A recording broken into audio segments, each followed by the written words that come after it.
We're in the eternal city of Rome, where old world elegance meets modern, vibrant energy. And it's that modern energy we're here for, as we're about to dive into the enthralling world of T10 cricket. Like a bolt from the blue, T10 cricket burst onto the scene and turbocharged the gentleman's game into a thrilling, heart-pounding spectacle. And of course, well, it's also planted the seeds of cricket in lands where the willow and leather were once strangers. Italy, they're no longer strangers to cricket. They boast an incredible national team side that welcomes international stars from around the world. And well, the growth of the game, it starts right here in the European Cricket Series. And today, we've got 5 excellent games coming up for you.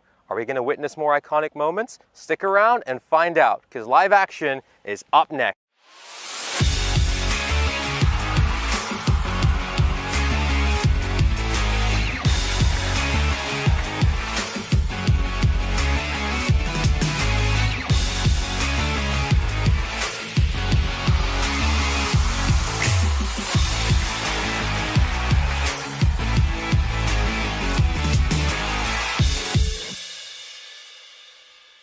This European Cricket Network event is proudly brought to you by HCL Software and BizAway.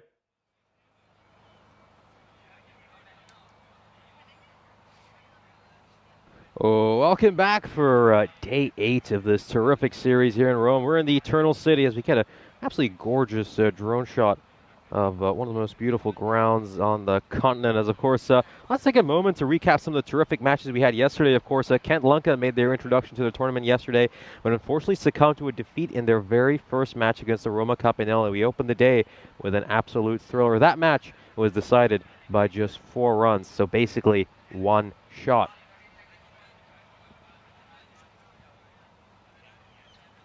The next match of the day was the 2 top-of-the-table sides in a heavyweight clash, Royal Roma against this ECS to the Roma Cricket Club. Once again, Roma were terrific in the chase. Charles Fernando led the way with an awesome 58 of 28. In the end, Roma Cricket Club took that one by 7 wickets. Then, of course, the Capanelle would come back to face Kent Lanka for a second time in the day, but this time around, Kent Lanka had the upper hand. They would win by 8 wickets thanks to a terrific half-century by Risal Jayawardena. His second of the day. He was in top form yesterday, scoring runs for fun.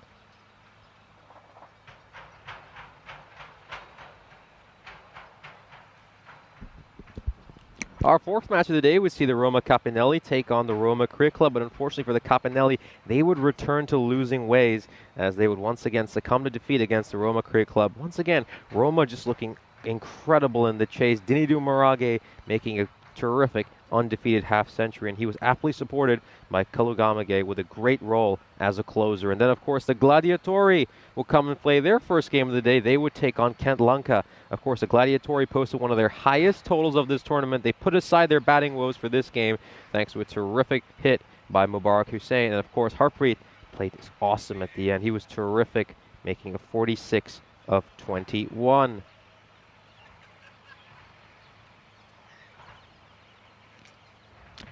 But of course, that would not be the final match of the day, as yesterday we had a super-duper Sunday with 6 games. Dinidu Marage will come back and he would play a terrific innings, making 78 of 23. Prithuvisa Marage making 43 undefeated of 17. And unfortunately for the Gladiatori, they started strong. They were great in the power play, going at 17 and over, but they would just lose their way because it was too tall a task for them to try to score that many runs. And of course, we'll take a look at the standings as well with the Roma Cricket Club, with pretty much an unassailable lead at the top of the table. I think they have the top spot all but secured. 1 win should do the trick for them. And of course, well, we'll start off with a good matchup between Royal Roma and Kent Lanka. Lanka had a very mixed day yesterday. There were some bright spots, but unfortunately they lost 2 out of the 3 of their games. So that is going to be quite discouraging for them. And, well, let's head over to the coin toss of that very game. Kent Lanka, you're the home team, you will toss the coin. Yeah. Royal Roma, you're the away team, so you will call. There you go. Tails has been called. Heads. It's come down heads. So we are bowling first. Okay, so toss has been won by Kent Lanka, who will bowl first. Well, thank you very much to the captains as well as match referee Ian Ramage for that. So as you heard, Kent Lanka have won the toss and chosen to field first. I agree with that decision. I think as the underdog side, you really want to put the stronger team into bat, and then you can just have a look at how things are. But of course, let's take a look at the fantasy dashboard. Of course, this Nicolo Fernando with 241 points for Kent Lanka. The top scorer, though, is Rishal Jayawardena with valued at 6.5, but also he's managed to get 250 points. I think he's an absolute must-have in your team. He's a wicket keeper. You know he's going to take some catches, but he's also going to score plenty of runs. And then you look at Royal Roma, Lakhanwal with 629. He's been scoring runs for fun throughout this tournament. Of course, Gagandeep Singh at 940 points. Of course, he'll be rather pricey because you get to buy him at a price of 9. And let's take a look at our win predictor. Of course, Royal Roma are 74% favorites, understandably so, heading into this game. Of course, they were finalists in last year's ECS in Rome, but unfortunately, they succumbed to defeat against the Roma Cricket Club. They're in second place. They probably had a few more losses than they would like, but you would still fancy them to potentially make it to this year's finals. Of course, the umpires have taken the field, and this should be a very interesting game. Of course, the openers are just about making their way there as well. Of course, you can see umpires Suleiman Saeed and Nirmal. I have to say, our umpires have done an outstanding job throughout this first week we've had here in Rome. It's a very tough task, isn't it? I mean, they're the unsung heroes of our game. As we can see, the opening pair heading out.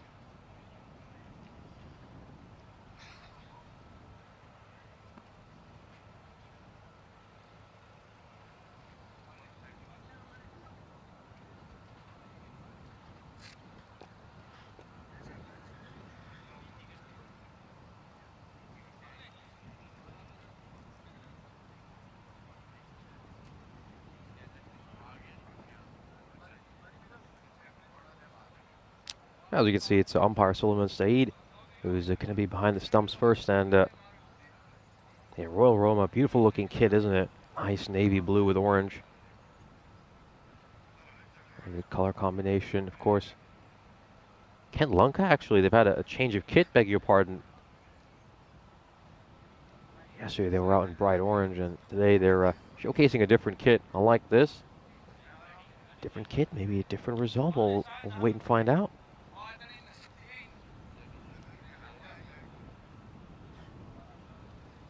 It should be interesting, though. I think Kent Lanka had plenty of signs of encouragement yesterday. They looked pretty good with the ball in hand. I think they've got a lot of left-handers. That's a big thing they do. You know, they come in early. They can just cramp the room to the right-handed batsman. I think that's huge in T10 cricket.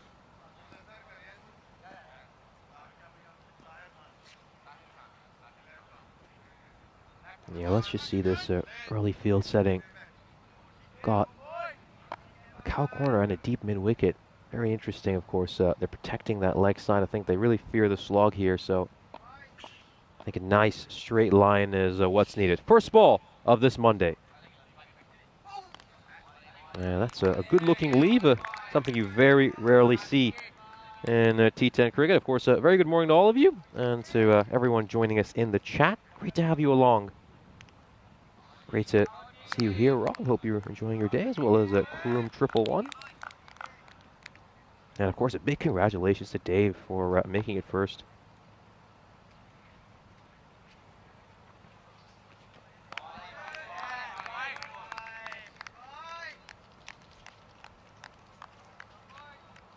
Yeah, this wider delivery was there to hit.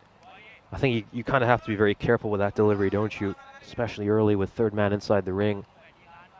You know, if you get a thick edge on that, particularly on this absolute tree trunk of a bat that Gagandeep Singh has, you know it's going to fly away for a 4. And he goes for that big slog. This is why there's a fielder out there. Is he going to carry to him? Oh, I think he's managed to get to it, but he spilt the catch, unfortunately. And that would have been an early wicket. They really needed that to stick. Oh, this was the game plan. This is what they set up for. Oh, he's failed to take it. Oh, it was never going to be an easy opportunity, but you really should have taken that, you feel. That was the plan, and you got to feel for Khan because this could have been 0 for 1, but instead it's going to be 6 for no loss. Huge moment to start off this game.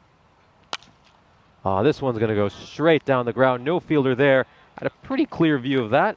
And it's taken a bounce, maybe a foot in front of the boundary rope, and that's going to be a 4. So, yeah, that's just the cruelty of cricket, isn't it? Khan could easily have dismissed the danger man, but instead, it's a 10 runs off a couple of balls. But yeah, huge moment in this game. Gagandeep Singh dropped on a duck.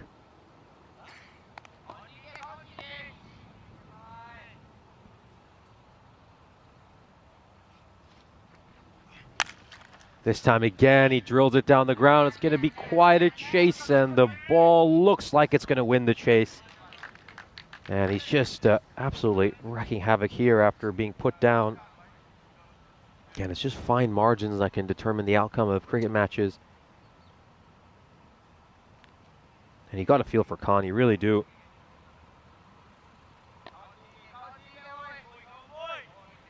Now they've moved mid-wicket back into the ring, and instead they've got the fielder out at long on. This is another chance. It's not going to be easy. Actually going to fall beyond the fielders. It's just difficult to track that, I think. He just slowed down ever so slightly while he was trying to get to it. Of course, if he'd been sprinting the whole way, probably makes it there. But again, just so difficult to judge. But in the end, a couple of opportunities there for the Kent Lunka's side. Of course, we've got just 7 days to go until Europe's finest step onto the cricketing stage for the Grand European Cricket Championship. It's the Euros of cricket. We've got fiery newcomers joining this year's party, as well as seasoned veterans. It's not too long until the first ball. We're just a week away. This time, next Monday, we'll be coming to you live from beautiful Cardamom Oval in Malaga. That's going to be a whole lot of fun.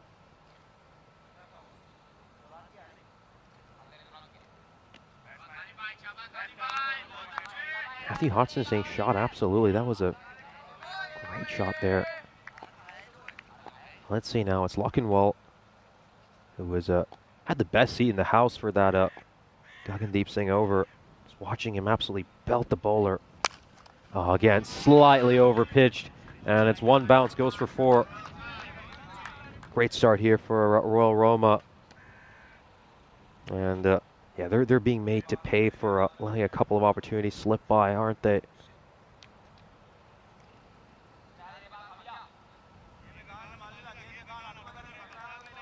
Yeah, this is just a demoralizing start for any fielding side. I think we saw some of the encouragement Kent Lunka had yesterday. They came in with a lot of enthusiasm, but just a few balls in, they look a little deflated.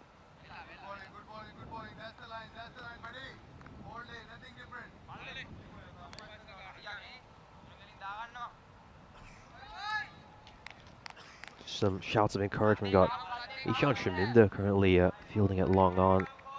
Trying to encourage his boys. Everyone's saying, come on, boys. Let's get back in this game.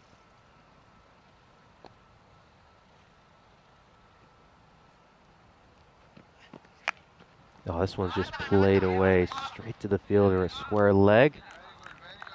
Good fielding there. It's got a, say, like a swarm of flies just buzzing right in front of our ice cube. I don't know if the collective noun for flies is a swarm. It certainly is for bees, but it does feel a lot like looking at a swarm of bees. They're just sort of hovering in and around in front of the ice cube right now. Oh, low full toss. He's going to belt this and forget about any fielders. That one's going to clear the fence. It's gone all the way. As Royal Roma continue to bludgeon the bowlers early. Look at that. Doesn't even, it's a check swing. That's kind of the amount of power he has, the sheer brutality.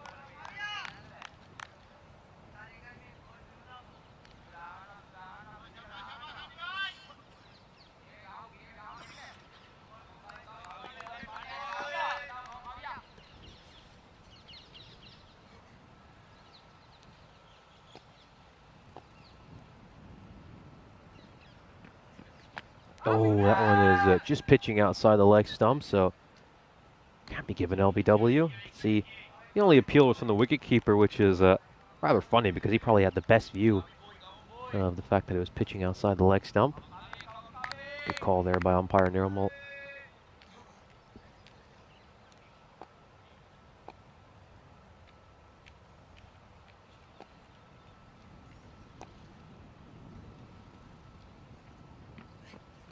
Oh, great ball. Right up there. Gagandeep Singh, though, I mean, he's been in terrific form on the network this year. Made 330 runs in the 9 innings he's played.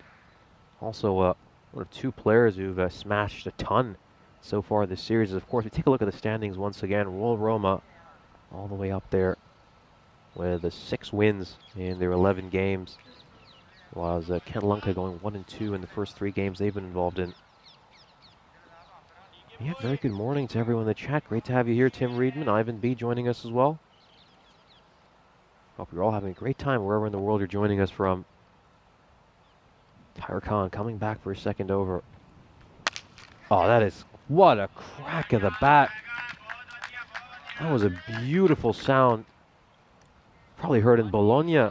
It's funny because he's not even middled it, but again, it's just this impressive bat he has, and incredible amount of power he has too. The bat speed he generates as well. I feel for Tyre Khan, I really do. Could easily have had his wicket, and now he's being punished by the very player he almost dismissed, and rub some more salt onto the wounds. Oh, you really have to feel for a bowler. Top edge over here, and it's going to go away for a 4. I think, really, it's always a risk to be bowling that length with the kind of field setting he has. If he maybe had a fielder at third man, it would make sense to bowl there, but the field setting he has, it really needs to be out right up there, aimed at the stumps.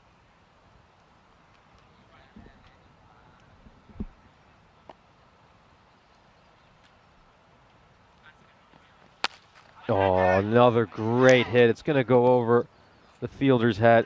This is cruel. This is really unfair on the bowler, isn't it? I mean, this is just incredible hitting. Again, does provide a bit too much width. Gagandeep Singh is just a terrific cricketer. And as we said, averaging 41 this year with a strike rate of 242. It's just been incredible to see his growth as a cricketer. I mean, last year he was averaging just about 14, but his strike rate was just under 200. So, man, this is just a case of a cricketer growing and growing year by year on the network. And, of course, that's the purpose of ECN, to help develop the game, improve these players.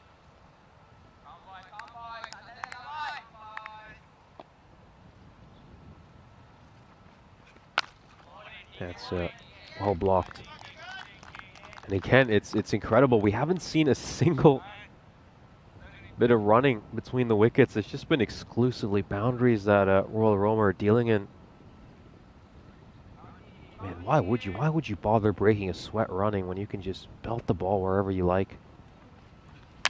Oh, he goes to the big one again. Is the fielder at long on going to get to it? Oh, he will. That's a terrific catch.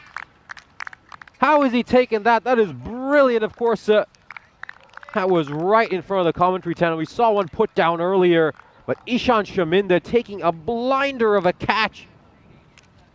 He had to run to his left, and we might have seen one of the best catches we'll see today, really early in the day. Oh, that is terrific. Shaminda, take a bow. This was hit so hard. He tracks it perfectly, and then the slide as well.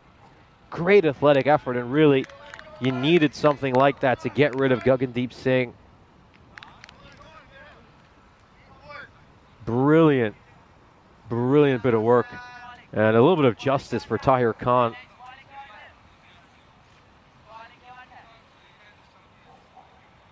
Right on the last ball of the power play. And of course, you'd certainly say this power play just leans Royal Roma's way, considering their run rate is over 12.5.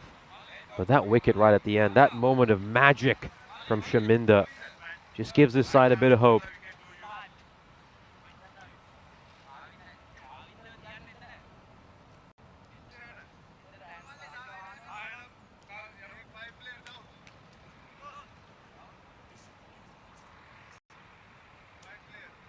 This is a catch just from another angle.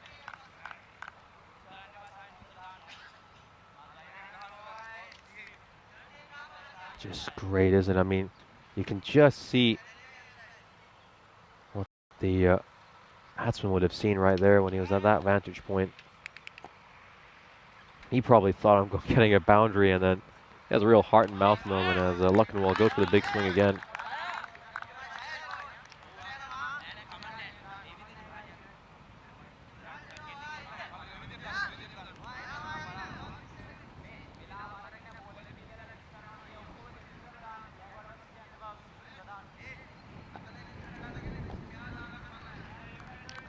Great year for Luckenwald too, averaging 37 in this series with a strike rate of 235. I mean, think about having that for an explosive opening partnership. This is another opportunity, but oh, the fielders just stumbled.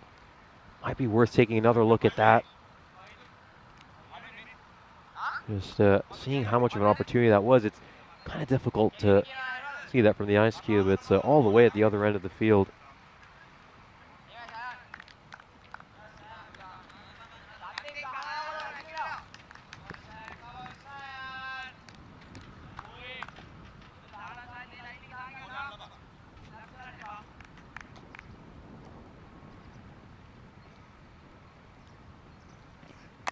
Oh, this one is so well played. Great stroke. Is it going to beat the fielder? He puts in a good dive. Full credit to him. That was a nice effort by Karunayaka in the deep. And this is a great slide. Oh, yep.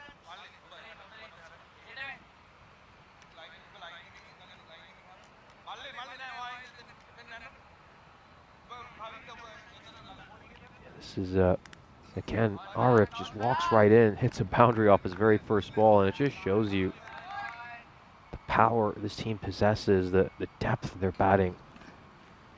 And I know he's just a number 3, but comes in, immediately starts hitting.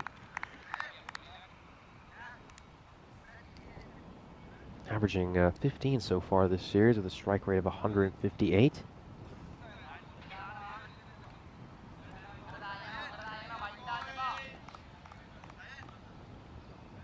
And Fernando, we didn't see him take part in any of yesterday's action.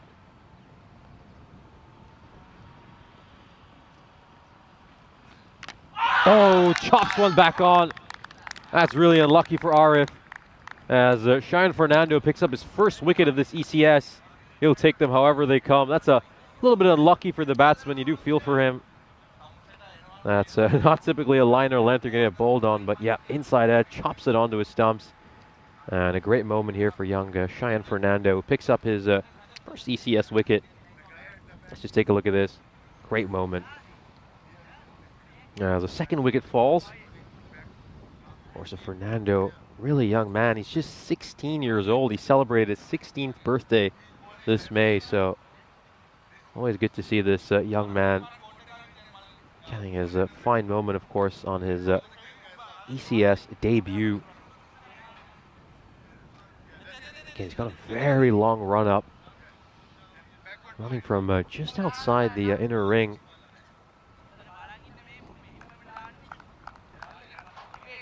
I think, again, as he grows as a bowler, he's going to get more disciplined, you know, learn a few more skills, maybe add some variations to his arsenal, a bit more pace as well. I think the only way is up for him, and it's good to see him get his big moment on the network. And you can see Singh over there. First ball goes for the big swing as yeah, this is really good by Fernando. Got hit for a boundary. Kept his head up, gets the wicket, and now closing out this over pretty strong. 1 ball to come. 6 runs off this over so far, and more importantly, gets the all-important wicket.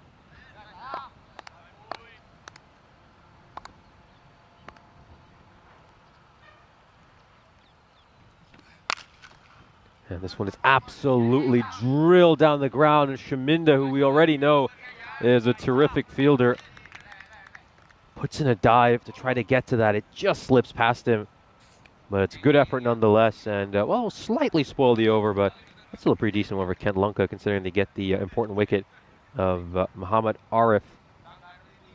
48 for 2 at the end of 4 overs.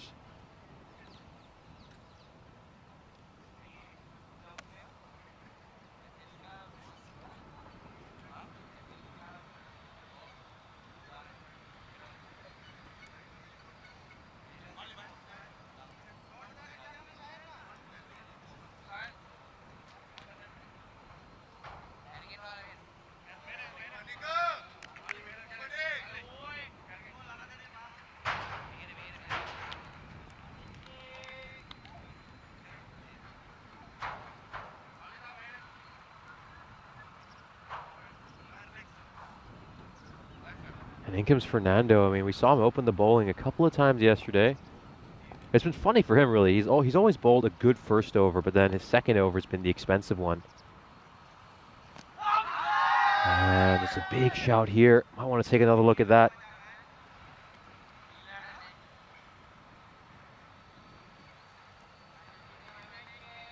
Yeah, just with the angle, you think it's sliding down the leg side. Good call by the umpire. Oh, he absolutely middles this one. Forget about that. It's going to go the distance. It goes all the way as another huge 6 for Luckinwell, his second maximo of the innings. Again, he just gets underneath the ball so well. I mean, gonna bowl full to him. It has to be a Yorker. It has to be right in the block hole.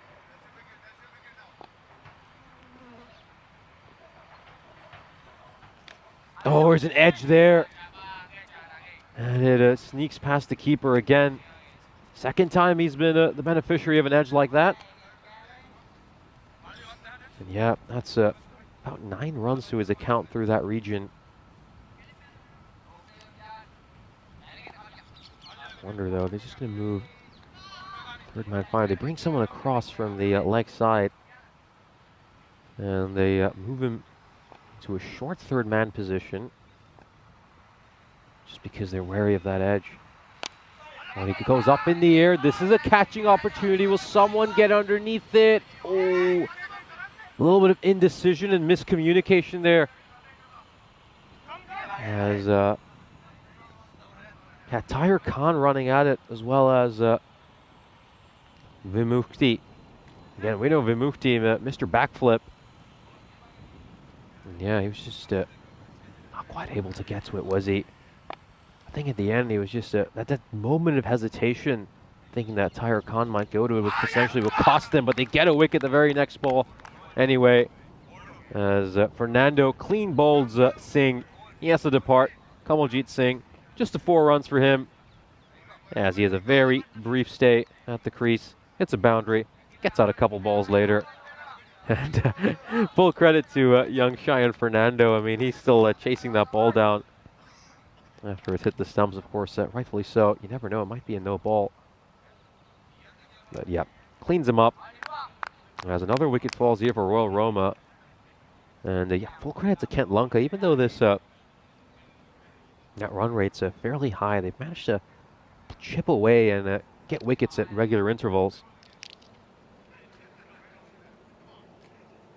And of course, a very good morning to Cricket Mania, who's joining us from Germany.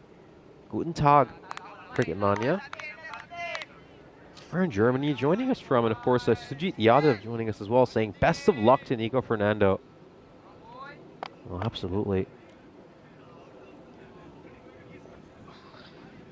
Just down the leg side. That's going to beat the keeper, and it's going to go away for 4. It's going to be a minimo. And yeah, that's just a poor delivery by Fernando.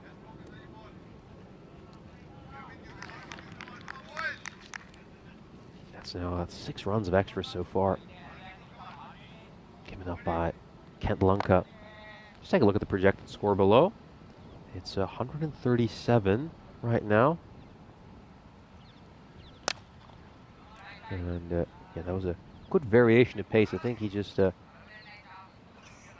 took some pace off the ball there, and that's why Singh wasn't able to batter it the way he desires. As we come to the halfway stage of the innings, Royal Roma are 65 for 3.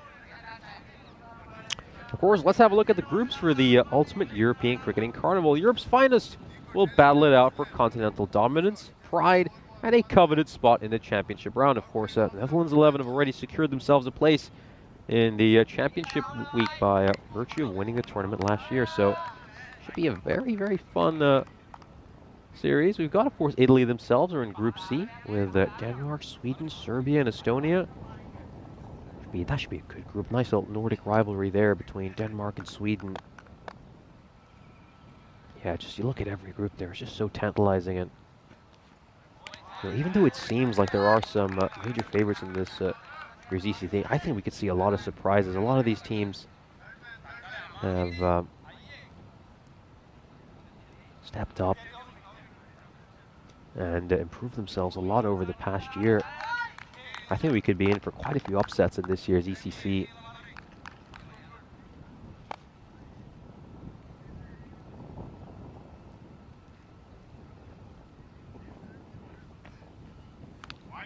That's a short and wide there by Fernando.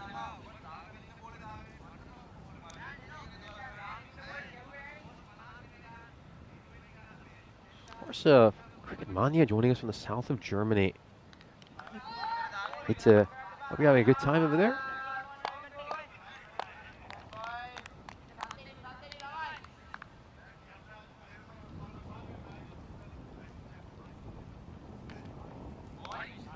That's another wide.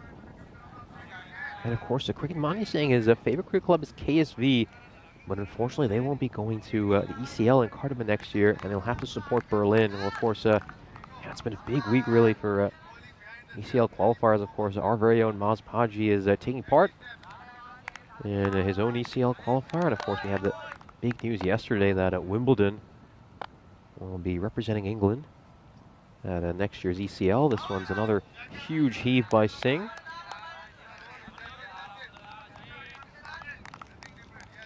Yeah, Fernando just, I think it's just a very dangerous line and length from the ball. Of course, young player is very eager, probably trying to run in and bowl fast.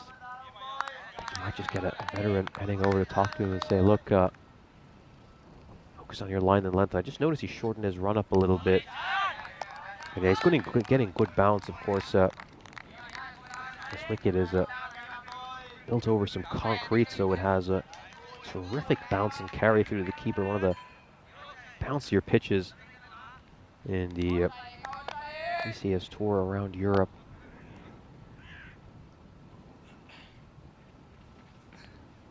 That's another one that's just a bit too short and wide, and again, just struggling with this a fair bit. That's his fourth wide already. He just needs to focus on getting this towards the stumps, and again, I think we've seen throughout really our time during the ECS is that, you know, pace isn't the only thing that matters really. I think accuracy is king. We saw Kirby yesterday, wasn't bowling with plenty of pace, but he was just aiming it at the stumps, and he did so well doing that. Again, rather flashy sound off the bat, as that's just going to be a single. Yeah, yesterday, right at the end of the day, I mean, we were having a great time watching Denham, Seneviratne bowling. I mean, he had figures of 4 for 5, and really, he didn't focus on pace. He was just going for accuracy full and straight at the stumps. He had a 4 for without needing any fielders for that. 3 bowls, 1 LBW. And although, you know, we were all sort of, you know, cheering him on in a rather ironic way, I genuinely think he sort of, you know, just set a blueprint for how to bowl in this format. Again, just focus on your accuracy. Don't need to give the batsman too much pace. Usually pace can often work against you, as this one's gone up in the air. It's another opportunity, but it's going to land safely.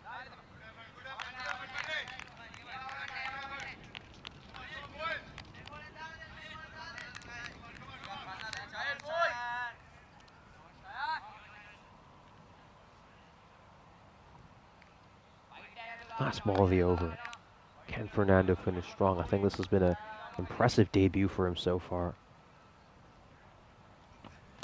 Oh, it's right up there. He produces an edge.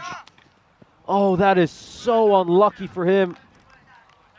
That was a great delivery. It was right up there. Draws the edge. And of course, you're not going to have a slip fielder at this stage of a T10 game, and it's beaten the keeper. It's beaten the fielder a third man. And it's gone away for 4. Really feel for young Fernando, but I think this is a very impressive ECS debut for him, so got to give him a huge round of applause. He's done an outstanding first game, as of course, let's just take a look at the scorecard. Of course, Gagandeep Singh making 28 of 12 to start off. Luckinwal with 23 of 13. He's still out there undefeated. And then both Arif and Kamaljeet Singh hit a boundary shortly before departing.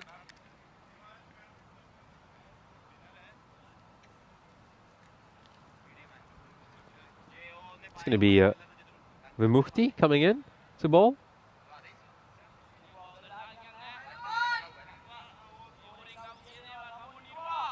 Again, he's just incredible. I mean, if he gets a wicket, we know he's going to do a backflip. We saw him do a couple of backflips yesterday.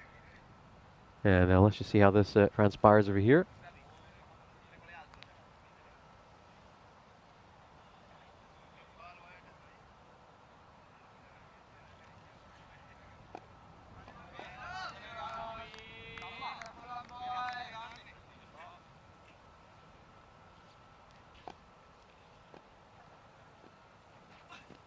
Oh, this one's absolutely belted. It's been crunched, and it's gone straight to the dugout. Huge hit.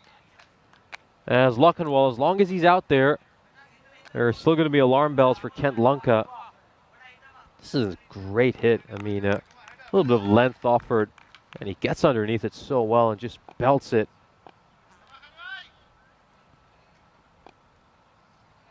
And a tough introduction here for Vimukti. And oh, this one's gone up in the air as well. I think this is going to clear the boundary rope. It most certainly will. It goes all the way. And this time he just tries to pitch it a little fuller, but instead he gives him plenty of width and it's overpitched. And as long as he can get some bat on that, it's going to disappear.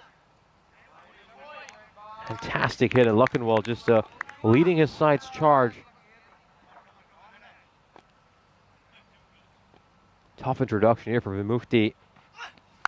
Oh, this one's again up in the air. Is it going to clear the boundary rope? It will. That's another 6. So 6 sixes galore to start off.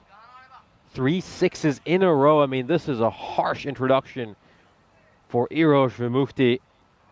Well, I don't think we're going to see too many backflips over here, the way he's going.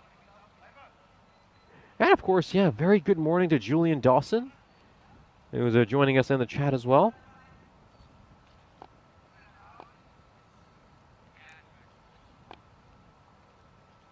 Now then, what's going to happen here? This one's gone up in the air. Has he gone big a few too many times? The keeper's underneath it. And oh, he fails to take the catch. That was never going to be easy, but he does get a direct hit, of course. Manages to get back on time there, Luckenwall. Yeah, this was just always going to be a tough chance. It went high up in the air. The keeper, to his credit, covered a lot of ground. And once he actually manages to get to it, you think he might actually take the catch. Let's just take a look at that. Yeah, it's actually gone right through his glove, so he's probably done the hard bit, but failed to do the easier bit.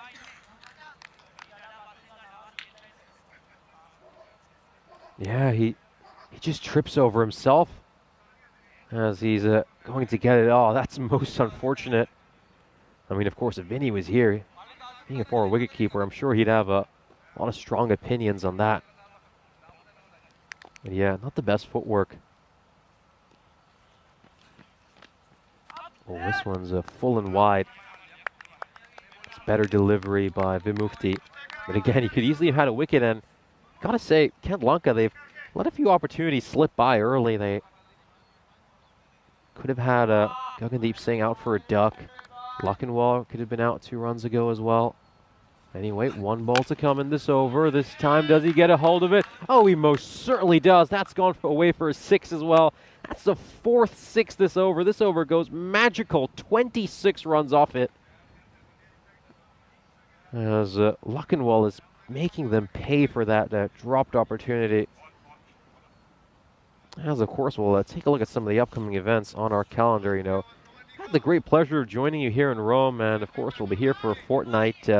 Just because the summer is coming to an end doesn't mean the cricket is on the European Cricket Network. Of course, we're a 365-day-a-year network. Right after we're done here in Rome, we've got the European Cricket Championship coming up, which we've discussed ad nauseum, and then we'll head over to Croatia for a great series. Of course, we've been touring that country in the past, but hey, I hope to see a lot of other teams from the Balkans as well, and then we head back to Malta for the 2nd time this year before returning to Spain, although we'll be in Barcelona rather than Malaga for an ECI and an ECS, and then we round off the year with a terrific European Cricket Championship for women. Looking forward to that. Going to see some great teams in action over there. Italy, Spain, Netherlands, France, and Austria will be involved in it, so a really historic moment for women's cricket in Europe, as this one's just knocked straight back to the bowler, Denuwan. And I like this, though. Denuwan's he's a good death over bowler from what I've seen. I think yesterday we saw him ball a little bit early. I think he's better used as a death over specialist. As again, he's got plenty of variations. You often see him just roll his fingers across the ball on numerous occasions. Yes, Croom Triple One on the chat, just discussing the catch. He just stumbled right at the end. And Rob pointing out he did everything right except take the catch itself, as this one's gone high up in the air. It's also going to go for 6, as this time around it's Rajwinder Singh who joins in on the 6-hitting action. That's the 8th 6 Royal Roma have belted. They've been hitting maximos for fun. Just demonstrates the power hitting this side has. Look at that projected score now. It's ballooned up to 140.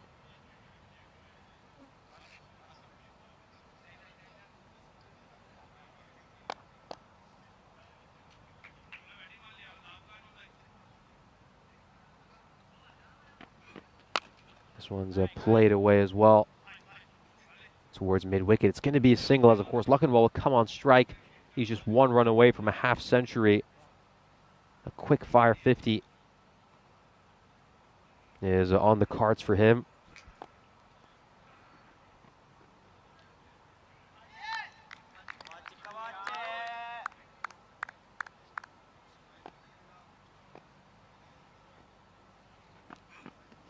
Oh, great bit of variation. Nice slower ball there. And this is going to be a real good chess match between Luckenwald and Denuwan.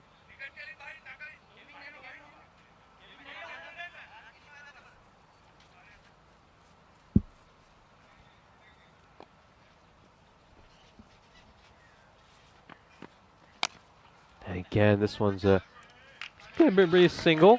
It'll bring up Luckenwald's 50, but I have to say, Denuwan's balled pretty well to him. I think he's sort of setting a blueprint for the rest of his team, as Luckenwald races bat in acknowledgement to the dugout. A terrific 50 of just 21 deliveries.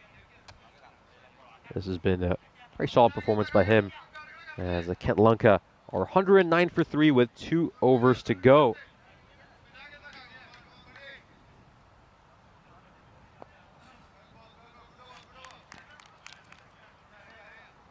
And a Chrome Triple on the chat saying that the last few overs could help them get a total, which is pretty much out of reach the way they're going. I have to agree. And I think the other big concern for Kent Lunka is I think nothing they showed in the 3 games yesterday would fill you with loads of confidence about their power hitting ability. I think they have a strong top 3, but I don't know about whether they have the depth necessarily.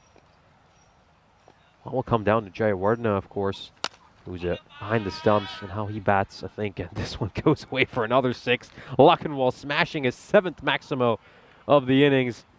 It's, again, slightly over-pitched by Fernando, and he gets underneath it so well and belts it over long off.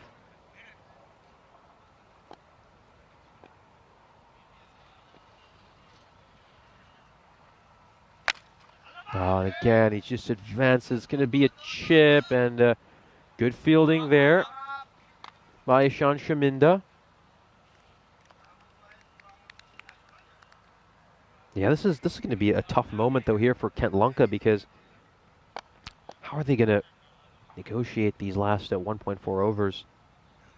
I mean, I'm a little bit surprised Fernando's been given this penultimate over. I mean, obviously they're probably sparing.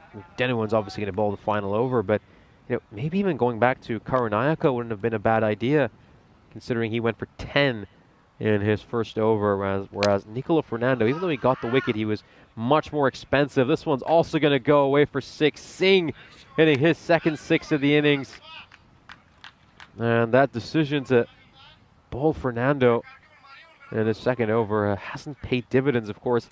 He has this strange bug so far, this ECS, where his 2nd over always goes for 15 or more runs. He's traditionally bowled a pretty good first over. I don't know what it is. Maybe he just overthinks himself a little bit in the 2nd over. It's hard to say, but yeah, in all the games I've seen him play, 2nd over goes for more than 15 runs for him, typically. Oh, this one's a nothing shot, and oh, it's a great effort. A for effort over there for Achinta Denuwan. Covered a lot of ground, got to the ball really well, but unfortunately wasn't quite able to grasp it.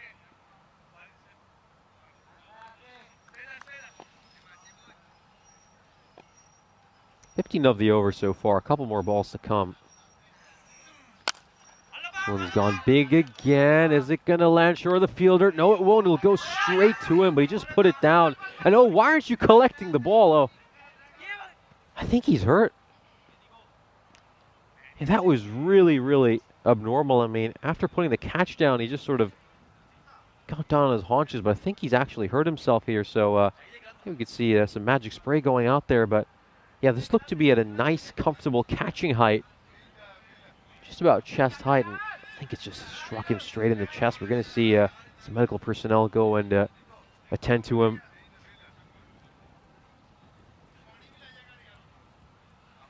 Yeah, you just see that there, right on the chest. That's going to be painful, yeah. It's probably knocked the wind out of him as well. Yeah, that explains why he was unable to get to the ball. I thought he might have just dropped it in terms of the fact that it popped out of his hands, but it actually looks like it just collided straight onto his chest.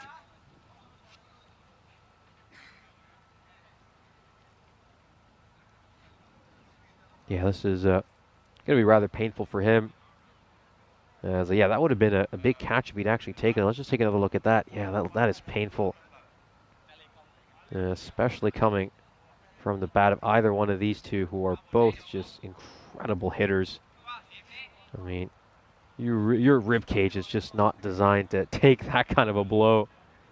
Although this wouldn't have been on his rib cage anyway. It would have been closer to the solar plex, I would say. And looks like we'll be ready to resume action shortly. I think he's going to soldier on over here after taking that blow.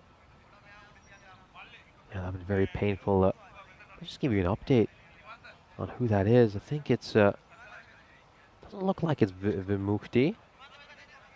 Kind of hard to say from our vantage point. It's, yeah, it seems it is actually Vimukti. I think he's been moved from a deep mid wicket out there. I mean, yeah, that is not good news at all for him. Of course, he's a very important contributor to the side. I know he went for 26 in his first over, but that's typically very unlike him. As this is a fuller ball to end the over by Fernando. Luckenwall will keep strike, which probably isn't a bad outcome for Royal Roma as he moves on to 60. And Royal Roma are 127 for 3 with an over to go.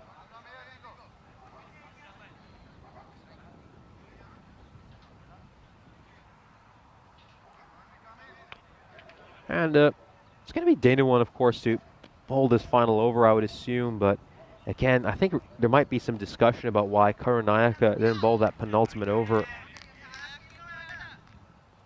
Again, his career figures are pretty decent as well.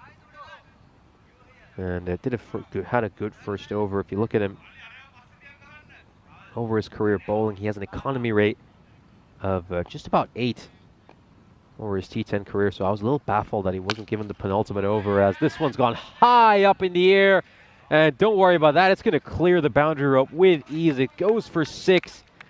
And Dana one with a miserable introduction to this over. Again, just a slightly over pitched, and you do like the intent here. They're trying to pitch it right up there. I mean, at least they're not like a lot of signs to get a bit obsessed with the shorter ball. Yeah, maybe just be a bit more careful with your lengths if you're them.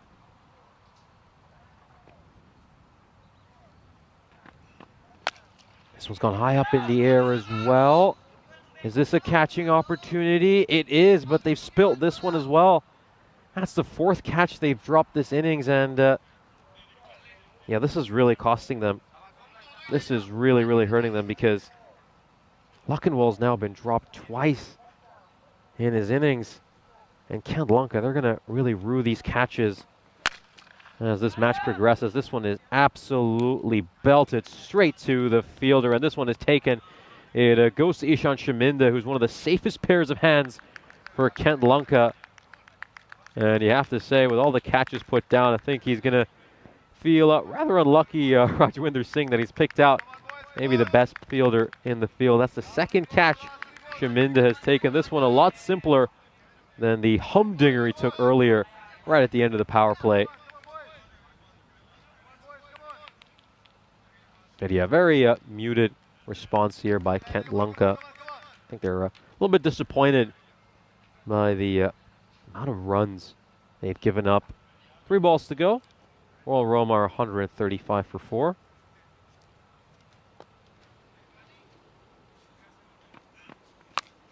This one's again up in the air. They're going the aerial route. And once more it's been put down. I mean, again, he wasn't quite able to get to it. That's Francis Nimonta. Again, there's a lot of changes for this Kent Lunka side, about 4 or 5 new names that we didn't see feature yesterday, and I think some of them are just maybe showing a little bit of their inexperience in the field as well, and yeah, this is perfectly understandable that they'd rotate their squad this much. Again, Kent Lunka, they're a side based out of Napoli, made the big trip up to Rome, I think at a hotel, and probably brought a big squad with them and want to give everyone a chance to play, as of course a good bit of running there. Of course, this is the ball we just missed. And great work there. They scramble across for the single really quickly. Again, we've not seen too much running between the wickets by Royal Roma, as they've pretty much exclusively been dealing in boundaries, as well, the innings will come to an end with a couple of singles as Royal Roma end on 139. So nice couple of balls to end, in all honesty, by Dana One. That final over going for 12, which is perfectly reasonable in T10 cricket, as Royal Roma end on 139. Let's take a look at the highlights of this innings. And of course, it was Gagandeep Singh and Kamali Lakwal who started off. Of course, that's our brilliant camera crew up in the tower, as well, early in the innings, they had this big chance presented. That was Gagandeep Singh's catch that was put down. He would make them pay for that, as he would go on to make 28 of 12, striking 5 boundaries and 1 big 6. And you can see this one absolutely clubbed that right over long off. Of course, he hit 5 boundaries as well as a 6, going at a strike rate of 233. This was an absolute blinder of a catch. It's going to dominate the highlight reels throughout the European cricketing world today. Great catch there by Ishan Shaminda, who would take 2 catches, the only fielder for Kent Lunka who seemed to be able to take catches. Lunka unfortunately dropped 5 catches throughout that innings, and this was Nicola Fernando's sole wicket. He dismissed Kamaljit Singh. Unfortunately, though, for him, he was rather expensive, giving up 35 runs over his 2 overs. Of course, the real star for Royal Roma was Luckenwall, making 68 of 28. They were dealing exclusively in boundaries, Royal Roma. Of course, that was a rather comedic moment for Rishal Jayawardena. He just trips over himself when trying to get the catch. And just look at some of this. These are some great highlights to watch. Absolutely clean hitting. They would hit 11 sixes, 11 maximos in this innings. More than 50% of their runs coming courtesy of that. And this was a rather painful moment for Hiroshi Mukti. I hope that doesn't tamper or hamper his backflipping abilities whatsoever, as this was another great catch taken out in the deep. So in the end, Royal Roma managed to get 139 runs. Let's look at the scorecard of this innings, and of course, top scorer for Royal Roma was Luckenwell with 68 of 28, and that's a strike rate of 243. Gagandeep Singh, his opening partner, was terrific in the power play, making 28 of 12. Arif and Kamaljit Singh would hit a boundary and then disappear shortly after that.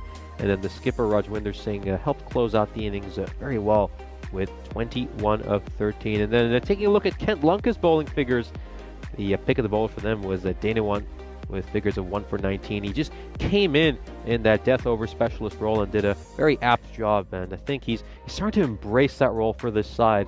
And I hope to just see him continue to develop as a cricketer. Young Cheyenne Fernando, I thought, did really well. 1 for 20 over his 2 overs. He was a little bit unlucky that a couple of edges didn't go his way. And of course, we were all a bit surprised that Karunayaka didn't bowl that penultimate over. His sole over went for 10 runs. And of course, in the end, Royal Roma posted a target of 140 for Kent Lunka. It's going to be a steep task, but don't put anything away from this Kent Lunka side. We'll be back in a few moments.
This European Cricket Network event is proudly brought to you by HCL Software and Bizaway.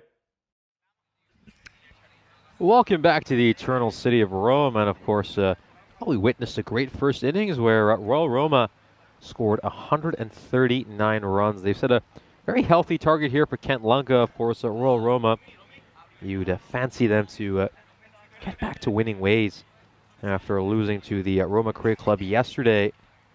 Now, this is going to be a steep task here for Kent Lunka, but as of course we can see the win predictor here, Royal Roma now fancied as 86% favorites, with about a 14% chance given to Kent Lunka. I think that's just about right in all honesty. But there's still that 14% chance, and well, the way that this Kent Lunka side could probably win is if they get a big innings here from Jayawardene. Of course, Jayawardene was great yesterday, scored a couple of 50s in his first two innings, and then in that third innings as well, he got off to a great start, made 26 of 9. But interestingly enough, he's not been asked to open the batting this time around. It's Nicolo Fernando and Shaminda instead. So I find this a rather interesting decision that they've chosen not to go with Rizal Jayawardene right up top. Maybe they're want him at 3 or 4, probably bring him in a situation where he knows the run where he needs to go out in the middle overs, but I think they might have slightly overthought themselves here. I don't think he's your best batsman. Get him right up there. Have him face as many balls as possible. And hope he can play a blinder of an innings. But anyway, Rashid is going to bowl the first over. Shorter delivery. It's very well played. And oh, it's beaten the fielder. And again, not for the first time this ECS, we see a fielder just overrun the ball. And Gagandeep Singh just giving him some words of encouragement by telling him no worries. Just watch what you're doing very closely. Hard to see who that fielder is. But again, I think he'll be disappointed with himself for that. It's a boundary to start things off. This one's played away, and it's going to beat the fielder. This is a misfield. He's going to be disappointed with himself for that. And of course, we can just see the correction now at the bottom of your screen. It is indeed Rizal Jayawardene who is opening the batting. So, yeah, that is the right decision. I was very surprised when I looked at the screen and saw that it was Mufti instead. So, yeah, it is Jayawardene to start off. Does look an awful lot like him, too. This one is crunched. It's going down the ground. It's going to be a chase for Gagandeep Singh, but he's going to get to it and just demonstrate to his teammate how it's done.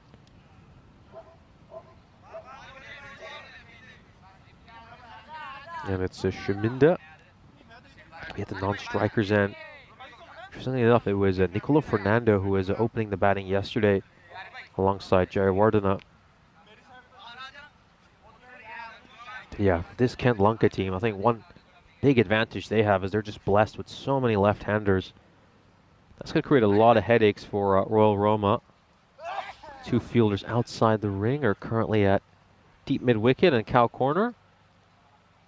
She's coming around the wicket here. Oh, that is a good ball. First up, full of delivery, and I think Shaminda, he's just trying to use the pace of the ball to beat the two fielders behind point inside the ring.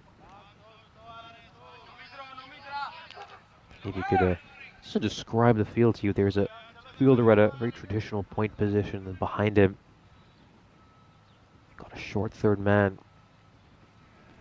And a very short backward point as well. I think it's just hard to see on the camera right now. That one is very well played.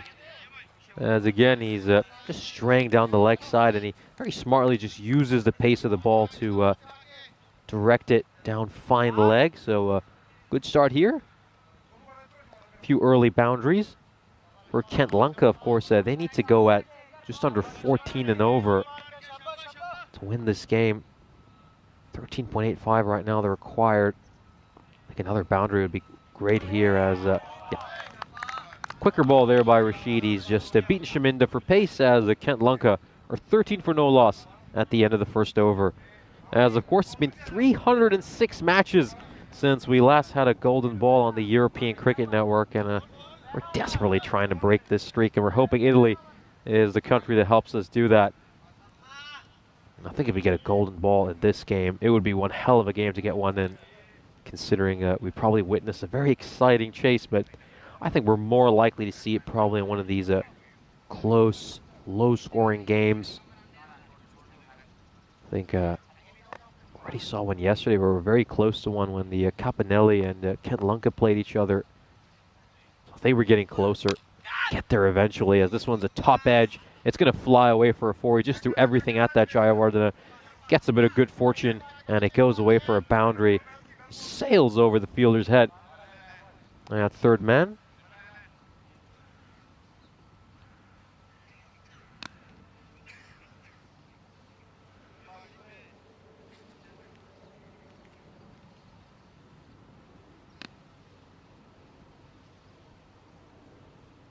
We just have a temporary delay in the game as a few things are sorted out. Of course, just looking at the rest of this lineup here, I think Fernando's obviously an important batsman for them.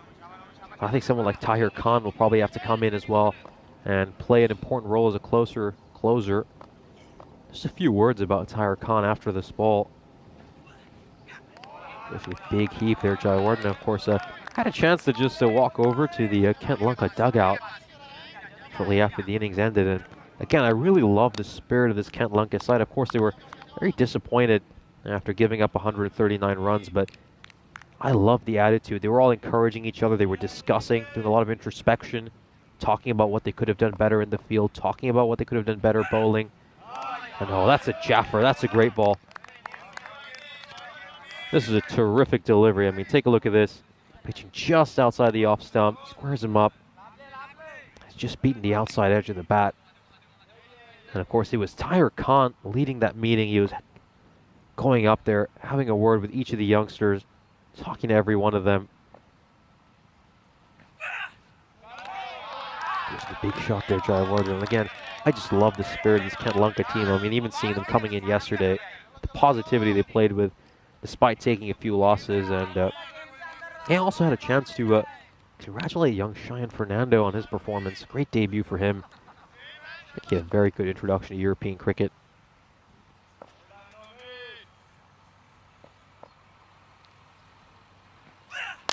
Oh, straight down the ground. The safest place to hit the ball. One bounce, goes over the rope for a 4. Nice shot. He just over pitches that one again slightly, and it's a very classy shot there by Jayawardena. I really like that one. He's played it to perfection. And again, you feel that he holds the key to any Castelina victory. I think he's going to have to make probably at least 75 or 80 runs for his side to have a chance. And this one is played away. It's going straight to Gagandeep Singh, and not for the first time this series I've hexed a player. And right as Jayawardena was going along well, he sends one straight to Gagandeep Singh. Again, my apologies to Jayawardena. He was going along so nicely. He finds one of the safest pairs of hands, Gagandeep Singh. He's got hands like buckets. And he takes this one, gobbles it up. And that is an enormous blow for Castelina. They've lost their danger man. And again, Jayawardena gets off to a great start. Again, he knows he has to attack because of how high the asking rate is. And unfortunately, he found the fielder. So in the end, he's a victim of the commentator's curse. But let's take a look at the standings. Of course, Royal Roma are 6-5 so far, picking up 12 points. And Castelina 1-2 in their first 3 games. Of course, they made their introduction to the tournament yesterday. It was a rather late start to the tourney for them. Of course, they're a side based out of Naples, so it's a long trip up to Rome for them. So I think they're going to have a nice slate of fixtures in the middle of this tournament, spend some time in the city, and hopefully also give a lot of their young players a chance to play. Now this one's another outside edge. It's going to go away for 4. Shaminda just throwing his bat at it. That's the second boundary we've seen, courtesy of an edge behind third man. It's, of course, Gagandeep Singh coming into ball right after taking a great catch. And hello to Wayne. Great to have you here joining us in the chat. Sadhu Rathnakaya saying Jayawardena is a powerful player. I absolutely agree. This is a good ball there, but I don't think it's just pure power and brutality. I think he's just so classy. He's technically so gifted. You know, he doesn't need to overhit the ball. I think what I loved about his half centuries yesterday was that, you know, he demonstrated he's a 360-degree player. He was hitting it all over the field. That's another top ball, and the bat slips out of his hand. And let's see that. Slipping right out of his hands over there. You can't say he's not eager to absolutely slap the ball, can you? Oh, this is a beautiful ball. Terrific delivery. Let's just take another look at this. Just pitching back of a length, and oh, it does so much. And he's done quite well there, Shaminda, to not get the edge of his bat onto that. And nick it through to the keeper. And he decides to advance down the wicket. Really good stuff there by Shaminda. And he's timed that very well. Horizontal bat slap down the ground. And that's going to be a 4. And again, a much needed boundary. They can't let things dry up too much. They've just got to keep hitting 4s. So far, though, 28 of their 29 runs have come from boundaries. They've run no singles, actually. And this one's going to be another top edge, and it's going to go away for 4. So again, a little bit of good fortune here, but they need that. They need these runs however they can come. Just takes one bounce right in front of the boundary rope, and it goes away for 4. As the power play brings 33 runs for Kent Lunka. Below the asking rate, but not the worst power play, in all honesty, as we, of course, compare these two sides. Royal Roma were 38 for 1 at this stage. Both teams going along in fairly similar fashion, although, of course, we know how dependent Kent Lunka are on Rissel Jayawardene to score runs, and I think it makes it just that more important for Nicola Fernando to step up here and have a big innings, the skipper, as well as Ishan Shaminda.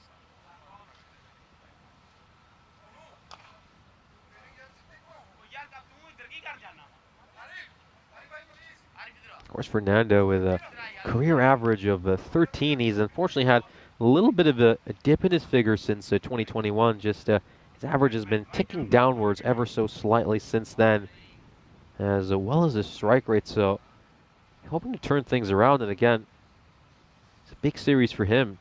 He's captained Kent Lunka in a couple of games so far this ECS.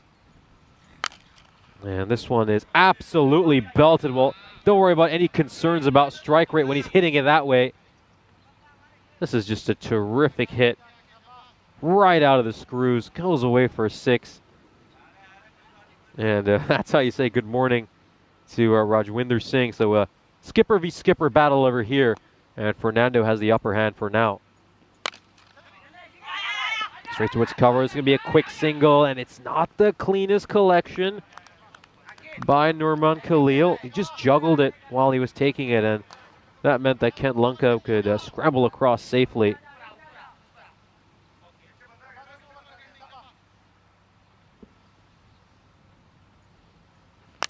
And this one is again hit down the ground. It's going to beat the fielder at long on. I think he just misjudges that slightly because he was ball watching, but not really moving him at all. And he only really started to move very late. And well, he's going to face the humiliation of getting swapped out immediately. And we're just going to see the aforementioned Nurman Khalil move out to long on. I think that was Islam. It was Islam Hawk. Was that long on? He was watching the ball, but not moving at all. And then he only reacted when it was way too late, as this one's going to go away for 4 as well. Shaminda just picking out the vacant boundaries. And this is outstanding batting. A little bit of a helicopter right there at the end, as he hits this away for 4. So this has been a good over so far. 15 off it already. Still got a couple more balls to go. And now they're putting the pedal to the metal. Kent Lunka, again, we did say this side has some great spirit, so don't expect them to just turn up and fall flat on their face. They're going to fight to the end. And they're putting on a great show against the second place Royal Roma side, finalists of last year's ECS here in Rome. Oh, he makes some room, and he just carves that behind point. He honestly deserves some extra runs just for aesthetic points. That was such a beautiful looking shot. That's one thing I like about Kent Lunka. All the left-handers they have means some gorgeous looking shots on the offside. They're very Very pleasing to the eye, this cricket team. This one drilled straight towards a Guggendeep at long off. It's going to be a single.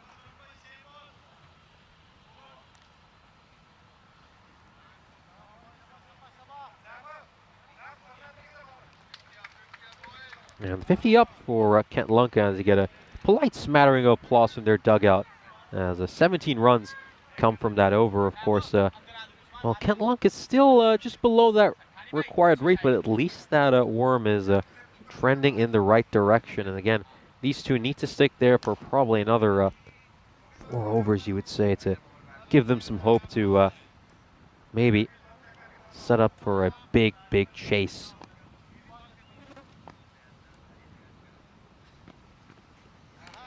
Big swing there by Nicola Fernando, and he misses.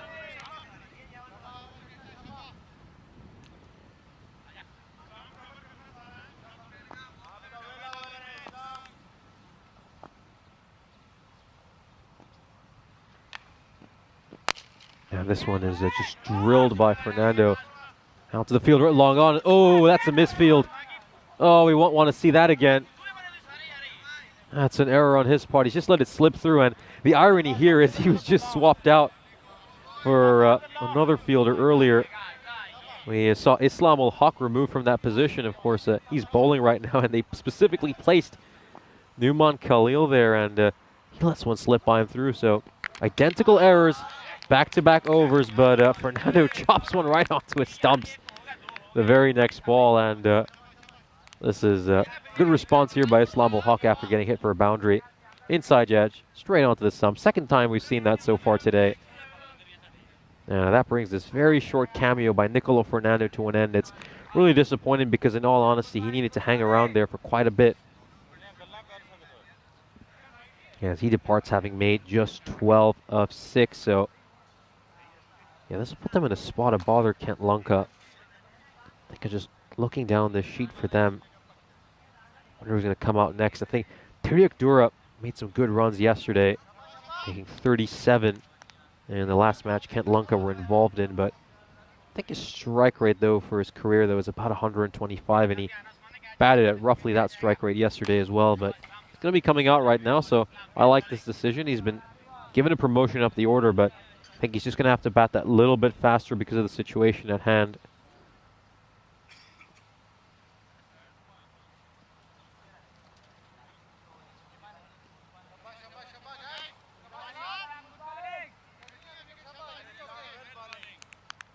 Just taking guard over here.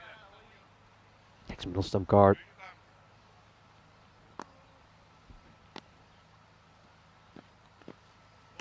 That's a good ball there by Islam. Really good length, really good line, just leaving the left-hander. That's where you want to bowl. Of course, a crew triple, one with an excellent bit of trivia on the chat. Roma Capanelle are the 3rd highest ranked cricket club for visits on network providing sites in the UK. They're behind just Upminster and Bexley, just having a look at the website, so that's just great to see, really. I mean, the Capanelle, again, as we mentioned, they've got cricketers from a variety of different backgrounds. Very good team to watch. Yeah, 1 ball to come. But yeah, it's just been a shame, though, that Capanelle haven't really been able to get results to go their way. They're still a very talented side, though, I think. They've got some good players, I think. It's just that they've not all been able to perform well in the same innings, which means they've usually not been able to get enough runs.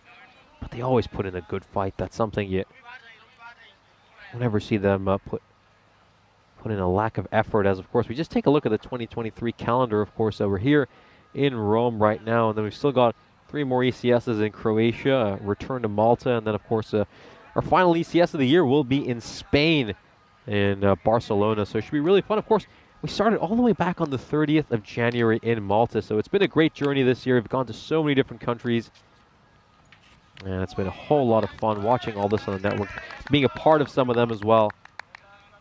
And we're going to see Singh come in for his second over, his first one going for 17. And again, just making some room here. Tiriak Dura, though, he's played a few too many dot balls. His 4th one already. He needs to get a hurry on. Again, if he's not going to hit boundaries, he at least needs to get off strike. As this is going to be a wide. Is it going to be a minimo? It certainly will. That's 4 wides there. Goes down the leg side. And that was what is the keeper Nur Mahmoud in a rather difficult position.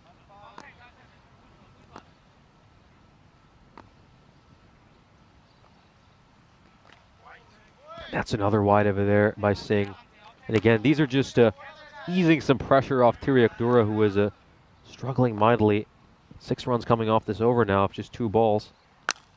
And Tiriak Dura will take a swing at it, and he'll clear the boundary rope. So that's a great way to get off the mark after 4 straight dot balls.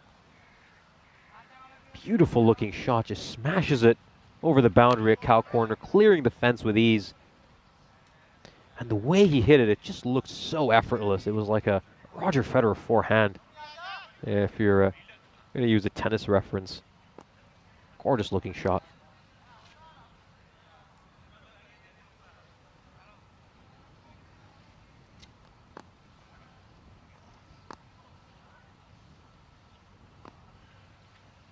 Advances down the crease. Is he going to clear the boundary here as well? Oh, that was a great effort by the fielder. He's actually done an outstanding job to deny him a 6. That's Kamaljit Singh out in the deep. I mean, with most fielders, this is going for a 6, but he leaps up. Let's take a look at this. Where does he come down? Looks like it's in front of the boundary rope for me. And I think this is just a good bit of fielding. It's probably just going to be the 1 run here for Lanka. So that's 5 runs he saved. It's not often you see a fielder do that.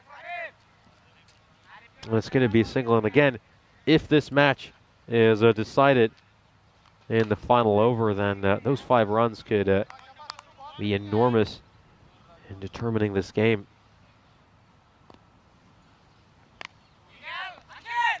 Played away. Are they going to push for 2? No, they won't. It's just a single.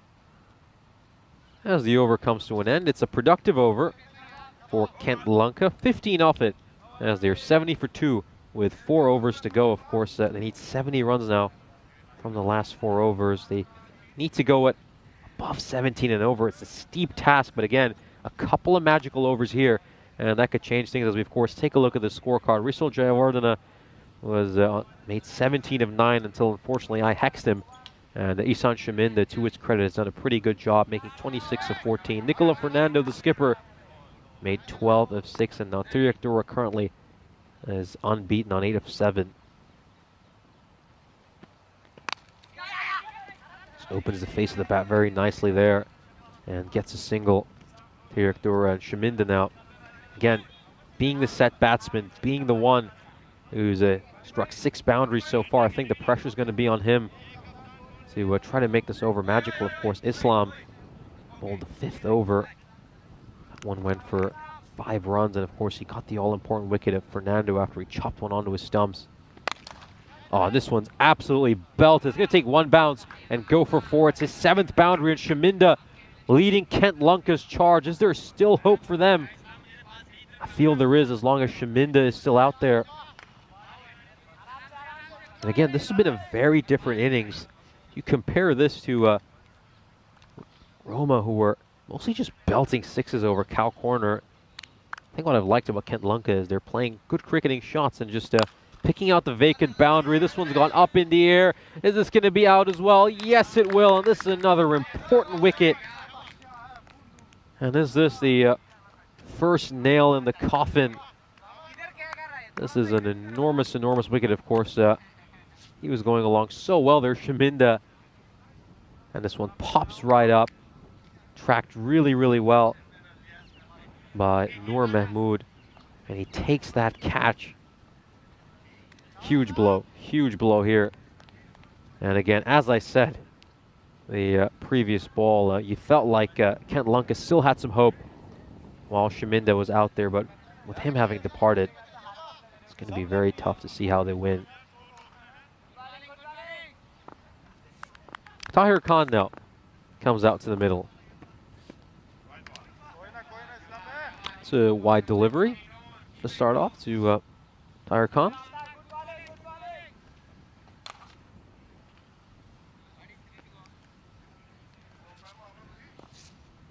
Islam Huq, though, he's really been the game-changing bowler here for Royal Roma. He's taken 2 important wickets. Has an economy rate of 6. I mean, his overs have been absolutely pivotal in deciding the outcome of this game. As we just have a brief delay over here, of course, just giving you a quick recap of what we've seen so far. Of course, Royal Roma posted 139, thanks to 3 big performances from Lakhanwal, Gagandeep Singh, and Rajwinder Singh. Lakhanwal top scoring with 68, and then we saw 2 terrific cameos from Gagandeep and Rajwinder Singh, who made 28 and 21 runs respectively. Yeah, just apologies for the brief delay. As soon as it's sorted out, we'll be able to get back underway. Of course, got 5 games today. We're resuming with our typical schedule. Of course, we had a bumper, super-duper Sunday yesterday with 6 matches, where we saw this very Kent Lunkas side introduce themselves to the tournament. They had a great doubleheader with Capanelle. Those 2 doubleheader.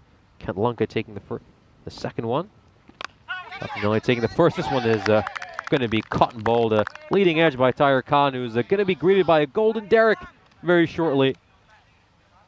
And yeah, he's just trying to work it off his pads, leading edge, straight back to the bowler, and incredible spell here by Islam Huq, pretty much breaking the back of this Kent Lunka side. Oh wait, golden Derrick is here.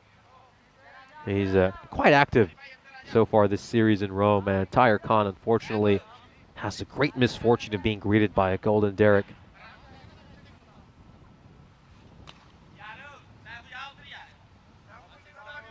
Leading edge, just taking a look at that again. Leaps up, very well taken by Islam Huq. Again, I think he's a terrific cricketer, because not only does he bowl well, but he's also good as a late hitter lower down the order. I think we've seen him demonstrate at points in this ECS when Royal Roma have needed it. He can step in, hit a few big sixes, hit a few boundaries. I think if you have a pacer like that in your side, it's just such an asset to the team. Desmond Mukti just swiping across the line. Very first ball, and now that required is just starting to creep up. It's over 20, of course. Sadhu Rathnaya saying that they probably have too many left-handers. You know, there's no saying you can never have enough left-handers, but I think Kent Lunka might be one of the first teams I've seen who maybe test that hypothesis. This one's going down the leg side. It's going to be a wide. But yeah, considering the sheer amount of left-handers they have, I have to credit Royal Roma, though. They haven't bowled too many extras. I mean, it's really only been couple of players who've struggled bowling wides in Rajwinder Singh and Islam Huq, but other than that, most of the bowlers haven't done a bad job. It's the 3rd time I've cursed someone at this point in the match. It's just said they haven't bowled too many extras, and then he gives a ball that'll be wide to a left-hander as well, and it's gone for 5 wides. Well, pretty much whatever I say, I think we're witnessing the opposite now. Certainly been a funny start to this morning.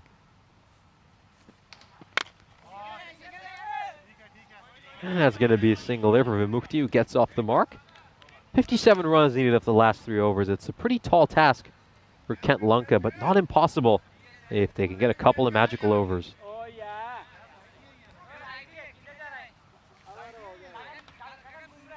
Of course, we'll take a look at the fantasy dashboard for our upcoming match. Castelina will come back. They've only played 3 matches. They'll be taking on the Roma Capanelle. The Capanelle, I have to say, unfortunately look like they're out of this tournament. Whereas the Castelina, who started off terribly with 2 games where they posted 34 and 35 runs respectively, have come back strong. And they managed to win a game, of course. Their main player is their captain, Indica Sane.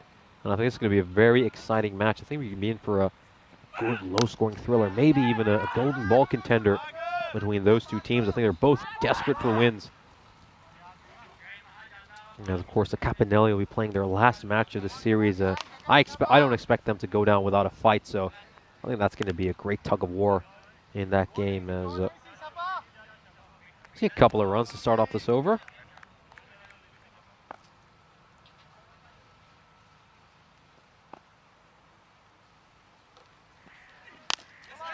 And this is just pushed away towards cover. Yeah, they need a few 6s here. I don't think we'll be seeing too many of those shots for the remainder of this over. They've got to take risks now. Gotta go for it.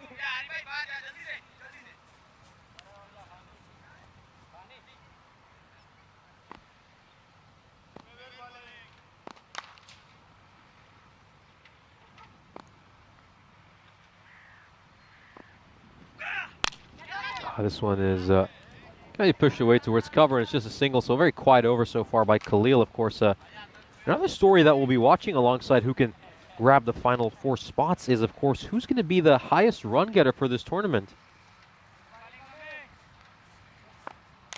So far, of course, it's Sharif Rehan, who's been in red-hot form for Roma Bangla Morning Sun, but Luckenwalt, that terrific inning, as this is going to be another single, gets himself right up there. He's now just 38 runs behind Sharif Rehan. He does boast a better strike rate at 235, but I think this is going to be a very, very close chase for who's the highest run getter. You've got, I think, Marage, Gagandeep Singh as well for Royal Roma, as well as Sharif Rehan. We're all battling it out. They're all fairly close to one another, and I think one big innings for either one of them is going to completely turn that whole standings upside down, as this is a good shot. It's a low full toss, just uses the pace and plays a behind point for a boundary.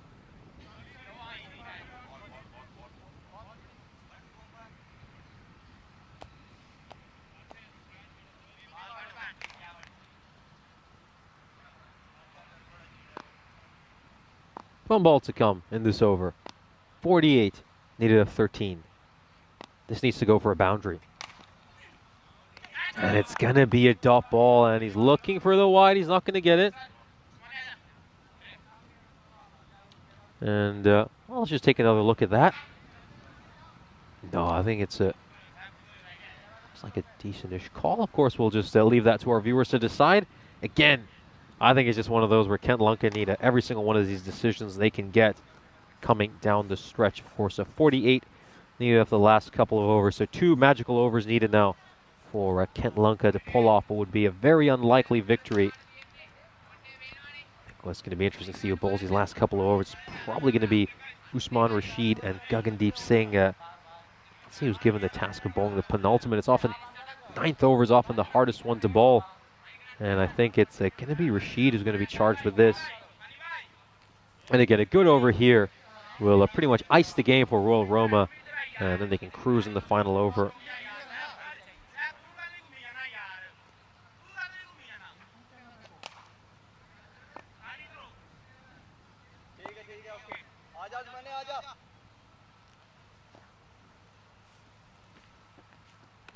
This one is going to be a dot ball to start off. Of course, do keep in mind, though, in this ECS, we don't have the typical eliminator format that you're often accustomed to seeing in ECSs, where finishing first, second, third, or fourth can really, really play a big role in terms of how many matches you have to play to make it to the final. This is takes a shot at the stumps over there, Rashid, but he misses. Instead, the format is that there's going to be a couple semifinals, and then, of course, the losers of the semifinal play in the bronze final, whereas the winners go on to the grand finale itself. So again, it's going to be first playing fourth, and then in the first semifinal, then second against third in the second semifinal. This one is just played beautifully above the fielder at third man. Really good shot. Just used the pace of the ball terrifically. Very wristy stroke as well, and that was always going to be a tough chase for the fielder at third man. As again, Tiriak Dura, though, I have to say, very impressive. Unfortunately, he's only had the chance to bat rather late in these a couple of Kent Lunka losses. I mean, this looks like it's going to be a loss for them as well. But he's certainly making a case to be pushed up the order. And he's also doing his own statistics, no harm, as this one's going to be another chase for the fielder at third man. Does a pretty good job. They're very busy out there. Numan Khalil, they're going to try to get a second run, but they won't. A little bit of miscommunication there by the fielding side. Let's just have another look at that. They get one, and they're just considering pinching a second. They are able to, beg your pardon, just have to correct what I said earlier.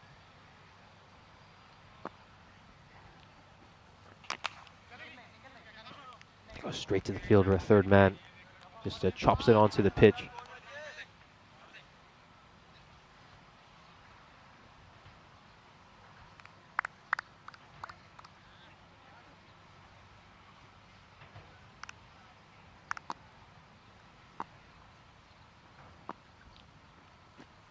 And looks to advance down the crease, but then again, Rashid very smartly just pulling his length back.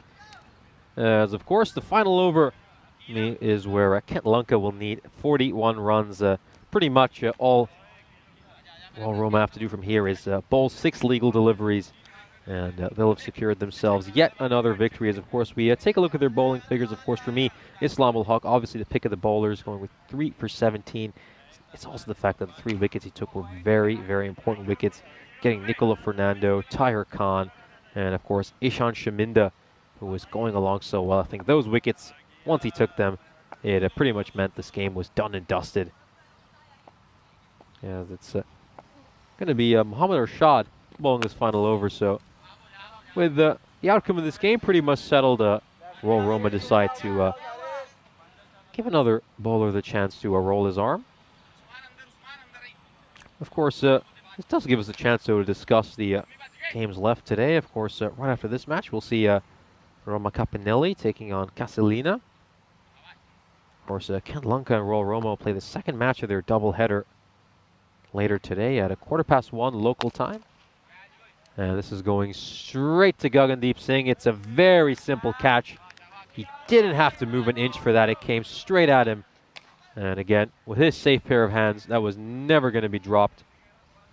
That's going to bring Irosh Vimufti's innings to an end. Beg your pardon, that's not Irosh Vimufti. Looks like that's Tiryak Dura. Just apologies for the scoreboard being down. We'll have that sorted for you as soon as possible.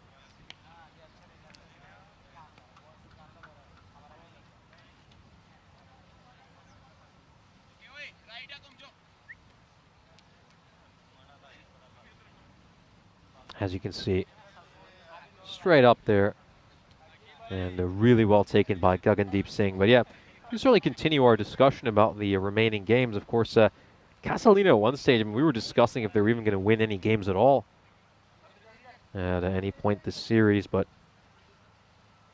I think that the last performance of theirs was very impressive, picking up their first win against the Gladiatori, who snapped their losing streak yesterday. And their first match of their doubleheader. This one's struck down the ground by Karanayaka. And that's going to be a 4. Very nice looking shot. Just ricochets off the stumps, but it was just hit so hard that it went for 4 anyway.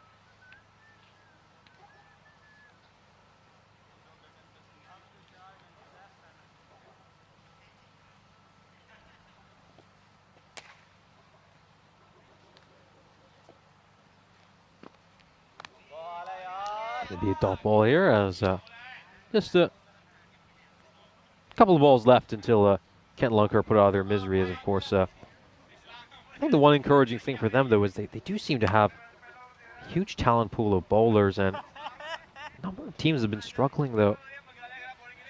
So you just wonder whether they could be one of those sides that could maybe be a dark horse in the race to get the 4th spot. This one is again just played away. And it's maybe a chance here to get some extra runs of overthrow. They certainly will do that.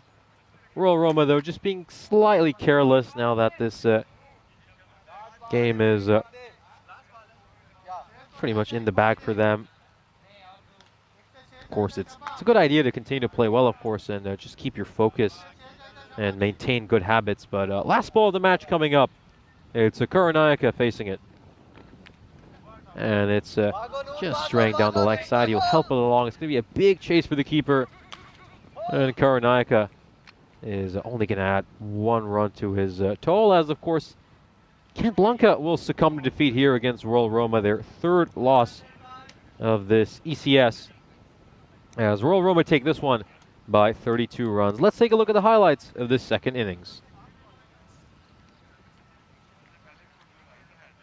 Let's take a look at the fantasy dashboard, of course, before we go on to the highlights. Is of course, Roma Capanelle will be facing Castelina in the next match. That will be the Capanelle's final match of this ECS. Of course, Kevin Kakulawala leading the way for them with 693 points, and he's available at the price of 7.5. Indica Sane is going to be absolutely pivotal to Castelina's fortunes in this tournament. Of course, they picked up their first win of the tournament earlier this week against the Gladiatori. But let's take a look at the highlights of this innings now. As of course it was Rishal Jayawardene and Ishan Shaminda who came out to open the batting. They put on a pretty quick fire 21-run partnership. They were both looking really good early. Jayawardene was hitting some very nice shots. He made 17 of 9. Of course, both of them benefited off a couple of edges that flew away towards third man. But Jayawardene would eventually find the fielder Gagandeep Singh, and that would bring his innings to an end. Very well taken catch by Gagandeep, his one of 2 that he would take today. That was a rather comical moment where the bat would just slip out of Ishan Shaminda's hand, but other than that, well, very little slipped past him. He made 30 of 16, and when he was going along, you just wondered whether Kent Lanka still had some hope. And of course, we would see a couple of misfields. This was a rather comedic moment where one fielder was swapped out for another, and then he would make the same mistake as the fielder he was swapped out for. That was the end of Nicolo Fernando, you just witnessed over there.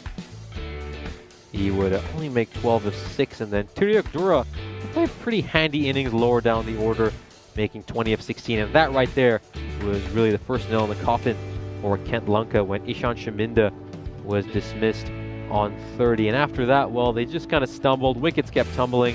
They would lose 5 in the end, Kent Lanka, and only got to 107 runs, 32 runs short of the Royal Roma total. Let's take a look at the scorecard of this innings, and of course, as we mentioned, Ishan Shaminda top scoring with 30 of 16. Turiak Dura making 20 of 16, going along at sort of his career strike rate of 125. Jayawardene, he was looking really good to start off, but unfortunately for Lanka, he wasn't quite able to kick on.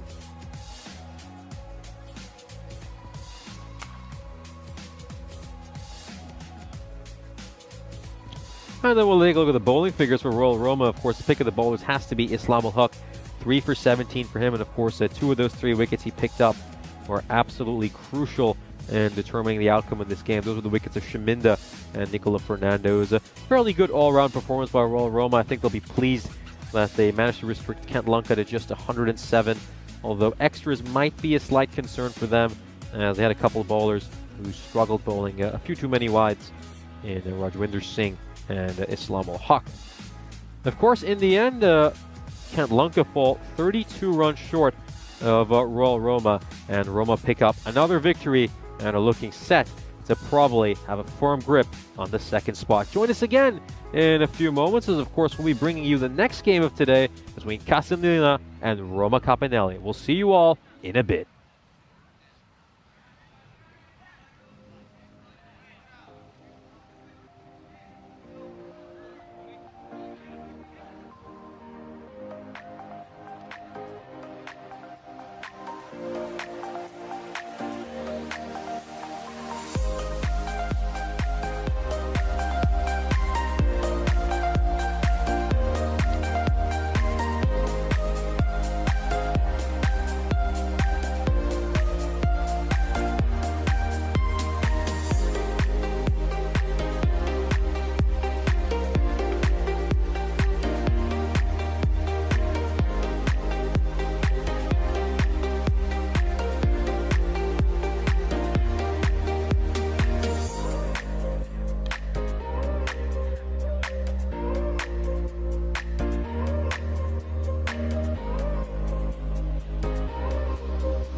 This European Cricket Network event is proudly brought to you by HCL Software and Bizaway. Oh, welcome back, as of course we're in beautiful Rome for this fantastic European Cricket Series, and we're just about to see a clash between the Roma Capanelle and Castelina. Let's head out to the coin toss where the match referee is joined by the two captains. So Roma Capanelle, you are the home team, you will toss the coin, okay? And Castelina, you're the away team, you will call, okay? There's the coin. You toss. Tail. Tails has been called. It's come down tails, so you've won the toss. Yeah, we decide to batting first. Batting first? Yeah. Okay, toss has been won by Castelina, and they will bat first. Well, thank you very much to our match referee Ian Ramage, as well as the two captains. And as you can see, Castelina have decided to win the toss and bat first. A little bit of a strange decision, but we can, of course, discuss that right after we have a look at the fantasy dashboard. Of course, Kevin Kakulawala leading the way for the Roma Capanelle with a price of 7.5, getting 693 points out of him. It's just great bang for your buck. And then, of course, Castelina's star player is their skipper, Indika Sen. And he's going to be so important there in this first innings. They really need him to step up and go on to make a half century or any kind of a big innings. Of course, just speaking about Castelina's general form, I always find it strange that a side who've had so many batting woes would decide to go and bat first. I mean, of course, it's great to go out there and take the initiative, but you know they've had scores of 34 and 35 in their first couple of games, as well as making just 73 in the match they won, which they did with quite a bit of difficulties. Of course, we take a look at the win predictor. Of course, the Capanelle, understandably, are 67% favorites. That one Castelina win was a huge upset against the Gladiatori. The expected score for Castelina is 92. A little bit generous by my accounts, especially when they're averaging just 49 runs. The Capanelle expected to get about 103. I think that's about bang on, really. They really are a side who I would say 100 to 110 is typically within their range. As we're set to get underway, I think this could be a very exciting match. I mean, again, you've got two sides who kind of both have similar issues with the bat. That usually leads to a very thrilling low-scoring chase. And as I often say, low-scoring games are usually the best ones.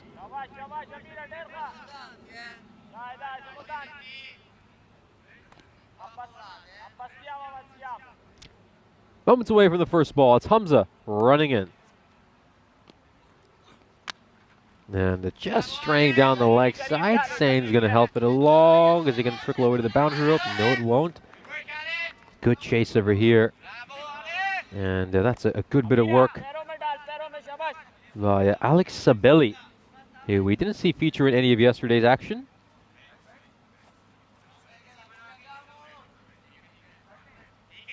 Yeah, that's the one great thing about this Roma Capanelle team. They're just a real mixture of people from different backgrounds. There's a lot of native Italians in the team as well, which is just excellent to see. I mean, really, you want to grow the game beyond just the expat community, and I think that's been one of the biggest positives we've seen on the European Cricket Network the past few years, is just seeing the number of native people picking up the game as well. You see that most when you watch the women's game, where, again, a lot of girls within the country are really getting into it. You see this particularly in the Greek national team, the Romanian women's national team as well. Yeah, this has just been a fantastic ambassador for our sport. As Shea Kana getting ready to face this first ball. Two fielders outside the ring to him are at deep mid-wicket and long on. That ball to start off. Oh, they're going to sneak a single here. Slight mishap.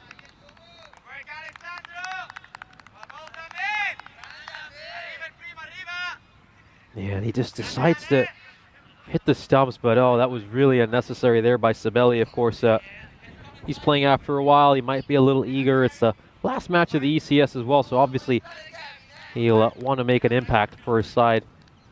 Of course, this is the last time we'll be seeing the Capanelle this tournament, as it's very unlikely they're going to go on and play in the semi-finals.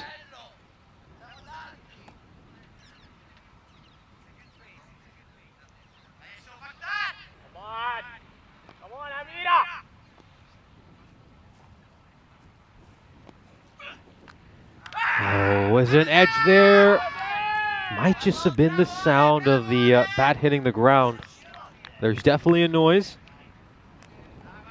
Yeah, I think it might have just been bottom of the bat brushing the pitch along the way. It's saying though, huge responsibility for him, of course. One of the most important players for this side. Star player for his team. And I wonder why they're appealing there. That's gonna go for overthrows as well. It's kind of all a little bit chaotic for the Capanelle. I mean, this was nowhere near LBW. I don't know what they're appealing for. And then, as you can see, Kekulawala going for a shy at the stumps. The keeper fails to get it, and it goes away for overthrow. So all a little bit sloppy to start off for the Capanelle.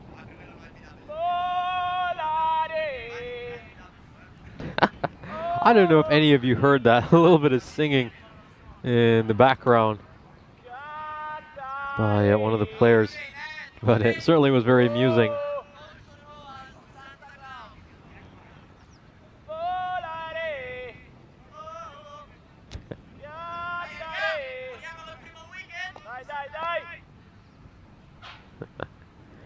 Yeah, it just gives you a moment to appreciate the singing.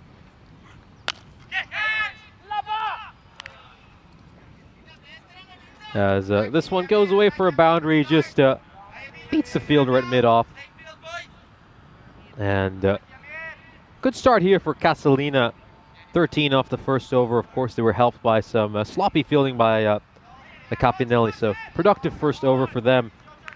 And yeah, for a side who've scored 34, 35, and 73 in their first 3 games. They'll take that, as of course we're just a week away from the Euros of Cricket. Of course, on the 25th of September, we start the European Cricket Championship, where of course 31 nations will do battle to win the Euros of Cricket. Should be a whole lot of fun, and we're looking forward to that. Of course, start the countdown when there were 100 days to go, all the way, I believe, back in Sweden, and just to see that we've come down to just a week. It's certainly, we're all excited with so much anticipation for that. This is going to be the best ECC yet.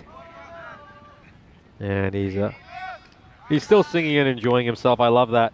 I just love this Capanelle side. I mean, results might not have gone their way, but they've always got their heads up, and they just play the game the right way.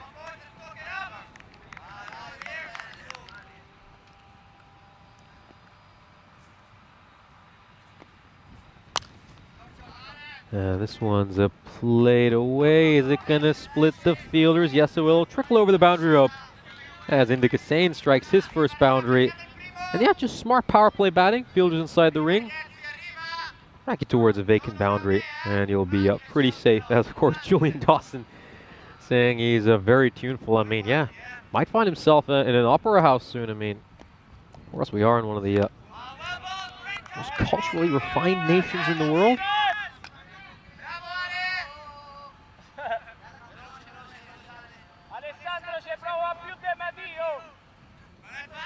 That's one thing I also love about the Capanelle. I mean, everyone giving out orders in Italian.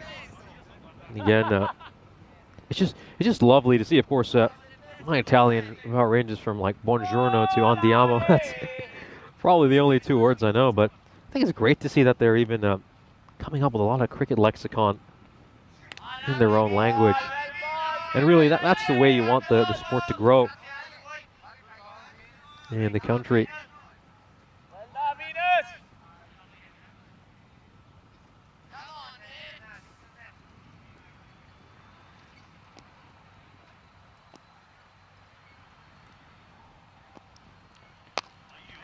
This one's just played away towards mid-wicket. And Hamza with a bit of foot fielding. Just trying to flick it back up and collect that one.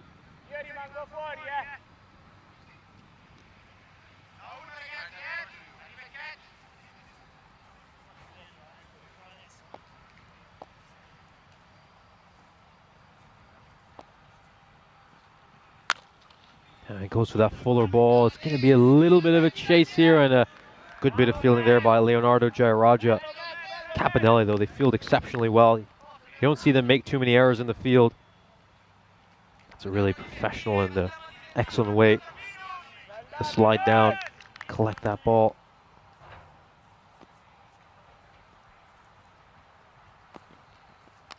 Oh, just played that with soft hands, so it made sure that it wouldn't actually carry through to the keeper as a little bit of foot feeling. I hope he hasn't done his groin or something while trying to do that. But yeah, he manages to do it, gets the job done somehow.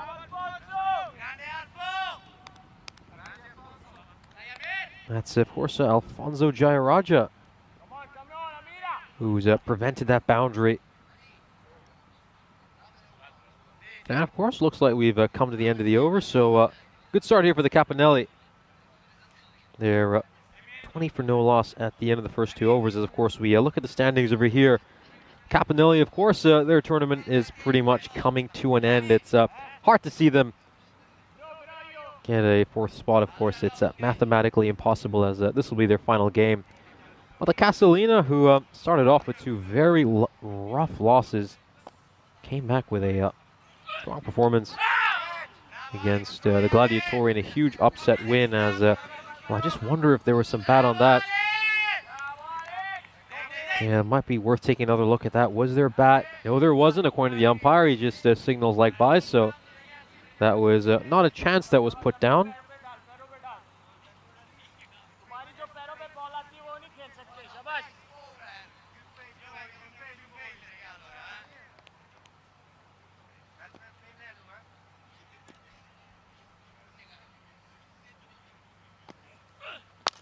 This one is chipped up, and it's going to go beyond the fielder. He puts in a pretty good effort to try to bat it back inside the field, but he's not able to do that, unfortunately. Yeah, that's going to go away. Yeah, it's going to be a 4, of course. Yeah, that is a terrific effort. Saying he's looking pretty good. He struck a couple of boundaries himself. Again, they just need a good steady start here, the Castelina. That one's going to be a wide signal by the umpire. Of course, the umpires for this game are Hassan and, of course, Suleiman Said, who's square leg umpire. Of course, he's at point for the left-hander, just to help speed up the game. Third umpire is Nirmal. Of course, I saw our match referee earlier, Ian Ramage. This one is played towards mid-off. Could be a quick single, but oh, they'll get it anyway, courtesy of overthrows. Oh, I think he just got a bit over-eager there, Leonardo Jayaraja. Went for the underarm throw, and it was nowhere near the stumps. And again, the Capanelle, you know, they're obviously eager, they're obviously excited, but they don't want to overdo it. And the umpire just having a word with Leonardo Jayaraja right now.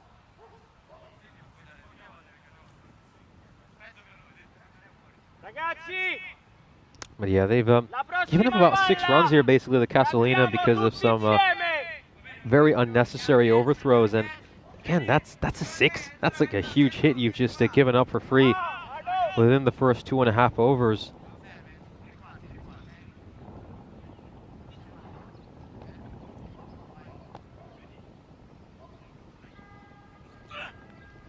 This one is going down the leg side. It's going to be a wide. A very good question here by Sujith Yadav. Why isn't he bowling leg spin today? Of course, we saw Hamza bowling leg spin yesterday, and he was a touch expensive. I'd say his average economy rate over the games he appeared in was about 10. So maybe he's just hoping that things turn around. Bowling medium pace, as this one's going to slip past the keeper. Unfortunately for him, he's having a rather difficult time with the gloves. Alex Sabelli, a little bit more inexperienced as a wicketkeeper, but that's just a tough spot for him, really. Takes a rough bounce. Although you'd expect most keepers to stop that again. A little bit more inexperienced, and I think as his career progresses, he's just going to continue to develop into a better player. And yeah, of course, we saw Mr. Maximo talking about Sujith Yadav a little bit yesterday as well. He can be a bit predictable at times as a leg spinner. He really only bowls the big flighted Turner. I think really to excel as a leg spinner in this format, think he's going to have to add a few variations to his game, as this one's going to take an edge and go away for 4. Most unfortunate, it's just bounced off the pitch. And it's gone right over the fielder, a third man's head. So, yeah, things just going against Capanelle early. Some edges not going their way. They've been a little bit leaky as well with overthrows, a few fielding errors. Yeah, not the way you want to start your final game of the ECS. Really, the only highlight for them so far has been the singing. No, once again, I think the keeper just fails to deal with it. I just need to come up and be a little bit closer to the medium pacer. It's going to be more runs of buys. Castelina so far, I mean, we're right in the infancy of this innings, but they've already picked up 17 runs off extras.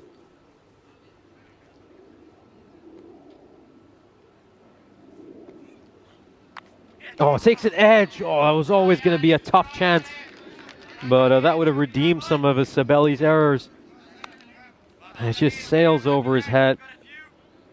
Let's just take a look at this. It's always going to be a very difficult chance. He's put in a great effort, very athletic leap. But it's gone over him, and it's gone for a boundary. So a great start for Castelina, who've already topped 2 of their scores so far this tournament in just the power play. As we, of course, take a look at this. The last over going magical. Very unlucky for Amir Hamza. Don't think he bowled that badly. But 22 runs go off it. As he got 14.3 for the power play. Very, very good for Castelina. I mean, we really haven't seen them go beyond 7 on over at any point this tournament. So they've been aided a little bit by some errors from the Capanelle, but Kirby's going to come in here to try to stop the bleeding right after the power play. I like this move.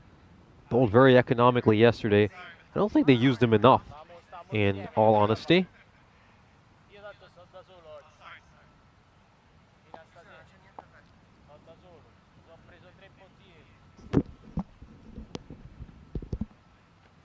Oh, this one is absolutely drilled. It's going to take a couple of bounces before going over the boundary rope. And yeah, just picks out that vacant boundary.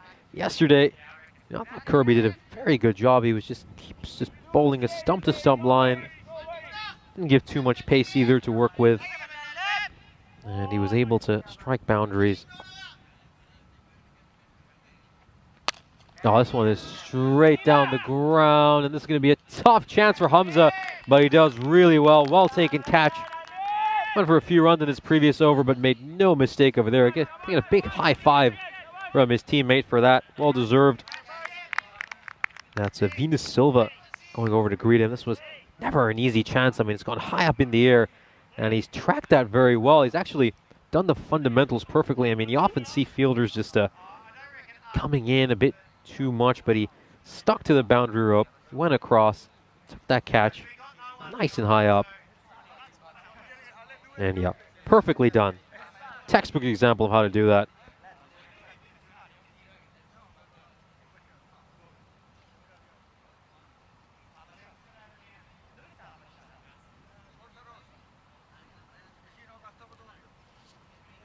Castelina lose their first wicket, of course. That's Shenanka, who has to depart.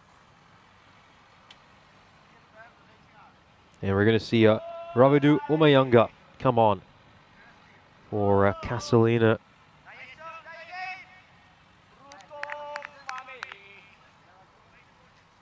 Just hear some singing in the background right now.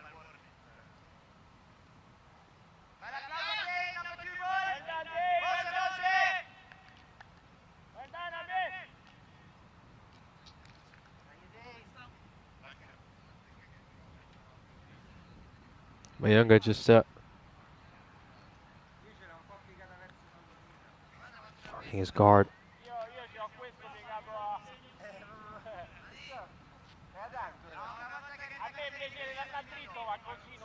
Mayunga, of course, averages just under 7 for his ECS T10 career with a strike rate of 75. That just highlights some of the issues that Castelina have had over the years.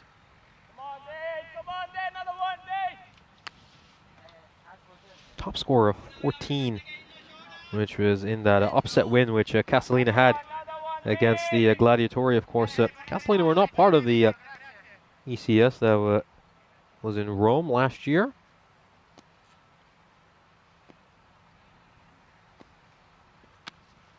But Umayunga did take part in quite a bit of action. This one is played well off the pads by Indica Sane. And again, I think good score here really for the Castelina. You'd expect would be about 120 on this pitch.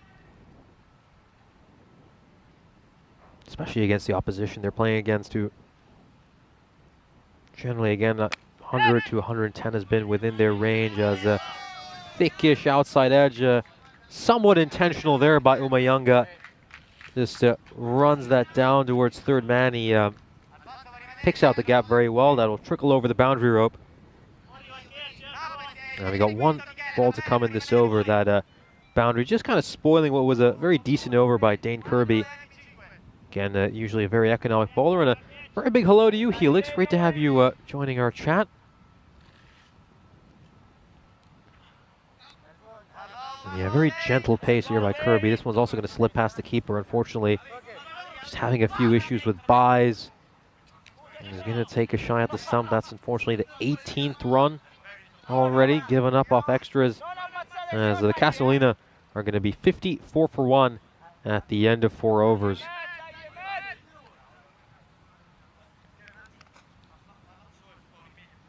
Of course, just a chance to look at this graph, of course.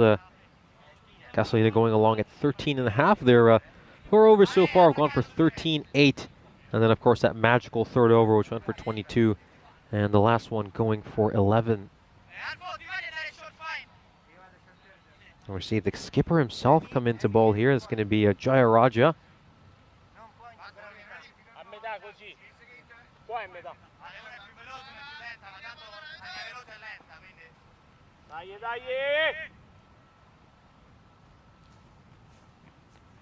Oh, and he just squares him up there, and that the ball just takes a funny bounce, which bamboozles Kekulawala. And I think they really just need a little bit of magic in the field, maybe a little magical spell to just lift their spirits again. This is probably the most deflated I've seen Capanelle at any point in this series. Again, usually a side, there's a lot of chatter when they're out in the field. I think just the slightly lackluster start to this game has demoralized a few of the fielders. Again, a lot of hands on hips, a lot of double teapots out on the field. They need to lock themselves back in as, ooh, this is going to beat the batsman and the keeper. It's going to slip away, and it's going to go to the boundary rope. Good chase there by Alfonso Jayaraja, but he's not able to get to it. Unfortunately, young Sibeli just having a difficult time behind the stumps. Yeah, just very leaky here to start off Roma Capanelle. They were 13 runs away from their tournament best, the Castelina. This one just played with soft hands by Sane. You see the projected score there, 139. I mean, they didn't get anywhere close to that. They'll double their previous ECS best, which would be quite a story.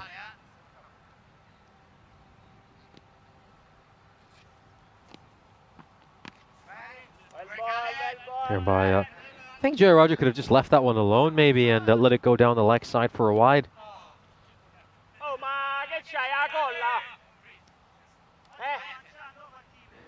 Well, when the keepers just tried to throw the ball back to the bowler, and unfortunately he's clattered onto the stumps. It's just been that kind of a day for him, unfortunately. Oh, this has worked very well behind fine leg. Again, there is no fielder in that region, so that's a very intelligent shot to play. Slightly premeditated.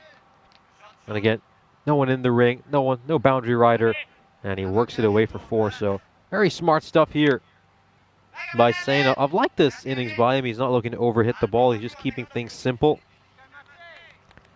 They've made 16 runs down third man and fine leg so far. This one's played away behind square leg. Is the fielder going to get there on time? He will. There's our favorite singer. And that's going to be a couple more runs for Castelina. No, I'm not. This route to finish.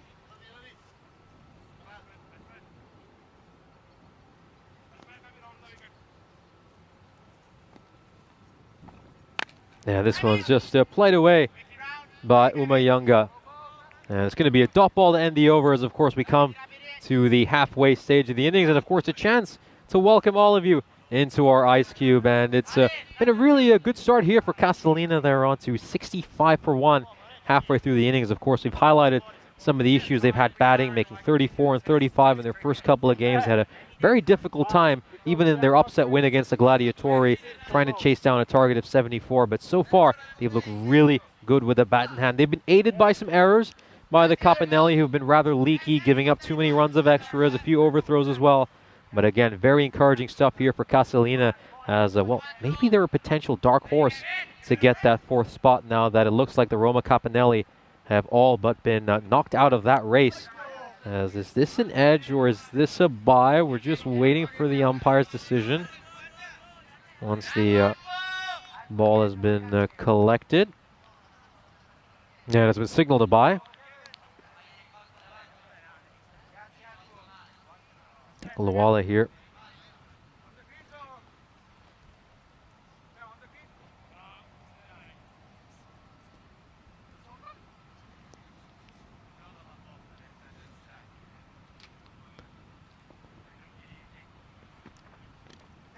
Oh, is this a hit wicket, or is it just the keeper who's hit the bails with his gloves? Well, I really don't think that's a hit wicket. I think the keeper's accidentally dislodged the bails here. Yep.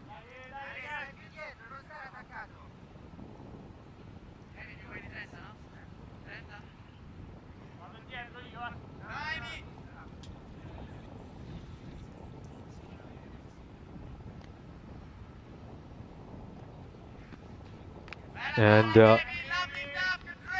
Keko Lawala just managed to get a dot ball there. And just looking at the amount of runs of extras, that's now climbed up to 25 for Castelina again. More than a third of their runs coming courtesy of that, as this one goes away for a boundary as well. Plays that expertly behind point. Very good looking shot again. I just love the way Indy Castane's been batting. Very intelligent cricket here as he strikes it behind point. Of course, Helix asking if Vinny took his towel to the beach. Probably did. I think Mr. Maximo is now having a great time out at the beach. As we just take a look at this. And not quite able to grasp that either, but it's not going to matter too much.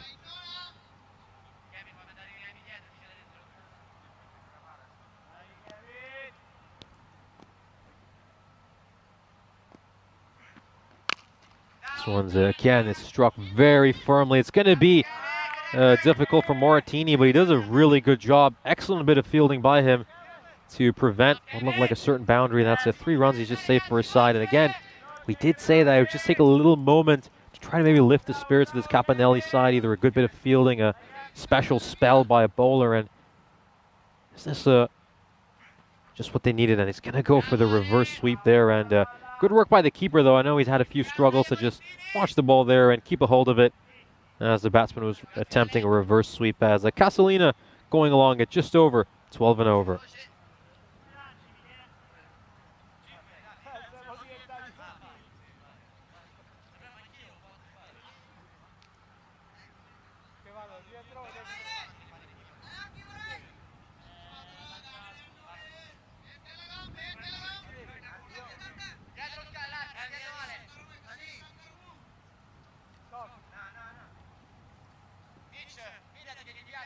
Sujit Yadav just asking if where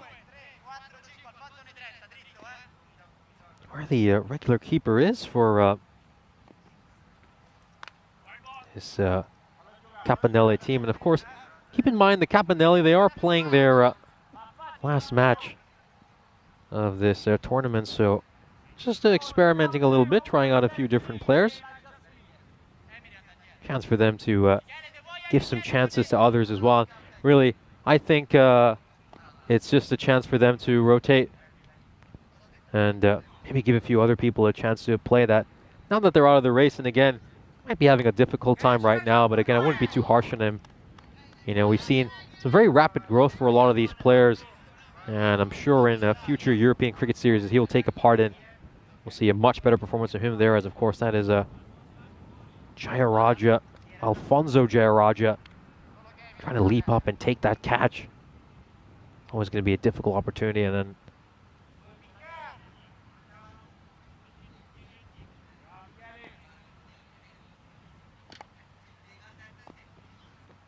no, this one is down the leg side. He could have left it alone and it probably would have gone up for a wide. But instead, the edge is going to help it along for a 4, and he can add 4 more runs to his personal stats. Yeah, this has been a very, very odd innings so far. It's been rather strange to watch. It's been very error-prone. We've seen a lot of comedy as well. And, of course, Castelina have now broken their ECS high by getting to 81. 82, beg your pardon. Moratini continuing. This one's just behind point. It's going to be quite a chase here for the Leonardo Jayaraja, but we'll come back for a couple runs here, Castelina.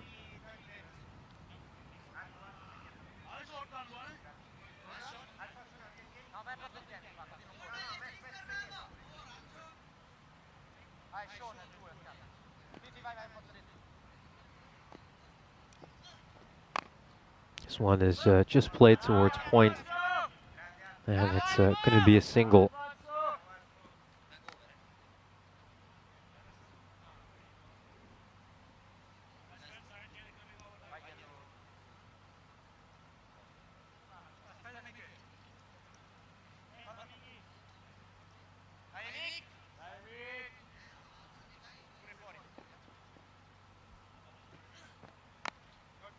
Oh, very, very well played. Very intelligently played. Just runs it along towards third man.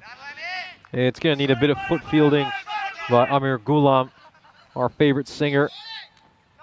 And oh, Moratini fails to collect that. That would have been a run out if he had managed to get it. And that really just reflects the sort of day that the Capanelle have had so far. I mean, we're at the stage where there's people laughing in the field. They can only see the funny side of this now. He does well here, Ghulam, to get to it. Use his feet, and then a good strong throw back to Moratini. And all he has to do is collect this and whip the bails off. It'll be a fairly easy run out. But he fails to get the ball. As this time again, just straying onto the pads a bit too much. It's tucked away behind square leg for a single.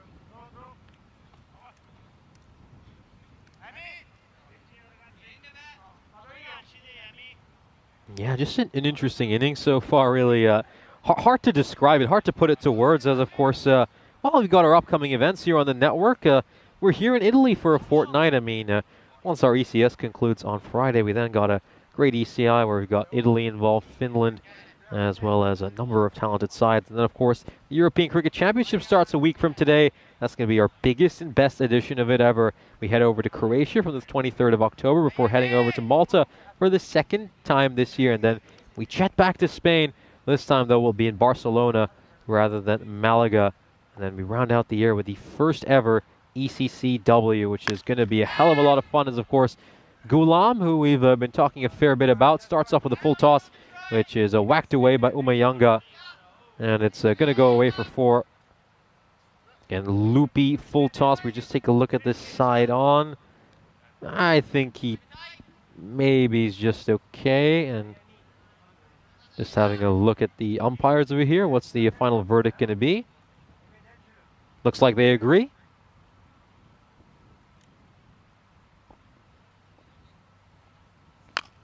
This one's also belted. Is this going to go the distance? Yes, it will. It goes all the way. Huge hit here by Umayanga, and the first Maximo of this innings. Enormous 6. And it clears long on. Great bit of footwork. Charges down the wicket and absolutely belts it. That's one of the better shots we've seen so far today. And again, he's just flying the ball up, giving some of these loopy deliveries, which are quite easy to hit. I think he Just needs the ball a bit quicker, a bit flatter, make it a little bit harder for the batsman to hit. Because really, this is not the way this Capanelle side want to bow out of the ECS. You want to see them put in one strong performance and leave us with a good, lasting impression. As again, it's going down the leg side. It's going to be helped away for a 4 as Indica Sane batting superbly over here. Again, too far down the leg side. Can't be bowling there. I mean, there's nobody even there to protect that boundary. No one inside the ring. No boundary riders either. Again, just looking at his field, he's got most of his protection on the offside, along off a deep cover. Is he pitching it full and straight or just outside the off stump? Oh, what a big appeal over here. But again, a rather optimistic appeal. Not the first time today by the Capanelle. As we can see, he's absolutely whacked that. Huge inside edge. But yeah, when things are not going your way, you might as well just hope that something finally does. And yeah, just that kind of day. If you look at the field right now, it's hands on hips all around. As we have a slight pause in the game, which of course just gives us a chance to discuss what games we've got coming up after this one between the Capanelle and the Castelina. Of course, Kent Lunka will come back to play their second game of the doubleheader against Royal Roma, and then Royal Roma, they'll be involved in 3 fixtures today. They're playing this very Castelina side later. This one's struck out to mid-wicket towards Kirby. And the Castelina themselves will be involved in 3 games. They round out the day with a good fixture against Kent Lunka. As of course, we've got a couple overs to go, and Castelina are 103 for 1. Indica Sane, their skipper, going along very nicely at 43 of 28. A very impressive showing for him. And of course, as we said at the top of this broadcast, if they really wanted any chance of getting a fighting target, it would come down to Indica Sane. And I think right now they're already in a very healthy position. And they probably moved to the stage where now, I would say if they can get to that 125 mark, they'll probably be heavy favorites heading into the second innings. And of course, this is already his career best for Indica Sane on ECS. His previous best score was a couple of years ago when he was undefeated on 21. And here's his career strike rate, though, is just under 100, but he's put on a great showing here. And again, this is what we often say, that, sometimes the stats, they don't tell us all of the tale. And a lot of these players are just improving with time, getting better and better. And Indica Sane, a prime example of that, as well as this Castelina side, who, again, at the start of this tournament, the way they were going, they looked rather hopeless. They could be on track to string together back-to-back wins. This one is drilled down the ground towards long off. That's going to be a single.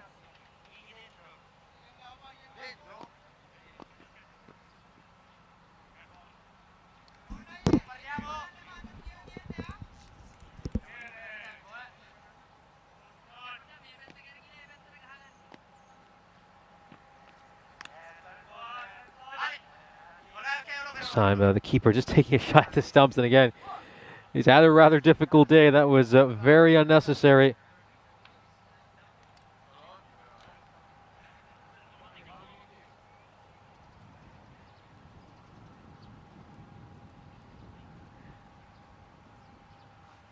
Yeah, projected score right now, 122. I certainly say it's within their range. I mean, 125 is very attainable. Just looking at this Capanelle bowling card, wonder who they're going to give that final over to. This one's gone high up in the air. It's a catching chance. It's going to Hamza. He's a very safe pair of hands, and he does exceptionally well over there to take that one. Good catch as Umayunga departs, having made 21. You can see he's just charging down the wicket, looking to heave it towards that cow corner boundary, and you can see Shub right behind him, watching in anticipation, hoping it clears the boundary, and he has a chance to take another crowd catch, but it wasn't to be for him as Castelina lose their second wicket. Jai Raja picking up his first, but continuing our point, Wonder who they'll give the final over to. Of course, Venus Silva going for 8 in his first over. He bowled fairly well. Kekulawala gave up just 6 runs in his first over. Dane Kirby giving up just 10 in this first over. So it's going to be a bit of a choice for the captain, who he's going to pick from those 3. Might be Kekulawala, you know, considering his over was the quietest. And this one is going to take a few bounces. We're going to the field right long off. It's Poru Totage, who's the new player.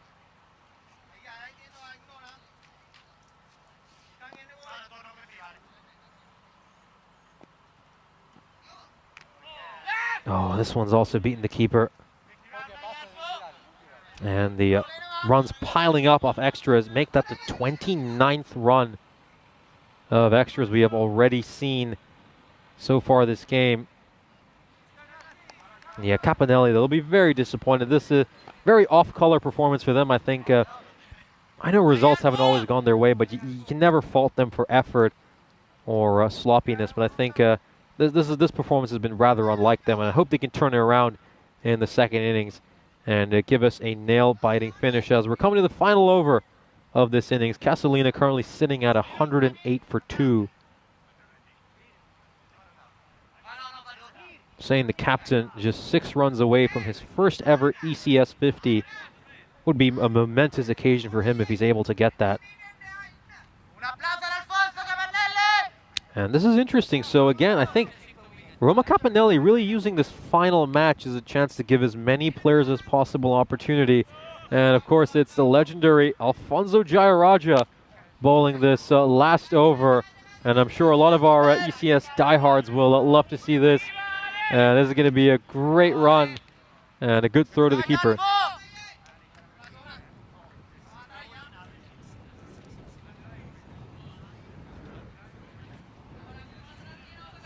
And again, he's one of the oldest players to ever play in the European Cricket Series, age 76. And again, you know, we've been wanting to see him bat for a long time, and I hope we get to see him in this final game. And it's great to see him come out here and bowl. I really hope he gets a wicket. I mean, that would just be a terrific moment. I mean, I would cheer for that harder than the fifer we were cheering for last night by Senevaratne. Come on now, 5 balls to get a wicket. And Sane will whack this away. Is this going to go for 4? Boo! I think a lot of our viewers will boo this half century. But in all honesty, I mean, big congratulations to Indika Sane for his first ever ECS 50. A huge career milestone for him. The skipper's batted superbly in the Kiwi helmet he's wearing. Oh, you can't do that. You can't do that to Jayaraja. I'm glad that reverse sweep didn't come off. You absolutely shouldn't do that to one of our finest veteran performers. Come on now. 3 balls to go. Can he get a wicket? Oh, there was a stumping opportunity there. If only. If only he'd been able to clasp that. Alex Sabelli could have made up for every error he's had so far today if he had managed to stump him there, but it wasn't to be.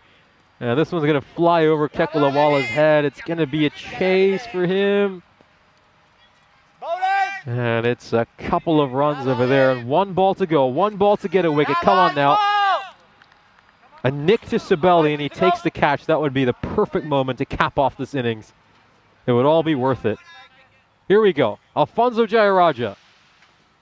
Oh, was there an edge?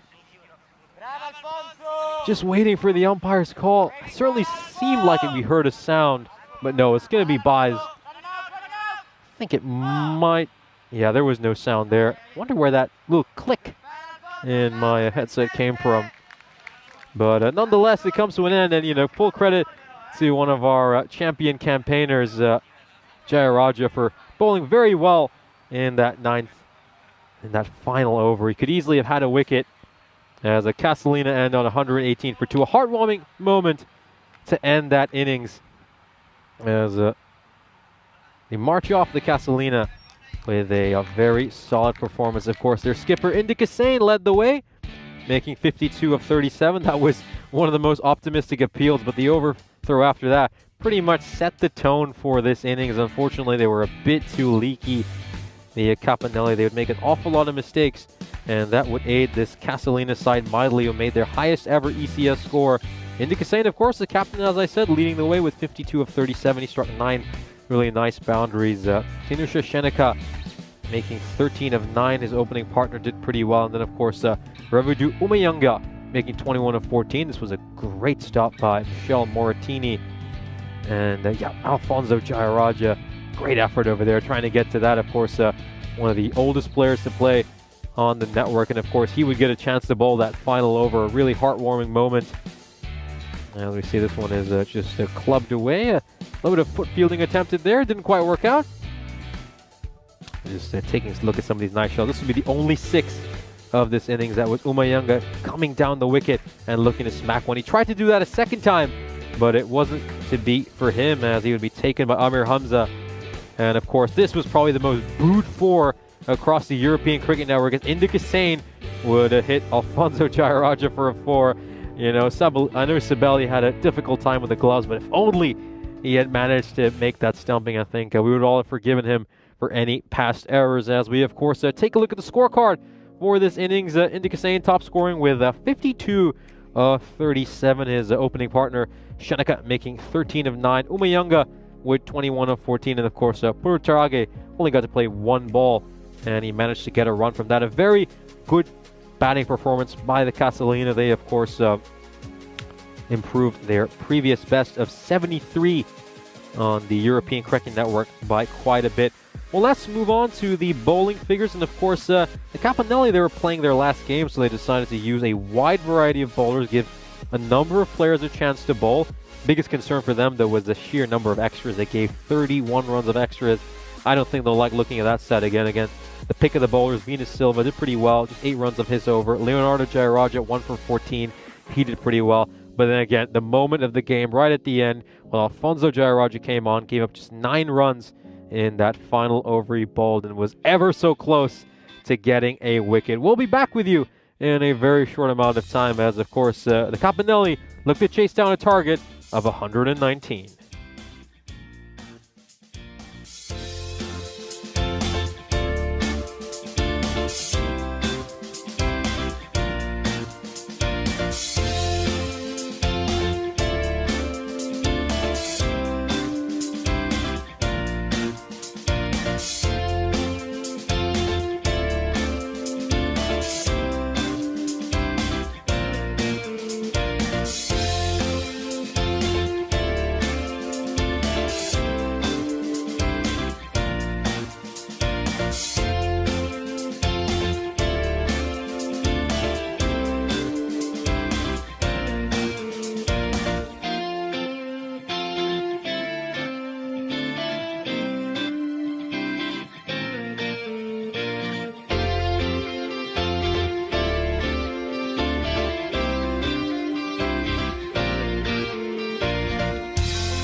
This European Cricket Network event is proudly brought to you by HCL Software and BizAway. Welcome back, as we're going to bring you the second innings of this exciting matchup between Castelina and the Roma Capanelle. The Castelina posted their highest ever ECS total, making 118 runs after their captain achieved a milestone of himself, making his first ECS 50. And the Capanelle have a very challenging target of 119 to chase down, and what is probably the last time we will see them this ECS. Of course, it looks like it's going to be Moratini and Gulam to opening the batting for Capanelle. Of course, we're just waiting to receive confirmation of who the openers are.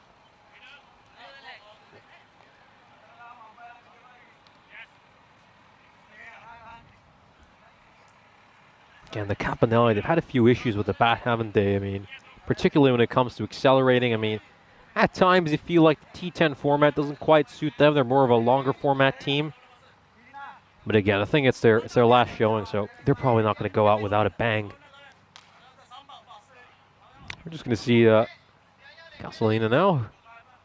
They've got only two fielders allowed outside the ring, of course, and there's a fielder long off, and then, of course, a very fine deep third man, which isn't a bad idea considering the amount of edges that go through that region. You could probably just about make out where he is on the top left of your screen when you get to see the angle where the bowler is running in. Just getting their fielding spot on now. The Castelina, we should be ready to get underway. Here we go. First ball of this innings. And he goes for a big drive that's been given a wide. And they'll also get the extra run by the sharp hitter running across the wickets, of course. Moratini, one thing I love about him is how good he is running between the wickets, of course. Many of you might have seen the clip of him from a few days ago when he just sprinted right out of the gates from the non-strikers end. So, again, one thing with these two out there is you should see some quick singles running there. Look at Moratini at the non-strikers end. Look how ready he is to run. The attitude is spot on. And I love to see that, of course. You know, there's been a little bit of criticism of this Capanelle side, particularly some of the errors they made in the first innings in the chat. And I just want to take a moment to say that, of course, a lot of these players are semi-professional. They're not players who are playing cricket for a living. You know, they've got lives, they've got other jobs. This one is a struck away for 4. That's really well done. So I think some of the criticism was a little bit undue. Again, these people are playing for the love of the game. They've been such great ambassadors for the sport in countries that are non-traditional cricketing nations. So, again, yeah, a few errors there from the Capanelle. It's been a long campaign for them. I think most professional sides would struggle playing 14 matches in such a short space of time. And, again, fatigue might have played a factor. They're obviously trying out a lot of new players because it's, in their eyes, what one would call a dead rubber.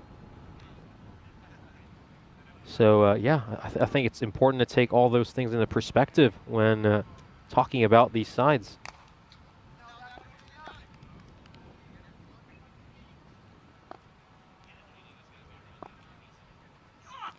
Oh, this one's played away, absolutely middled. This is going to go all the way, a huge 6, absolutely bludgeoned towards the production cabin.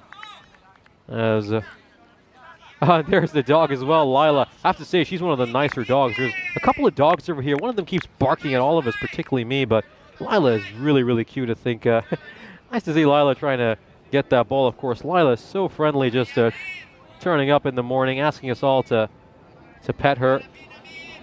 So, yeah, certainly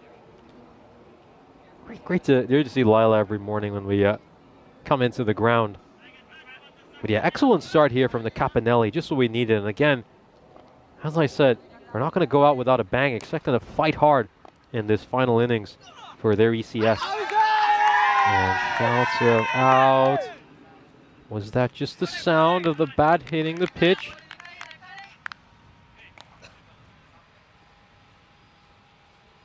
Yeah, might have been, yeah. Probably no edge there. Good decision by the umpire.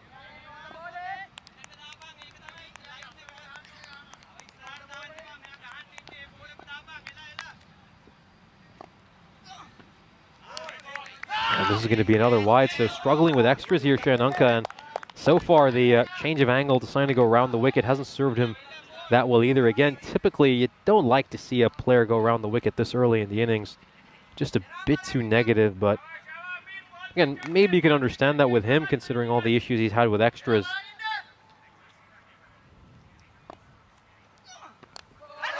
Oh, shouts of catch it. And oh, he goes for some foot fielding and he goes right through him. I don't think AS Roma will be signing him anytime soon, as thickish outside edge beats a couple of fielders. And yeah, that goes right through him.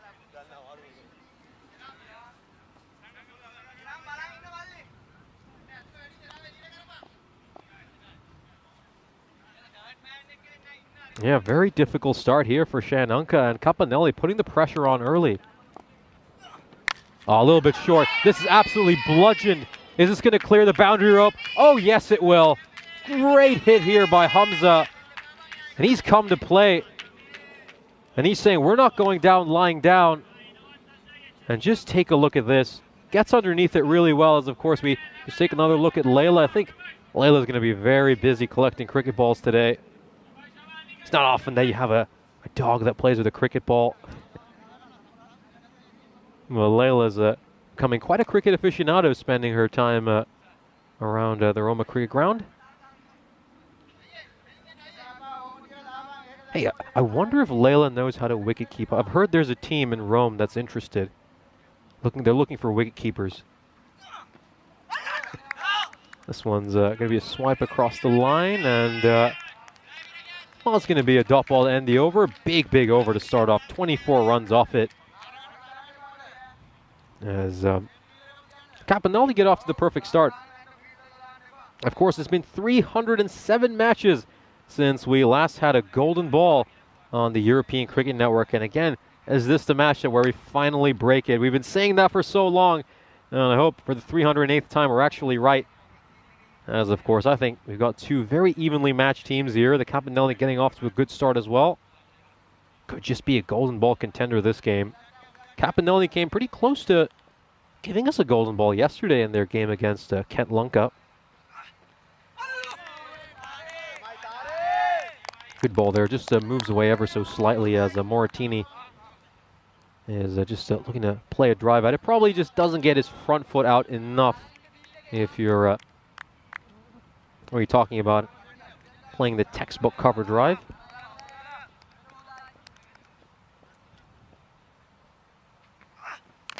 Oh, inside edge onto his stumps. That's most unfortunate. Moratini, though, he's so good running between the wickets usually, so it would have been nice to see him out there for a bit longer. But he departs again. Third time today we've seen someone chop the ball back onto their stumps. We didn't see it a single time yesterday. And he understandably so. Very harsh way for Moratini to end his innings. And oh no, is he going to be greeted by Derek? Is Derek going to come and greet him? Yes, he will. Moratini departs for a duck. For a couple of balls. Not a golden duck at least for him. At least it's just a plain old white Derek. Yep. Chops one onto his in. Chops one back onto his stumps.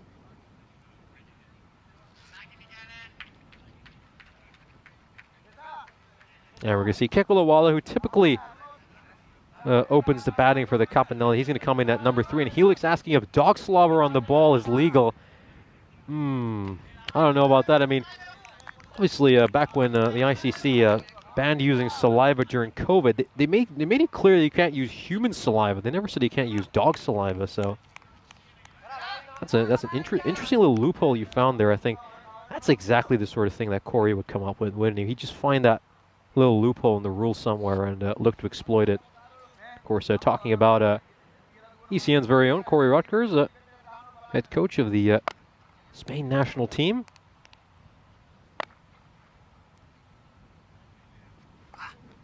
Oh, terrific ball.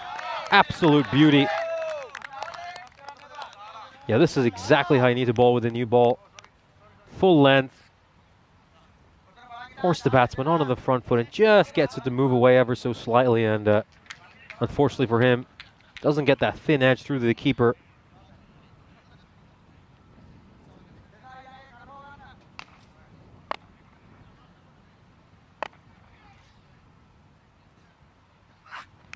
Oh, takes an edge this time, but it goes past the keeper.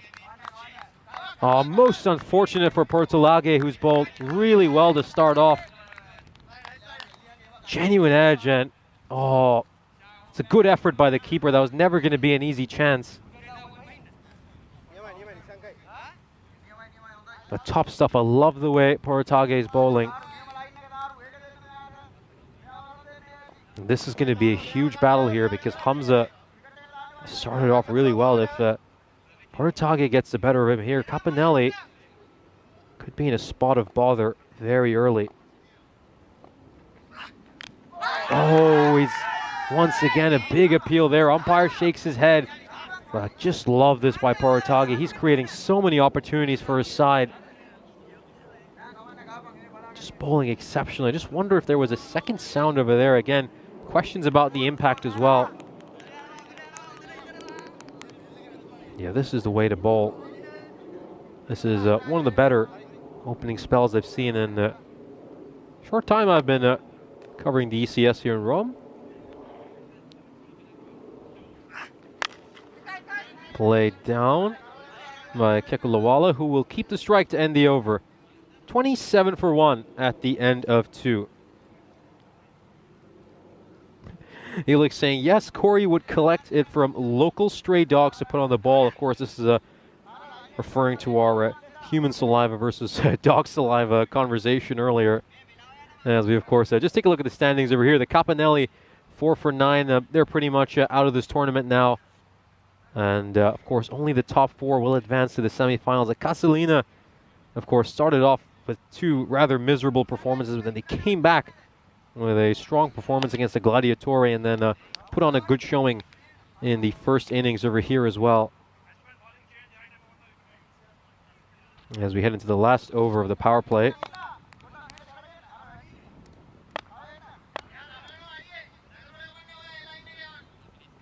It's going to be Priyadarshana bowling this third over. Oh, it's a rank full toss. And it's just going to be a single, though. I mean, I think he's going to be rather disappointed he's missed out on that. And, yep, it's been given a no ball there. And also, meanwhile, during the live action, there was a rather bad overthrow. Let's just give you an opportunity to look at that. Umpire signals out a no ball for height. Very casual first run here, just jogging along. And then it's Kent Lunka's turn to get a bit too casual. That is very, very careless by the bowler. As he's given up an extra run and a free hit. Kekulawala will absolutely demolish that ball and send it behind square leg for a 6. Great hit. Great wristy shot as well. He uses his wrists to absolutely slap this ball from right in front of his feet. Outstanding shot, and again, a difficult start to Priyadarshana's over. We've seen one over go magical, the first one, and this one starts terribly. Economy rate of 81, 54, as things stand. Make that 60. 10 runs given up and 1 legal delivery bowled. Nightmare start to this over.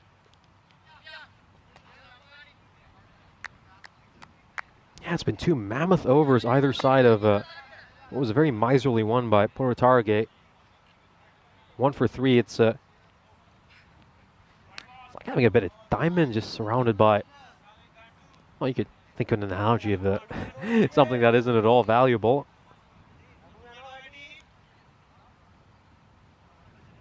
Kekulawala just needs to sort things out here. Again, 11 runs given up already, and he's still got 5 balls to go in his over.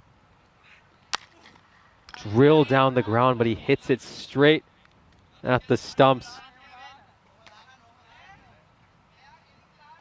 And that just bails Priyadarshana out a little bit. There would have probably been some runs over there as well.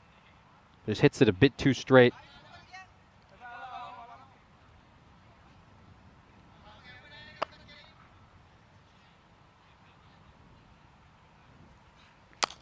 This one, though, straight down the ground again, but he hits it over the stumps, and it's gone for 4, straight as a beeline by Kekulawala. Great hit over here. Umpire ducks, and it goes away for a 4, so this is just turning into a nightmare over, as we said, for Priyadarshana. 15 off it.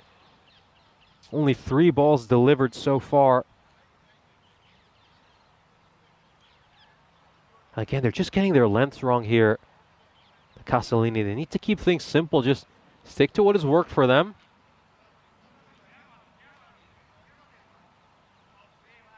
Try to bowl good tight lines and lengths.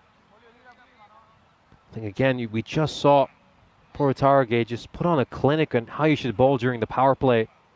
Just need to see more of that from Priyadarshana here.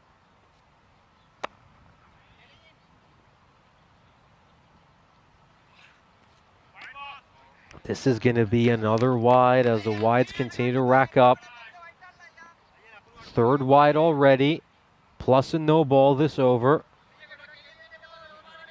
Just having a lot of issues here, and again, it's just moments like this that really deject a fielding side. You're starting to see their body language just drop a little bit. The Castelina, they came in really pumped up after a good first innings, but within just 15 balls, they've had the stuffing knocked out of them.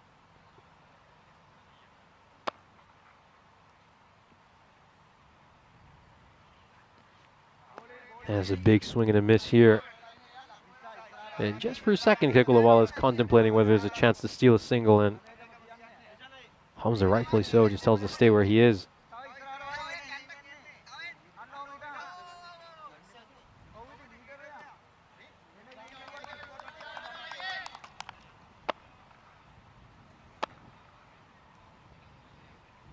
Two balls to go in what's been a very long over.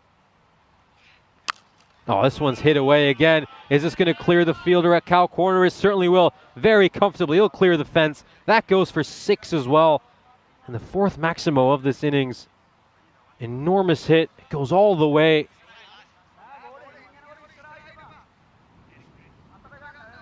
As of course, one to go. We were just asked by one of the players out at long off. Was Porutatake asking me how many balls were left, and again, I think he needs to come right back and bowl the 4th over. Don't really think you can risk leaving him for later, because the way this run rate is going, there might not even be a later. He needs to come right back and get either one of these set batsmen out as this over comes to an end, and a near perfect power play for the Roma Capanelle. They managed to get 50 runs off it and lose just 1 wicket. Top start for the Capanelle.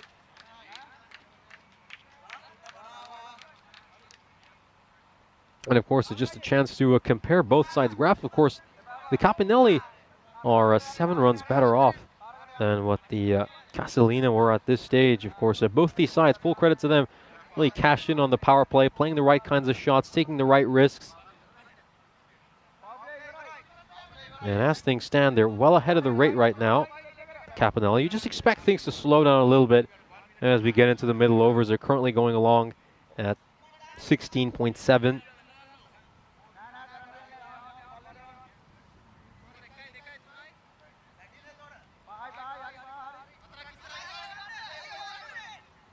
I think it's yeah, straight up. Bringing Porutatake right back. I think this is a good decision. I really like this. Just get either one of these guys out. Can't let them hang around. Oh, this one's up in the air. It's a catching chance. Is it going to be taken? Oh, he spilt it. Oh, he spilt it. You can't afford to do that. And I got to be honest with you, Kekulawala was just sort of halfway down the pitch just watching it. You can't be ball watching. You just have to run. Doesn't matter if it's taken or not. You've got to do the right thing. And you see that he's just there very casually watching along. And he doesn't start running until afterwards. I mean, he should have run a single by the time the ball got to the fielder. But yeah, not a very costly drop over there. Kekulawala dropped on 21. And most unfortunate for Porutatake, who's bowled very well in this spell.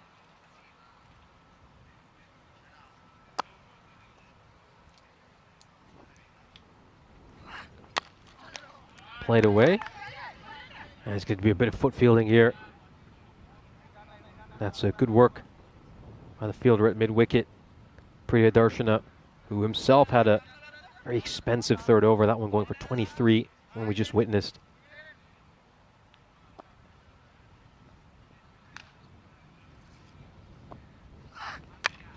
This one's come off the toe end of the bat. It was a very ugly sound. And that's another chance that's been spilled. So Castelina having a few issues in the field as well. Of course, we were rather critical of some of the mistakes that Capanelle made, but Castelina here, I think they're just struggling to take catches. This one's gone high up in the air. And the fielder, yeah, he's just in no position to take that. Completely misjudged it. Very disappointed here, the Castellini. They really can't afford to give up these kind of chances. 2 catches dropped this over already. This one's gone high up in the air as well. Is there going to be a fielder underneath it? Well, he's already beyond the boundary rope when it's been given, and I think that's going to be signaled as 6. I mean, he makes contact with the ball when he's well outside the boundary rope. And let's just take another look at this. As you can see, yep, he's got 1 foot outside. And yep, I think that should be pretty clear. And it's been signaled as 6 by the umpires.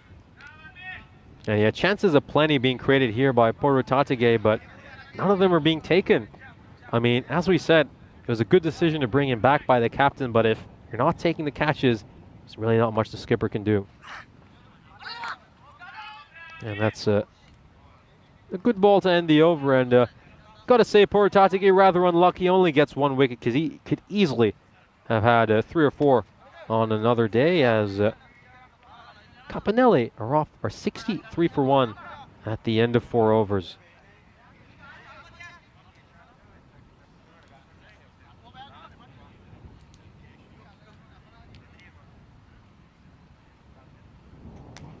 Of course, as you can see right now, the Capanelle are way above their required rate, going along really nicely. And, you know, we typically expect to see a little bit of dip in the middle overs as spinners start to get introduced. Fielding restrictions are lifted. They're still going along very nicely, the Capanelle, so far, as this is a low full toss, a good bit of fielding. And the fielder out in the deep. As we see the captain himself come in, Indicasane, trying to take charge of the situation. Of course, led aside superbly in the first innings, making his first ever T10 50. This one just a smack down the ground. No, they need to be careful here. Just a little bit lazy here by the Castelina. They're not backing up. They're not doing the basics. Everyone was just staring at each other over there, and nobody actually had the initiative to go get the ball. And again, I think both these sides a little bit subpar in the field. And both are 2 teams who've kind of been struggling for wins, as this is going to be a big edge. No question about that. The captain manages to get the breakthrough, and Kekulawala, who was dropped just 3 runs ago, isn't really able to take advantage of that extra life, as Indicasane gets him shortly afterwards. Good catch taken there by the wicketkeeper. No mistakes by Nishankar Rankoth.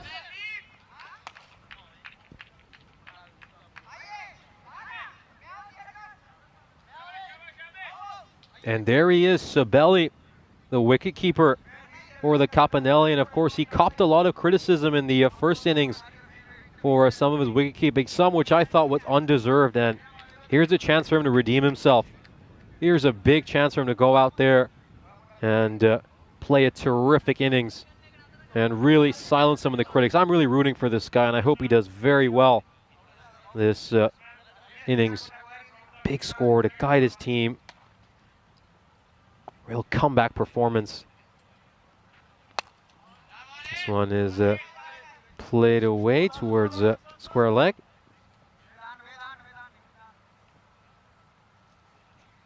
Of course, he's played in 5 innings previously on the European Cricket Network, his career best being 8 against Royal Roma. Again, just in the infancy of his career right now, and won't give those stats too much notice.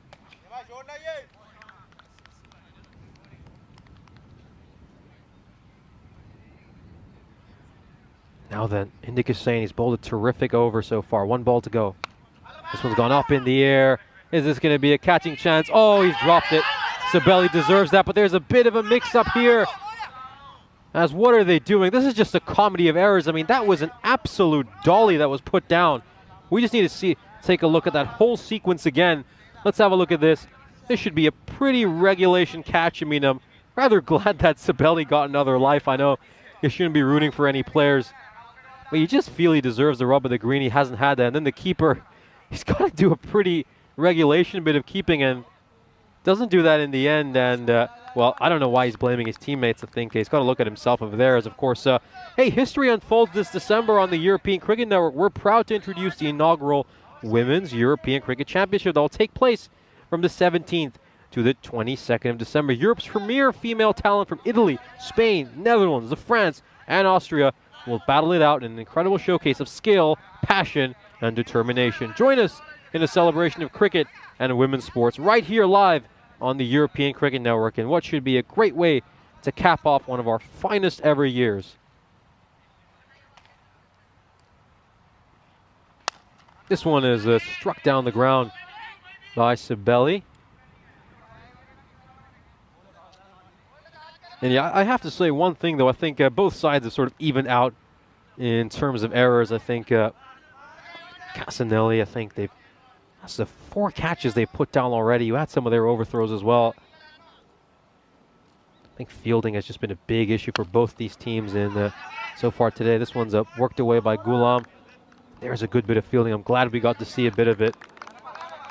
Nice collection running in from the boundary there by Kankamage.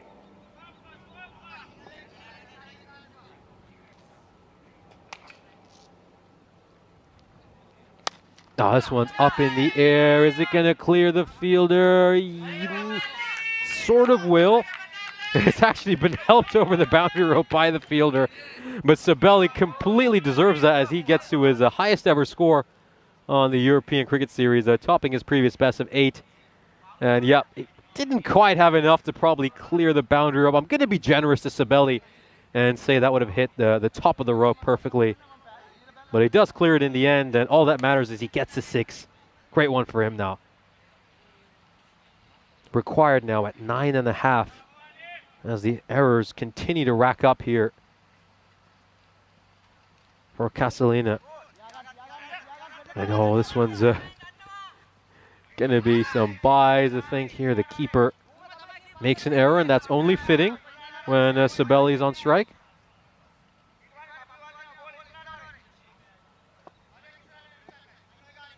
Hamza now back on strike.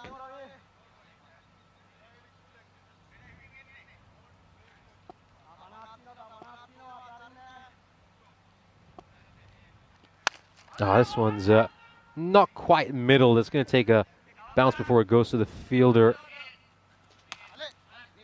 And once again, just for a split second, I thought there might be overthrows over there as well, but they do manage to back this one up, Castelina. 9 off the over so far. 1 to come.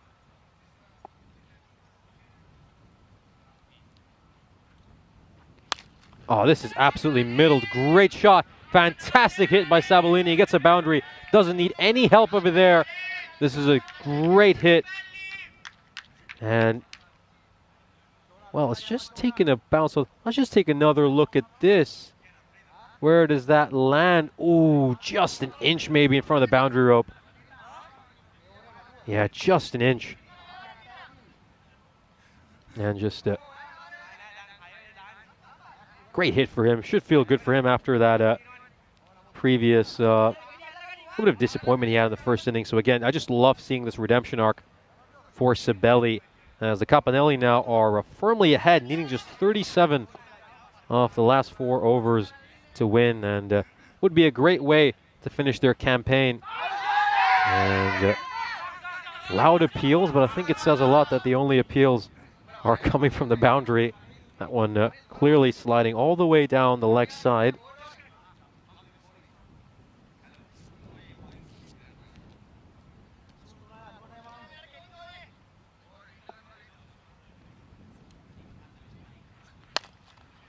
This one is struck straight towards long on. That's going to be a single. And again, at this stage, the Capanelle, I think 1 boundary and over, and rotating the strike should do the trick. Indigsain bowled very well in his first over. He managed to get that important wicket as well of Kekulawala. He'll be eyeing up Ghulam over here as Ghulam will help that one away. And oh, Shub has taken it. Oh, he's taken it. What a terrific catch. Well, you can clip that one. And he's been looking for the catch outside the boundary all day, and he managed to take that one, of course. Shub This is a terrific one. Let's take another look at this. It's clubbed away beyond the boundary rope. And oh, that's a clean catch in my book, so I'm going to ignore what happened after that. As of course, we return to live action as a boundary has been struck over here. We're just awaiting what the umpires say. Let's just take another look at Shub's catch. Oh, well. Oh, he's got a little bit lucky there. Got a little bit lucky there. Isn't he a bit too close to the boundary rope? That's what I'm wondering. Should he really be there? I don't think he should be taking a catch if it's beyond the fence, until it's at least beyond the fence. Yeah, some criticism of the fielding display here. As of course that previous ball has been judged as 6 to 1. That went right over third man. So back-to-back sixes. Gulam goes big again. Is this another chance for a crowd catch? Nope. It's sailed over everyone's heads as we get 3 consecutive sixes here. Indica Sane is getting absolutely bludgeoned. 20 off this over so far. And Gulam moves on to his 50, of course. No celebration by him. He's completely focused on the task at hand. He goes big again. This is a catching chance. Oh, it's going to land right between the two fielders. It's actually perfect placement. And he's actually going to raise his 50 now in acknowledgement to his teammates.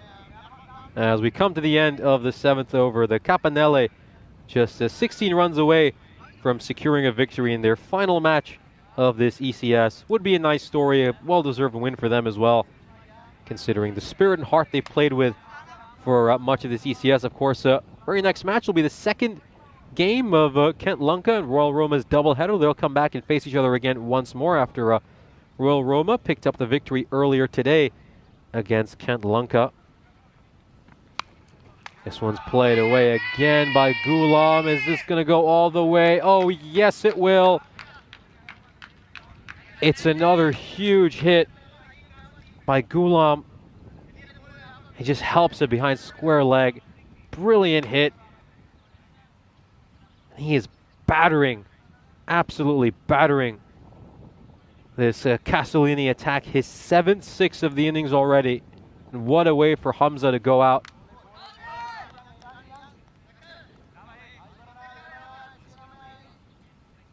Hamza on absolute fire over here.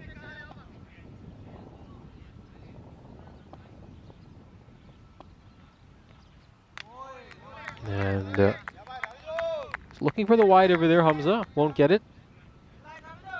One more look at that. Tight call, but the right call.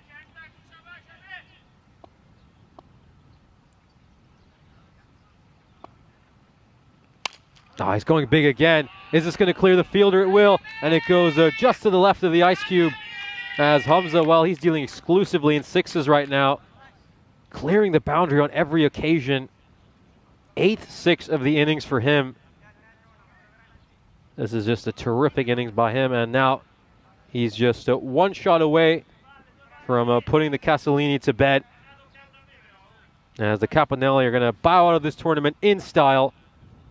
4 runs left. How is he going to finish this? Another big hit. Oh, he goes for the single, so that's very responsible by him. Of course, a lot of players want to end the game in style. You typically expect them to go there, try to batter that one as well, but he's done the responsible thing. And is it going to be Sabelli? He's already hit a couple of boundaries. Be a great story if he strikes the winning boundary over here as, oh, he was eager. Took a few steps outside his crease, but it's just going to be a single. He will keep the strike, though, heading into the penultimate over. So a couple of runs needed enough for the Capanelle to round out their ECS. As, of course, this would be their 5th win of the tournament. And we, of course, just take a look at that rate now. Of course, Capanelle just 2 runs away. I think they've just been sensational. They set things up perfectly with that huge power play they had. They were 50 for 1 at the end of the power play. And since then, to their credit, they've just been continuously scoring a lot of boundaries. I think they've been helped by some rather subpar fielding from this Castelina side. They've dropped 5 catches by my count. Sabelli dropped a couple of times as well. And now 2 runs needed. A chance for him to stroke the winning runs. And this is going to be a wide, so a single should do it here. Unless he fails to get bat on ball, score one more run. It should be Sabelli to get the winning runs here. And again, as I said right at the start of his innings, I'd love to see him come out here and win the game for his team. It'd be just a great redemption story for him after that first innings. And this has gone up in the air. Oh, is it going to be taken? It will. And it's third time lucky for the Castelina. This is so cruel. I was really rooting for this young man, Sabelli, to get the winning runs. He decides to try to hit a fancy shot, go for a boundary, but instead it's popped up in the air as he has to depart. Sabelli, having made 15, of course he was dropped twice, but not the third time. As of course this is the moment we have been waiting for all ECS. It's Alfonso Jayaraja stepping out to bat. The oldest player to ever play on the European Cricket Network is about to step out and potentially hit the winning runs on Capanelle's last ever ECS match of this series. Well, all our viewers, you've got a treat over here. A great way to round this game out. And again, I think if he hits the winning runs, he deserves a guard of honor from everyone here as he walks out. Out comes Alfonso Jayaraja. And oh, this is cruel. Castelina are moving all the fielders in close. Get out of there. Move everyone to the boundary. Oh, this is not right. Just look at this field setting. This should be illegal. You can't do this, Alfonso. Come on now. Runs off Alfonso Jayaraja's bat. Get the winning runs. This would be a great story, a heartwarming story. Oh, it's an inside edge. Glad it didn't chop onto the stumps. 10 balls to go, 4 in this over. He's got 4 balls to hit the winning runs.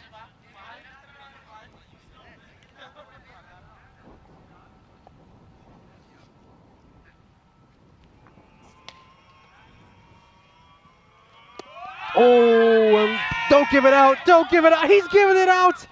Oh, how could you do that? Oh, the umpire spoils the party and gives that one out. And this is incredibly disappointing. One of the oldest cricketers we have ever seen on the European Cricket Network is dismissed. And no, I don't care. I don't agree with that decision at all. It was probably sliding up a mile down leg side. You probably need a third set of stumps for that to be out. Oh, what a shame. Umpire Hassan with probably the most unpopular LBW that's ever been given on the network. Oh, I'm glad he's walking off with a smile. I'm glad he's walking off with a smile, though. Yeah, this is a horrible decision. It's nowhere near the stumps. You need a third set of stumps for that to be out. But I'm glad. I really am glad, of course. It's just a terrific story, in all honesty. Alfonso Jayaraja is still playing cricket at this age. His love for the sport is alive. And again, just inspiring so many people to take up the game. That is what I love most about this Capanelle team and so many of the sides involved here in Italy. As of course, it's going to be Venus Silva now coming out. The Capanelle, of course, just need a 1 run to win. Twilight asking, where is Derek? Are you serious? We're not going to Derek Alfonso Jayaraja. You're lucky I'm not Corey and I just don't just go around banning everyone.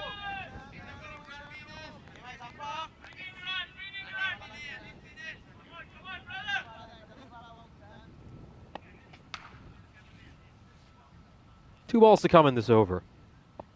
Venus Silva, can he stroke the winning runs? And it's going to be a tight single, but he'll get... Oh, no, what's going on here? Hamza hasn't even tried to run, and this has probably been the longest we've ever had to wait to get a single run scored. Of course, if it was Alfonso Jayaraja, it would have definitely been worth the wait, but come on now, then score the final run here. Hamza says no, they're not even looking at each other. And you do feel for Hamza, though. He really doesn't deserve that. Made a terrific 68, led his side very well. And he departs. Having played a terrific innings, of course. He hit 8 sixes and 3 boundaries. And it's going to be Kirby, so this is going to be like an ECN sort of highlight reel to end it up. Please don't do it. Please don't do it. Oh, no, he's done it. It's the flock of golden ducks to greet Kirby. Of course, we've got one of the most cruel production crews over here. As Kirby's gonna come, gets a chance here to score the winning runs. 1 ball to come, 1 run needed to win.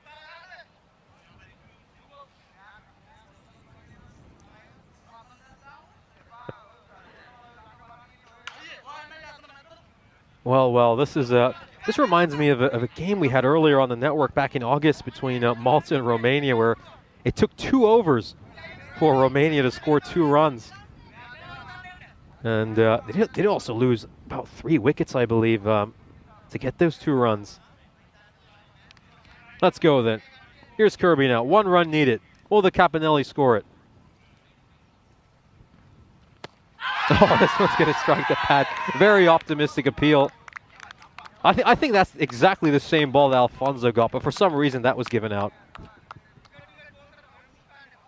This is actually closer than the one that Alfonso was given out on. 1 run needed of the last 6 balls.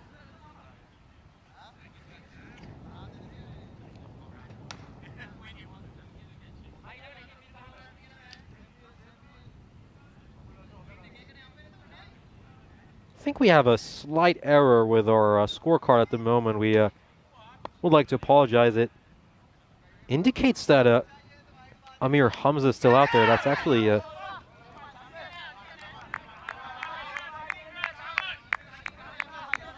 actually Venus Silva, correct? Yeah. Amir Hamza, of course, we saw him get out, so apologies for the error. Of course, as I told you earlier, it was indeed Amir Hamza was dismissed, so it's Venus Silva here scoring the winning runs for the Capanelle. It took them 1.2 overs to get these last couple of runs, but they do manage to get them in the end as the Capanelle win on their final match of this series. Big congratulations to them as Venus Silva gets to stroke the winning runs. Handshakes all around. And again, probably not the ideal series for the Capanelle, but again, I just love the spirit. I love the way they played. Of course, Kirby himself, just an incredible cricketer. He's just been a great ambassador for the game in Italy, of course. We also had a chance to listen to Gyan so many times on commentary, so there's a lot to love about this team.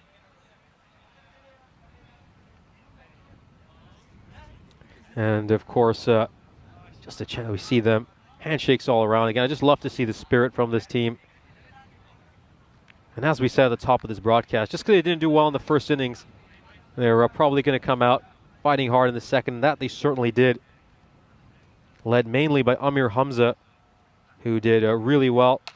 Fantastic 68 runs scored by him. Of course, we'll have a look at the fantasy dashboard. Kent Lunka will come back to face Royal Roma for the 2nd time today. Royal Roma took the first match. I think Lunka started off quite well. They were going along really nicely, mostly thanks to the good innings that Ishan Shaminda played. I think the second match could be a lot closer. But hey, let's take a look at the highlights of this first innings. Of course, it was Amir Hamza who led the way for his side. Batted superbly, hit 8 sixes, 4 boundaries. He was seeing it like a football, smashing it all over the park. And of course, just a quick chance to hit her again. Moratini would chop one onto his stumps. He would be greeted by Derek, and then Kekulawala and Hamza really took the game away from the Castelina with this partnership. That partnership will be worth 41 runs. Both of them doing incredibly well. This was some nice clean hitting straight down the ground. Kekulawala played superbly. 10 sixes between him and Hamza. Of course, Castelina had a lot of issues with dropped catches. They dropped about 5 by my count, not including that one, as you can clearly see he had already stepped outside the boundary rope, and then Kekulawala was dropped on an edge once. He wouldn't beat the second time around. And then Sabelli would benefit from a couple of drop catches. Of course, we were really rooting for him to score the winning runs initially, weren't we? Just as a good redemption story after that first innings. This was a really, really good hit by him. He was just aided by the fielder there who pushed it over the boundary rope. But this was a very nice hit by Sabelli. No help over there. Just takes a bounce about a couple of inches in front of the rope. And then Hamza just went on fire. Great catch there by Shub. This was a very entertaining second innings, to say the least. And let's take a look at some of these very nice blows by Hamza. Of course, some shots. And then, of course, Sabelli had a chance to hit the winning runs. He needed just one run to win, but he would pop one up for a catch. And then we would see the moment of the match as the oldest ever player on the European Cricket Network, Alfonso Jayaraja, would step out to bat. And then this horrible, absolute clanger of a decision was given. No way that was LBW. And Alfonso Jayaraja, unfortunately, couldn't score the winning runs. And then we would see this huge mix-up here between Venus Silva and Amir Hamza. Hamza would have to depart, and then Venus Silva would finally stroke the winning runs in the final over. As it would be smiles around for the Capanelle, who end their campaign in style, picking up another win. And a good way for them to end their ECS. They've been great ambassadors for the sport in Italy, and a big congratulations to them. And of course, a good luck for the rest of their endeavors, as well. Of course, take a look at the scorecard.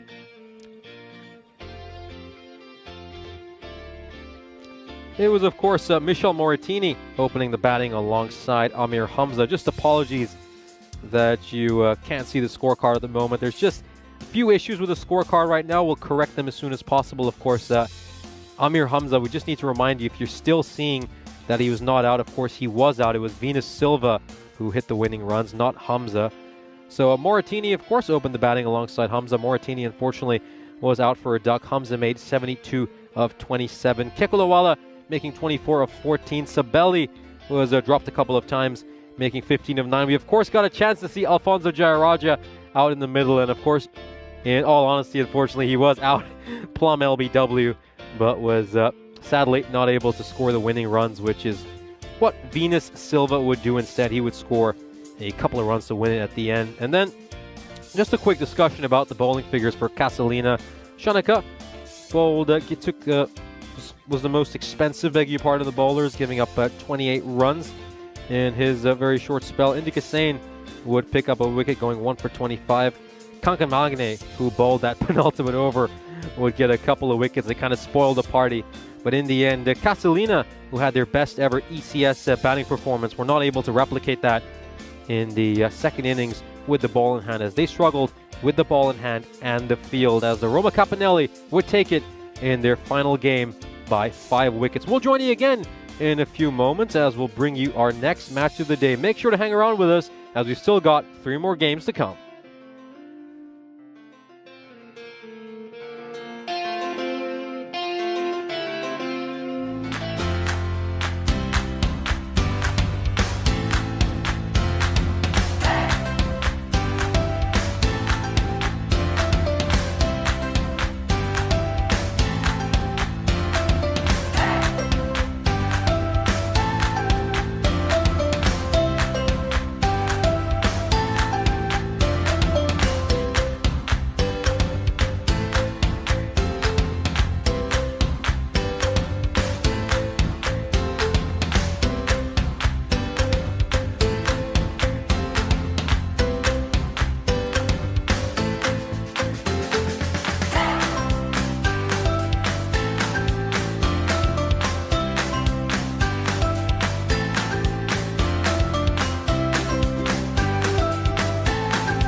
This European Cricket Network event is proudly brought to you by HCL Software and Bizaway.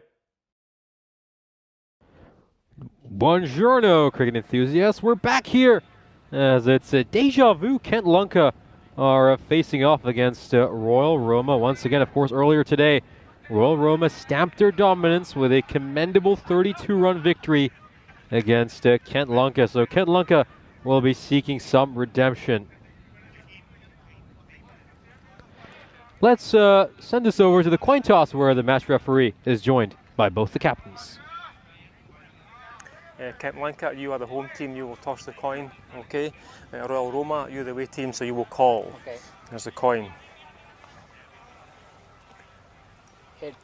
Heads has been called. Oh, it has come down tails, so you've won the toss. Okay, toss has been won by Kent Lunka, and they will bat first. Yeah, Rajwinder Singh not able to make the right call over there as it landed towards tail. Kent Lunka electing to bat first. Again, I always find it interesting when sides are struggling for runs, decide to bat first. But anyway, let's have a look at the fantasy dashboard, of course.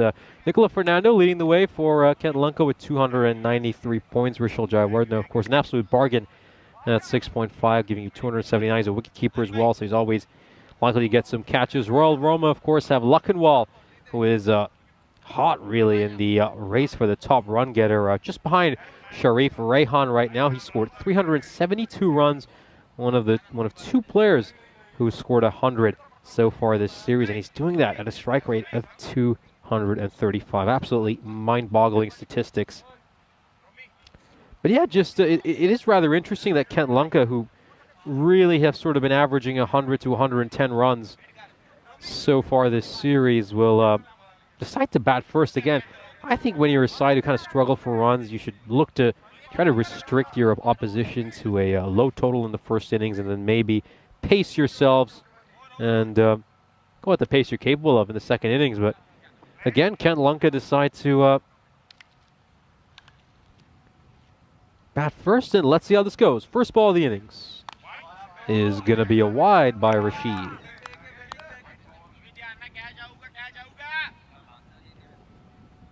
Rashid had figures of 0 for 20 in the 2 overs he bowled in the previous innings.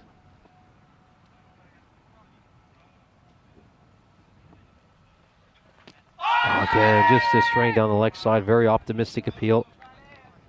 Again, it tells a tale when the loudest appeals are from players who probably have the worst vantage point. Probably needed a second set of stumps for that one to even have a chance.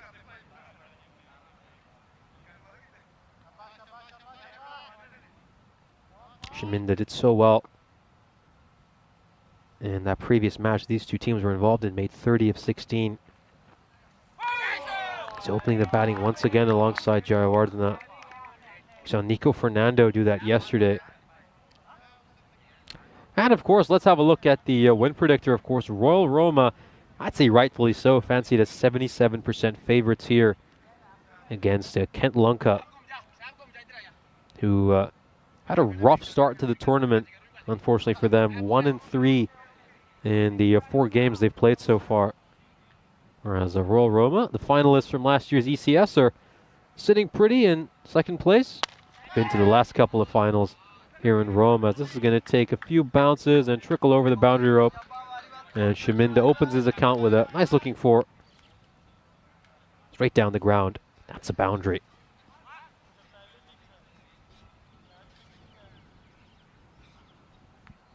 Of course, it's the power play, so 2 fielders currently outside the ring are a deep backward point as well as a deep fine leg. Oh, shouts of it's out, but again, I think that's just the sound of the bat hitting the pitch.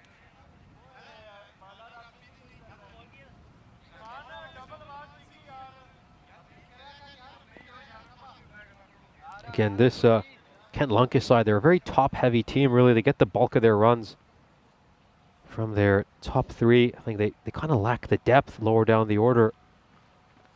There's a lot of pressure on these batters right at the top to score the runs. That's another wide over there, and again, good bit of keeping as well. Full credit to the wicketkeeper there for getting to that.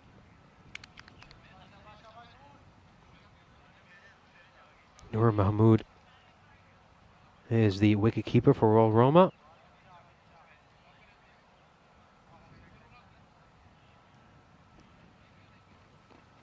Oh, back of a length delivery.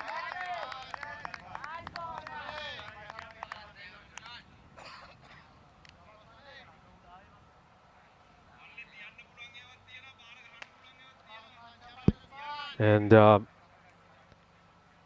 a back of a length delivery here.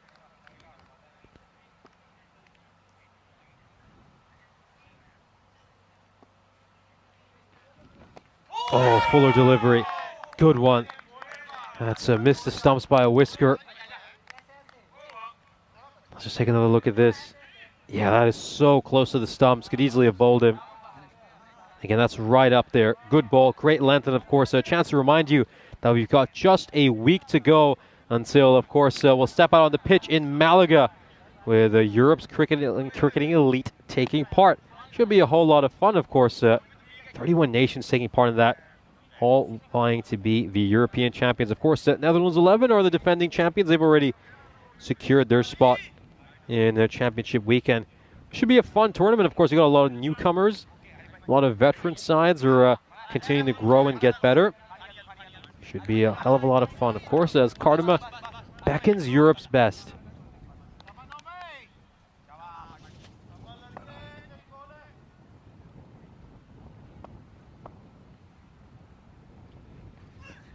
Oh, this one is absolutely clattered. It's going to clear the field. It's going to be quite a chase for him. And that's a good chase by Bilal. He manages to make it back on time. And going to get a second run here from overthrows. And again, these two sides, in their first match of the day, their fielding was fairly decent. So, seems like, well, overthrows are like kind of contagious that they can even go across matches. It seems like it's infected everyone who's come to the Roma Cricket Ground today.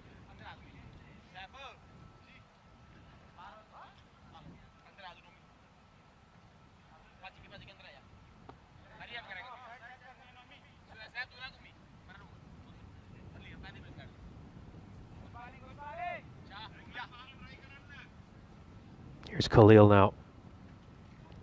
Just a little delay as they get their field setting spot on. They just sent a man out to find leg. Packed offside field inside the ring, and again tries to go a bit shorter, but it's just going to go to the left of the fielder inside the ring. A square leg again. Not sure that's the right length to be bowling or the right line. Of course, Makara in the chat fancying Royal Roma to win the whole tournament. I mean, that's certainly possible. Again, they've been to the final consecutive times. They lost to Roma Cricket Club in last year's final, and this time around, Roma Cricket Club looking as the big favorites. And of course, Shaminda, well, manages to get a very thick edge off the bat, which is carried for a 6. And again, just shows you the evolution in bat technology that outside edges like that can carry for 6s. Of course, quite a short boundary out there, but it's still rather surprising to see that go the distance. But yeah, certainly, I mean, Royal Roma will definitely be big contenders. I have to say, though, Roma Cricket Club right now are the favorites. I think Bangla Morning Sun, they're a very good side as well. I think they've got a formidable batting lineup. And then I think there's some dark horses who are coming up as well, the likes of Asian Latina in particular, who, again, started off with a series of losses, then came back with a great winning streak. It's a good throw, good hard throw, and it's a good bit of running as well between the wickets. So it's certainly going to be a very interesting race to see. I mean, you know, I just wonder if maybe can a side like Kent Lanka maybe sneak into that 4th spot and upset one of the big boys? I mean, if they get the 4th spot, they'll be probably playing Roma Cricket Club in our first semi-final. This is very wide. The keeper tries to get a foot to it, tries to do a little bit of a David De Gea and get his leg out to save it. But fortunately for him, the result is very similar to how Man United went against Brighton over on Sunday.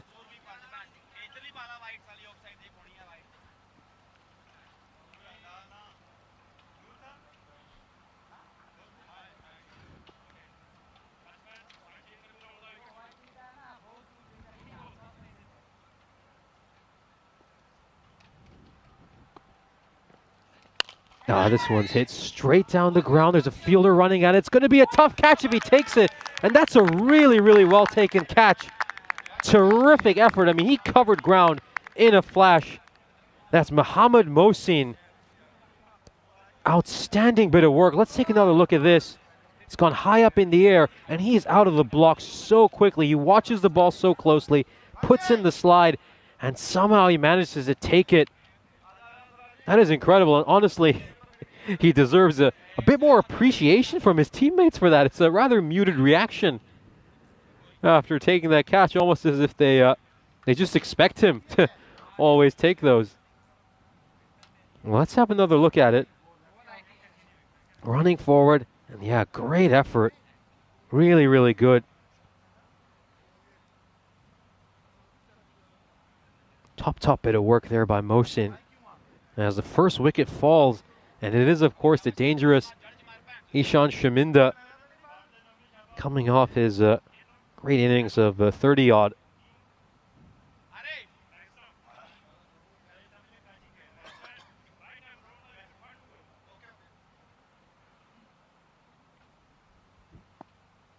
Nico Fernando in at 3. Oh, great ball. Absolutely perfect Yorker right up there in the block hole. And this is a outstanding delivery. There is no way Nico Fernando can play that. It goes right underneath his bat. Laser guided accuracy. Let's just take another look at this. Oh, that is perfect. Absolutely perfect Yorker. He's got to get his bat all the way down, in all honesty. Really don't think that's the kind of shot that's ever going to be able to play a Yorker like that. But again, what a brilliant end to the over. And again, Ken Lunga started off all right thanks to Shaminda, but then those last 2 balls completely swing the momentum in favor of Royal Roma. And that's what great teams do, really. They can steal the game away from you so quickly. As, of course, we take a look at the standings again. We were just discussing potential dark horses. And, of course, we just had a pick in the chat saying that, someone thinks that Royal Roma will probably go on to win it all. I mean, right now, Roma Cricket Club have to be the favorites. I think they've just beaten just about everyone. They look terrific. I think there's other really good dark horses there. Bangla Morning Sun being the main one. Asian Latina as well, an outsider who could potentially create some shocks when we get to the semifinals on Friday. As in comes Arif to ball.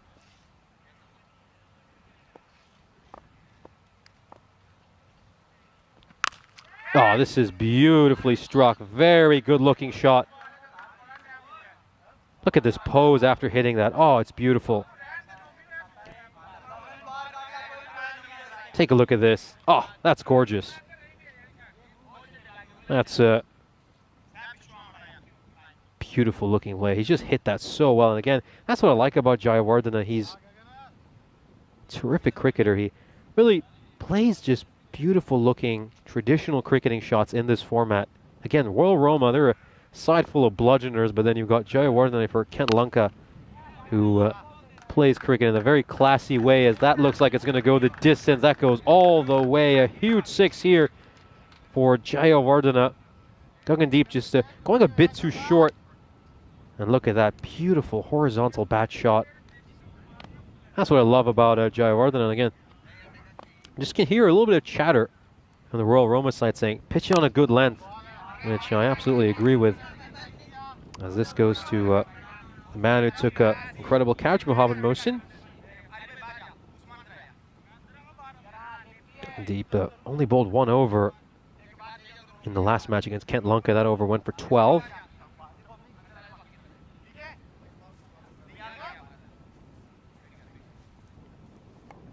Fielder's just moving across for the left-hander.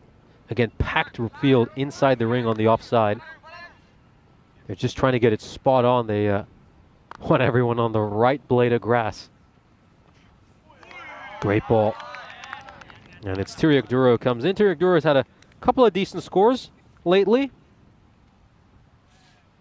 but he's mostly been batting at a strike rate of 5, making 37 and 18 in his last couple of games. It's down the wicket here. Tiriak Duro trying to hit it on the offside again. One thing about Tariq Dura I really love is he's very good at just making room in the offside and slapping it away. I think that's one of his better shots. As we come to the end of the power play, and Kent Lunka are 37 for 2. Even though the run rate's all right, I think Royal Roma will be pretty pleased with that power play just because they've managed to dismiss 2 danger men in Shaminda and Fernando. Again, right at the top of this broadcast, we told you that they're very top heavy, aren't they? You know, they've shown a significant amount of reliance on their top order. And again, to challenge a team like Royal Roma, you need runs through from your entire batting lineup. If you want to do well in a tournament like that, you can't just hope that a couple of players will keep clicking for you game after game. Now this is going to be an important phase for them. Here's Islam. This has gone up in the air. Where is this going to land? Going to land just beyond our ice cube. That's a great hit again. And Jayawardena, who's just been on fire throughout the series. This time around, he just goes for an old school slog, brings out his driver, and he tees off.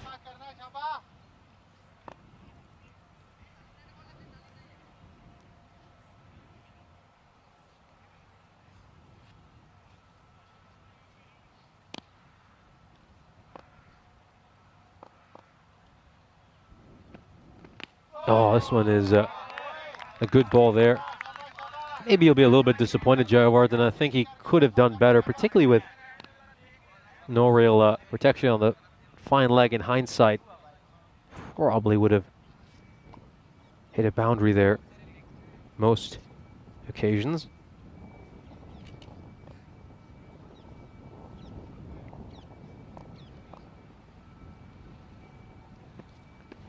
Oh, this is another great ball here by Islam. And again, Islam Al-Haq was terrific in the last match between these two. Took 3 wickets, took 3 important wickets that pretty much broke the back of the Kent Lunka chase. One thing, though, was he struggled a bit with extras bowled 3 wides. He's going to want to clean that up in this innings. Just stepped across for a bit to try to confuse the batsman, but then went back to his original stance, and the end result of all that is just a single, run down to 3rd man. But yeah, he's just done so well this year, Jayawardena, averaging 46 in the 7 innings he's played this year, going along at a strike rate of 192. Of course, he's had a lot of not outs this year that has helped him plenty.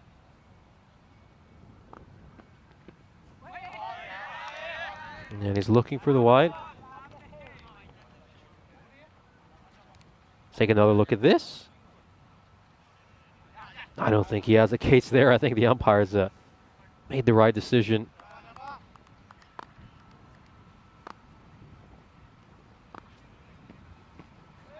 Yeah, it's a good ball there by Al-Haq, and he starts this match very well as well.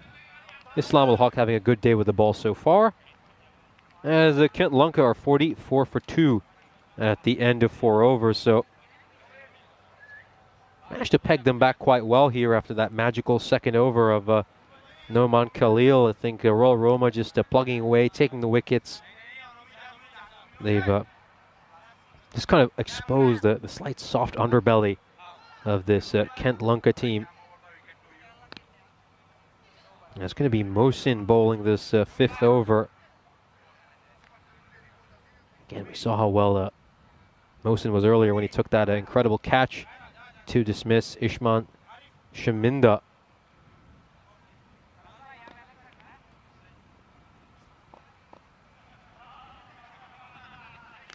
This one's probably going down the leg side.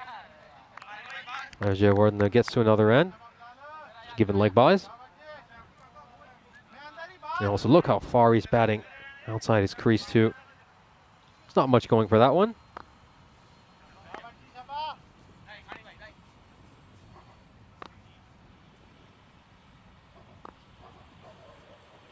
So going down the leg side again. It's going to be given a wide.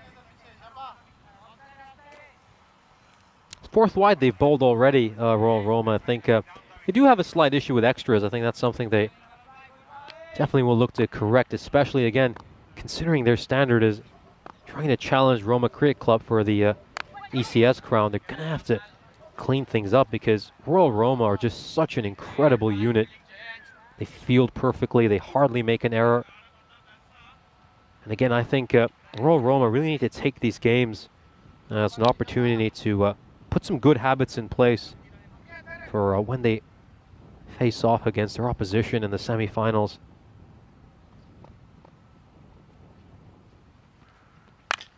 Advances down the crease here. Jayawardene will just get a single over there. But yeah, that projected right now at 106. That's probably not going to be enough to really challenge Royal Roma. Again, probably going to need to go 15 or 16 and over. Get to at least the high 120s, low 130s to make this an interesting chase. This one's gone up in the air. Gagandeep Singh is tracking it, tracks it well. Just a 1 run. Tarik Dura, though, he needs to really get a hurry on again. He's made some runs these last couple of games, but as we mentioned, he's had a few issues with his strike rate.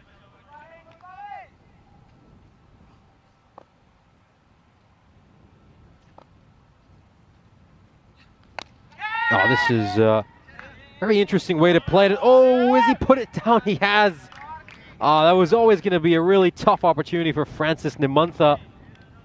But worst of all, he helps it over the rope for a 6. And oh, let's just take another look at this.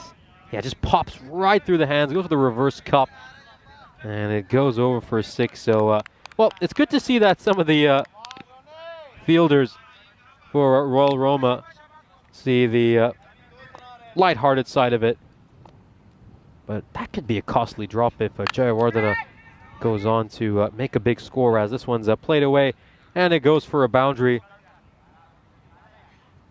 So a good end to the over here for Kent Lunka. They get a big 6 and a big 4, and of course that's going to play a big role in this equation, as of course we welcome you into the Ice Cube here. We're live on the European Cricket Network right now. Kent Lunka looking pretty good here against Royal Roma. You know, that 6 and 4 right at the end of the over has really just turned the equation back in their favor. And really, that's the nature of T10 cricket. It just takes a couple of balls to completely swing things your way.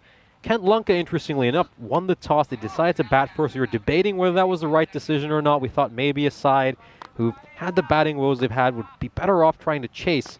But they've actually put on a pretty good showing here, largely thanks to Jayawardene, their star batsman.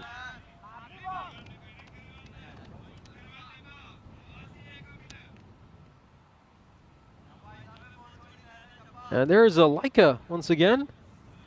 Good chance to look at her.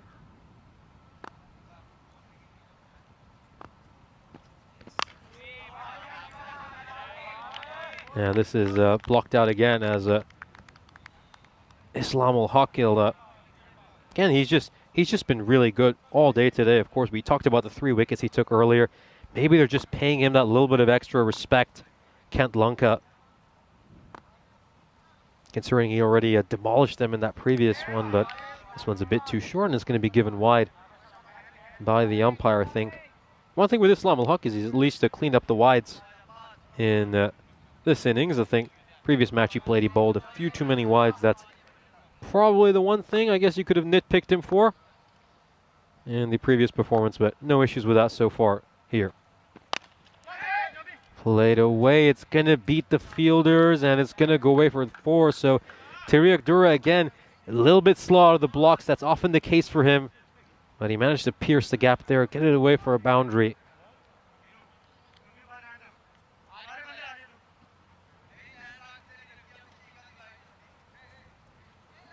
Yeah, we've often said, he's had some strike rate issues, Tarik Dura. Needs to really just free himself, play some shots again. He's a good-looking player. He's got good technique. I think he just needs to back himself, settle into his innings a little bit faster. And Twilight just having a bit of fun at Nimantha's expense, talking about the dropped catch. Well, it wasn't the easiest chance, to be fair to him. Well, let's say that. And of course, got some players making Mahela Jayawardene comparisons. Or our very own Jayawardene here for Kent Lunka. Obviously, though, regardless, that is high praise for Rishal Jayawardene. I think he's a very classy player again. That's just something we've all noticed, you know. Plays the drives really well, plays the horizontal bat strokes too. Very complete cricketer. I think somebody who really could just take his game to any part of the world and succeed. This one's clubbed away. Don't worry about that. That goes all the way. It's a huge hit as Jayawardene continues his good form. A humongous six over here. Just steps across, steps back again. I mean, most players, if they move that much before the delivery, will not have a still head at the point of contact, but he's just so technically gifted that he's moving all over the place, and he's still got the balance to whack a six over long on. Just a terrific player, and again, I think he's one of the players I've enjoyed watching the most in these first couple of days I've been in Rome. As he moves on to 38, of course, no real scores of note outside of him. Of course, Shaminda started off pretty well, but unfortunately for him, it took a blinder of a catch by Mohammad Mohsin to bring his innings to an end. And Castelina going along pretty nicely. I think the only concern for me would be that, of course, those of us who've been watching their team quite a bit over the last couple of days know some of the issues they have with run scoring in the middle order. So we kind of know that they're always just one wicket away from collapsing as a side. And again, that's kind of the fear that's plaguing a lot of the Castelina faithful, who there are plenty of in this field, as this one's, it just goes past the fielder. We didn't have a chance to look at that, but it's a misfield, and the fielder raises his hand in acknowledgement. Yeah, in all honesty, that was not really an error. Not much he could have done about that. Just sailed over his head. And in response, Royal Roma are actually going to move the fielder, who was a fine leg, just a few yards to the left. The fielder at backward point, so yeah, plenty of protection now for that boundary. This one's up in the air. Those going to land safely in no man's land. They've got to push for a second run, surely. And they will come back comfortably for that second run, just helped by the odd bounce off the field. Don't think there's too much that Royal Roma could have done about that.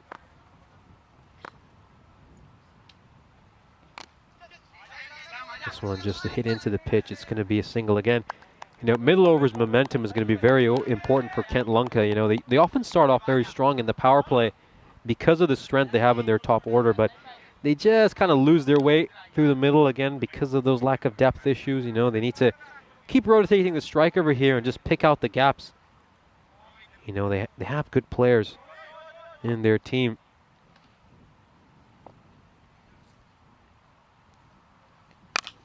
This one is clubbed by Jayawardene. It's going to go away towards long off for a 4. So Jayawardene going along very nicely again. Bit too short, bit too wide. Just allows him to free his arms. And he whacks it away.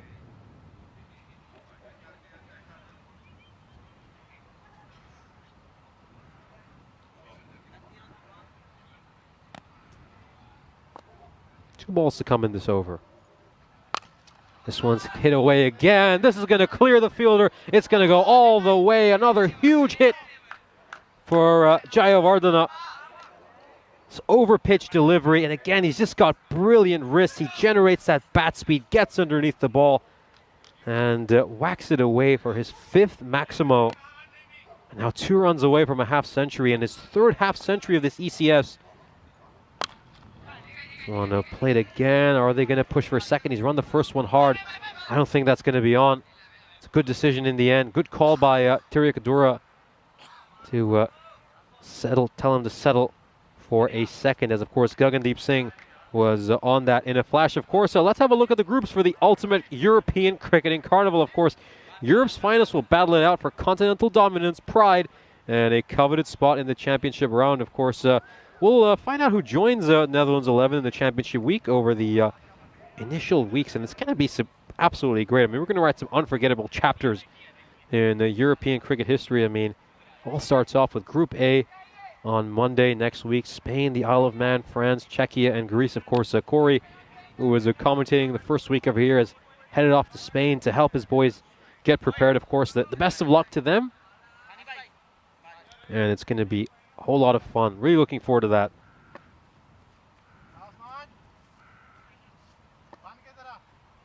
Jayawardena now 1 run away from a half century. Oh, this is played so nicely. Beautiful shot. And he got some oh-hos from the opposition, which really just emphasizes how well he's played. And yeah, just points to his back and says, remember the name. I'm Rishal Jayawardena.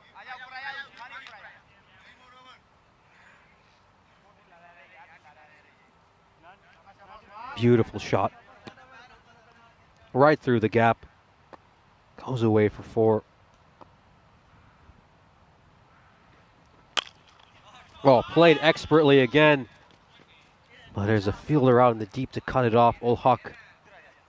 That's only going to be a single.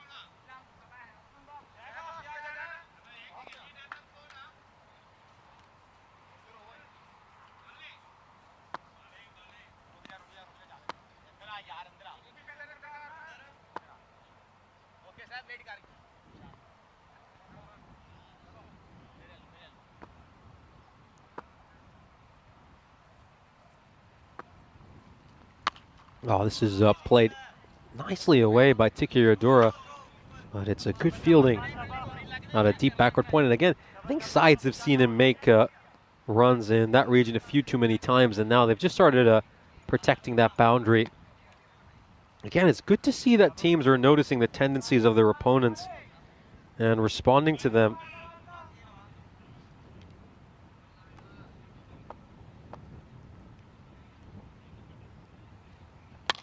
Oh, this is played away nicely too. It's going to be a single though again. Rashid, he's been bowling very tightly, very economically. And wow, we just have a giant grasshopper inside our commentary box. Probably a good, let's say 2 inches large. One of the largest grasshoppers I've ever seen. Yeah, we had one on one of our cameras yesterday as well. This one's played away. Of course, our director Andrews was just showing that to us at the end of play yesterday. So yeah, a lot of interesting bugs around.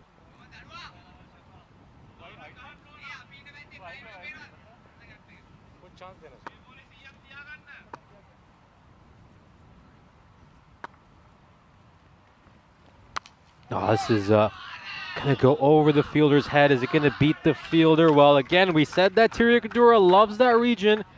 And this time he just helps it over the boundary ropes. So forget about the fielder. Just take him out of the equation.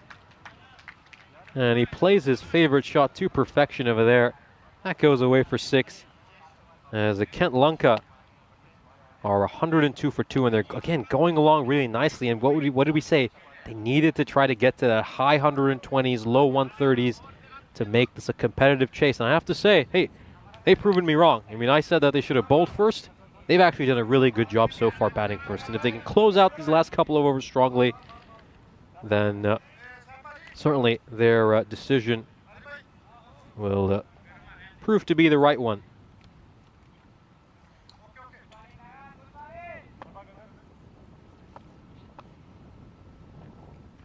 This one's played away. It's like 1 bounce before going to the fielder at 3rd man. Gagandeep Singh coming back for a 2nd over. He was only given 1 in the previous match. Now it's going to be interesting to see. Of course, Royal Roma have used 6 different bowlers, so they're going to have a bit of a decision for who's going to receive the final over. Looking at it, though, it's going to be a very tough decision. Of course, Khalil went for 20 in his first over. Mohsin went for 14, Rajwinder Singh for 18. So, you know, the captain, he's going to have a bit of a headache to decide who bowls the final over of the innings. Just getting his field spot on here, Gagandeep Singh. Oh, he walks across, and that is expertly played by Tirikadura. Again, he's not a natural power hitter, but what he is a very intelligent cricketer. He picks out the gaps well. Again, nobody had final leg because everybody, they've just packed that field on the offside because of his patented boundaries for 3rd man, and now they just move a fielder there. And they've left a lot of the leg side completely vacant for him, though.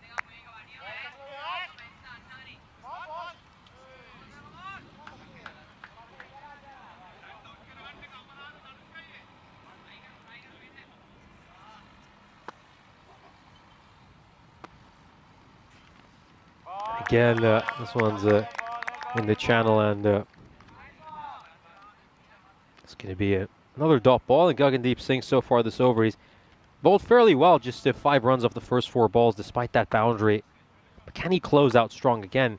Projected scores just dipped because of those dot balls, and again, it's up in the air. It's just going to be a single here, and now a lot of pressure on Jayawardena with 1 ball to go to try to hit a boundary.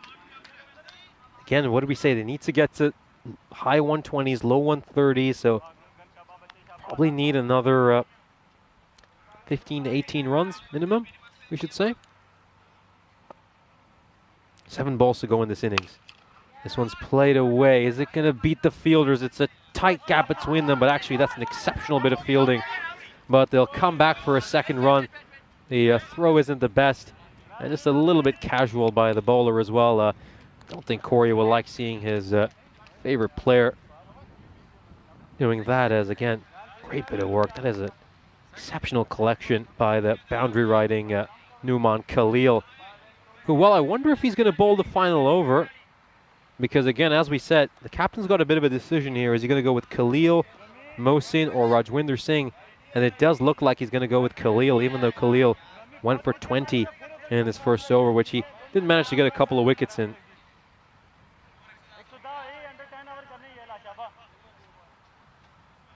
Khalil, of course, has taken the only 2 wickets we've had so far this innings.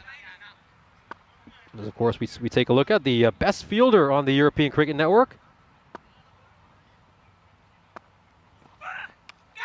Oh, that's an edge. That one's gone through to the keeper. So Khalil, who's been taking wickets exclusively throughout this innings, that's a thin edge through to the keeper. That's really well taken by Noor Mahmood. Good stuff. And that brings Takiri Adura's innings to an end. And once again, his strike rate is probably going to be exactly 125. You know, it's just been the trend for him. In all 3 of these innings, his strike rate has been near identical. But I mean, one thing you can say about him as a player is at least he's quite predictable, and you know what to get from him.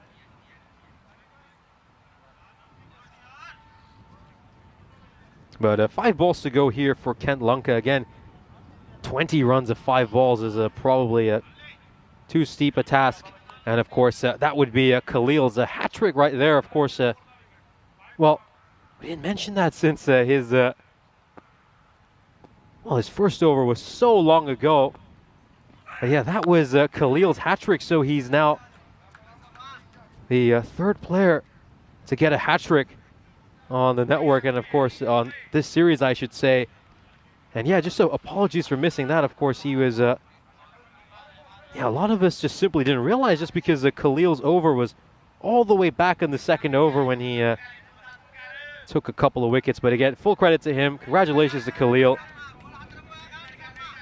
That's a great way to get his hat trick.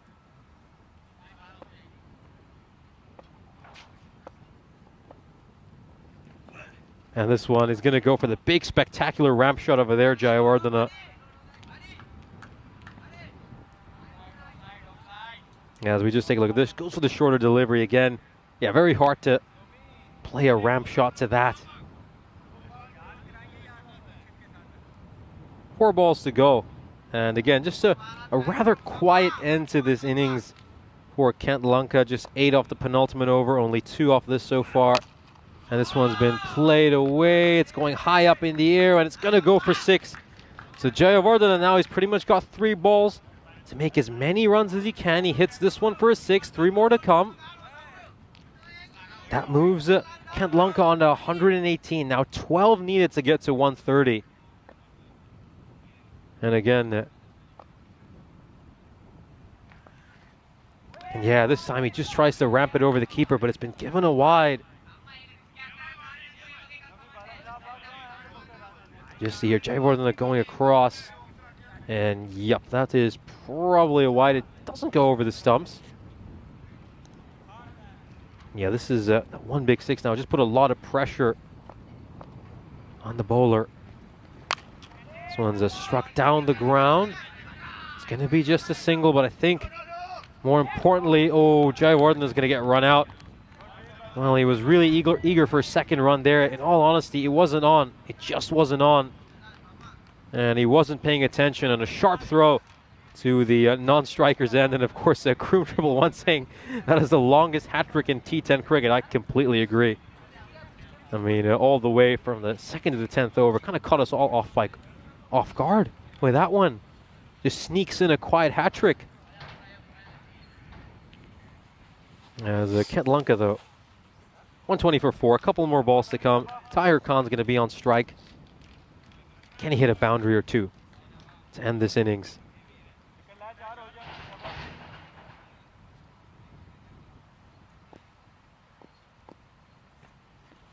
This one's gone up in the air. Is it going to go the distance? Yes, it will. That's a huge 6 by Khan.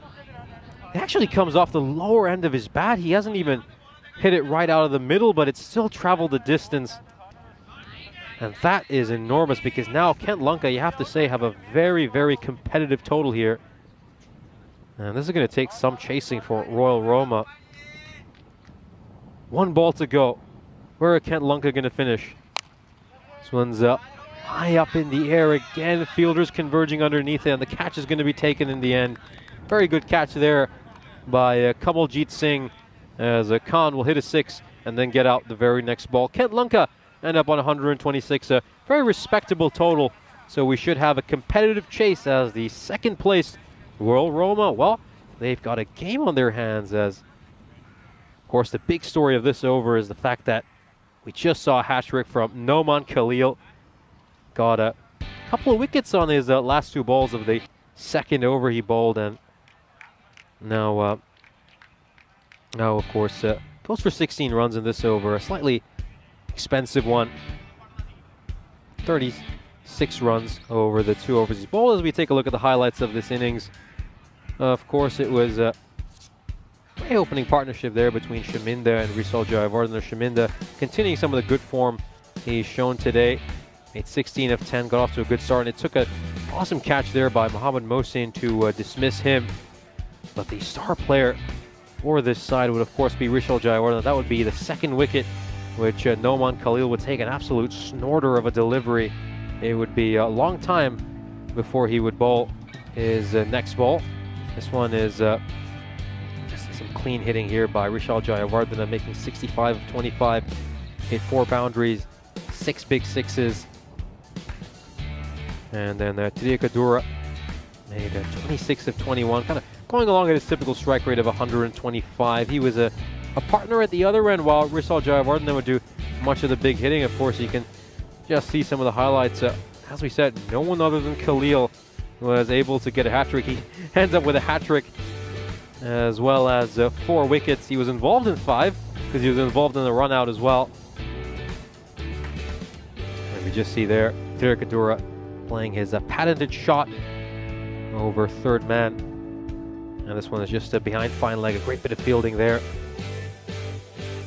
This would be a thin edge. That would be the hat trick for Noman Khalil. A rather muted celebration because, again, just so long between the 2nd over and the final over. And this one, again, just smashed towards the fielder at long off. And again, Jayawardene was so eager to get back on strike. He would, of course, in the end, be run out because of that. Tahir Khan would hit a big 6 on the penultimate ball of this game before getting out on the final ball. That would be Khalil's 4-fer, as Kent Lunka would end up 126 for 5 at the end of their 10 overs. Let's take a quick look at the scorecard of this innings. Shaminda, of course, right at the top, made a 16 of 10. He got off to a good start, and it took an outstanding catch, which we showed you right at the start of the highlights package, by Mohammad Mohsin to dismiss him. Risal Jayawardene made 65 of 25. He was a bit eager to get to the other end for the last 2 balls. Over-eager, one would say, and that would mean he would be run out. Tiriya Kadura going along at his typical strike rate of 125. Could have been a bit faster, but again, his main aim was to try to hang along there with Risal Jayawardene. Looking at the bowling figures, of course, the biggest story is Noman Khalil with probably the quietest hat trick you've ever seen. He had figures of 4 for 36, went very expensive, really. Gave up a lot of runs, but again, he's going to go down in the Hall of Fame for that hat trick. And other than that, of course, we saw Usman Rashid giving up 19 runs over his 2 overs. They were a tad expensive, Royal Roma, and that's why they're going to have a very interesting chase on the cards in the second innings. Of course, join us again in a few moments' time as Royal Roma, the second place side, might be on for an upset here against Castelina. We'll be back in just a few minutes.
This European Cricket Network event is proudly brought to you by HCL Software and Bizaway. Welcome back to this incredible second innings we're about to have between Royal Roma and Kent Lunca. Of course, Kent Lunca posted a very good target here of 127 for Royal Roma to chase down, so we could be in for upset watch. They got a very good innings from Rizal Jayawardene, who made 65, and then of course Takiri Dura chipping in with 26. Of course, we had that big hat trick taken as well by Khalil in the previous innings, so we should be in for an equally thrilling second innings over here, as the second place Roma are taking on 7th place Kent Lunca. Of course, Kent Lunca played significantly less matches than the Gladiatori and Capanelle, so let's see how this one goes. Tahir Khan bowling the first over. Starts off with a wide. Umpire Nilmal signals that one a wide. Good decision by him there.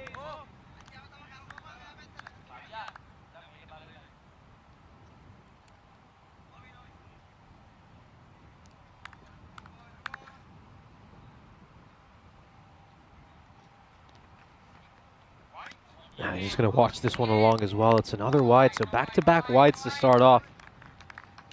Just needs to get his radar right here, Tahir Khan. I just hope the next ball isn't way down the leg side or something. Needs to get it right on the money. Off stump, middle stump.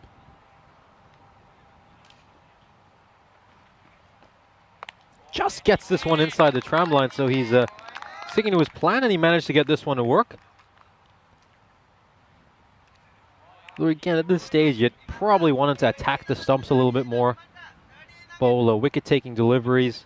Still early in the power play. Two fielders outside the ring are, of course, at third man and long on.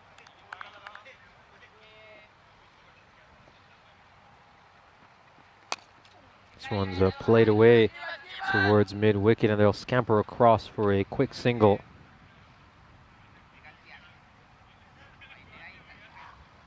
Yeah, we're just about halfway through a big day with 5 matches. Royal Roma going to continue this winning streak against sides lower down the table.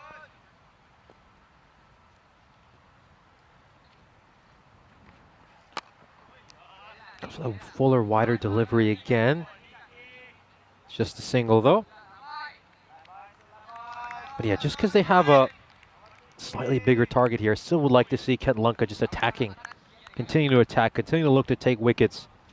Play with a positive mindset. Now that's it, that's much better. That's a much better line. I think that's where he needs to be.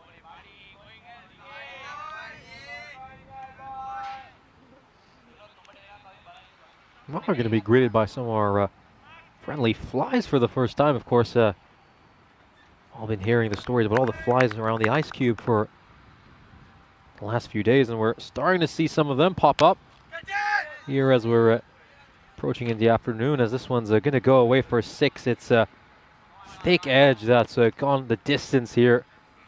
RF just throws everything at it, gets the top edge, it sails over all the fielders' heads and goes the distance.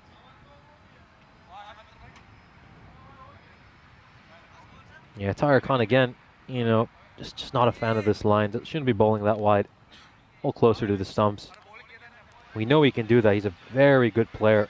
Don't take anything away from him. He's an important leader as well. Again, we were discussing how he was involved in a big, right at the center of a big team talk after Kent Lunca's last loss, just talking to the rest of his teammates, giving them encouragement, but also valuable advice. This one is played away. It's going to take one bounce and skip over the boundary rope. That'll go for 4. Good looking shot. And it's smacked over deep extra cover. So a nice start here for Royal Roma.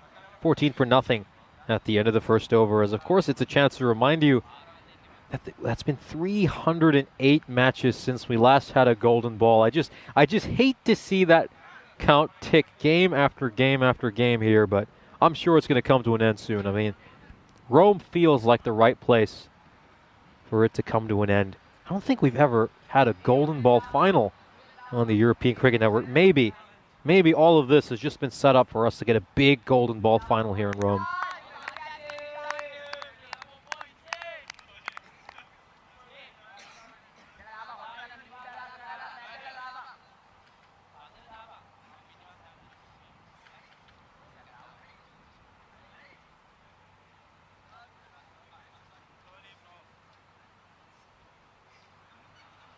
I think the new bowler is going to be Shaminda now for Kent Lanka.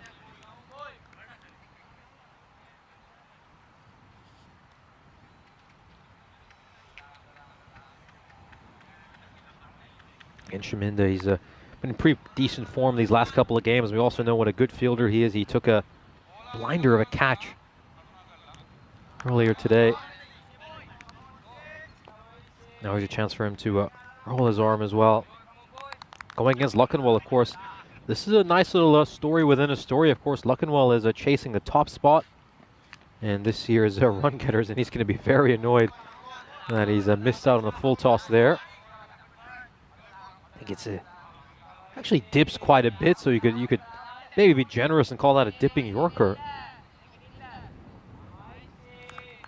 Kind of like almost like a sinker in baseball. It's certainly a weapon that a lot of cricketers have added to their repertoire as well. Umpire's having a quick word with Shaminda.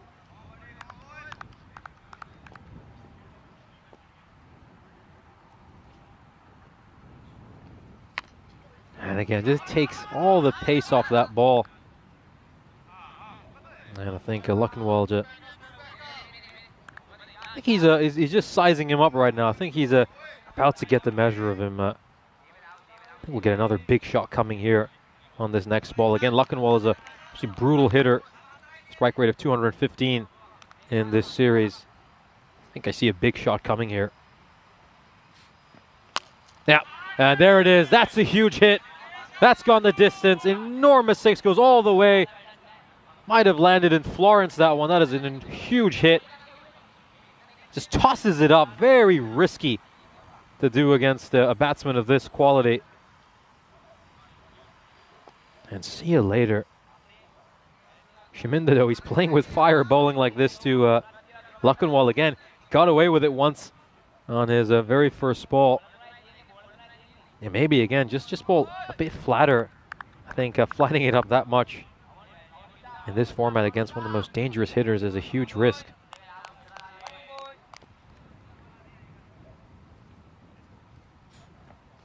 Goes for the big one again.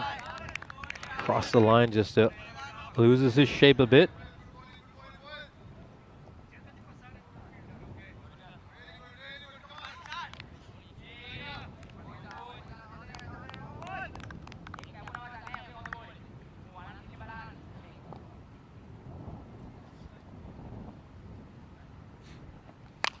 Yeah, this one is bludgeoned straight to the fielder at long on. He's actually watched it very well, to his credit, and he's going to make sure that's just a single. That's, of course, Tiri Kadura, who's been batting quite well for Kent Lanka as of late.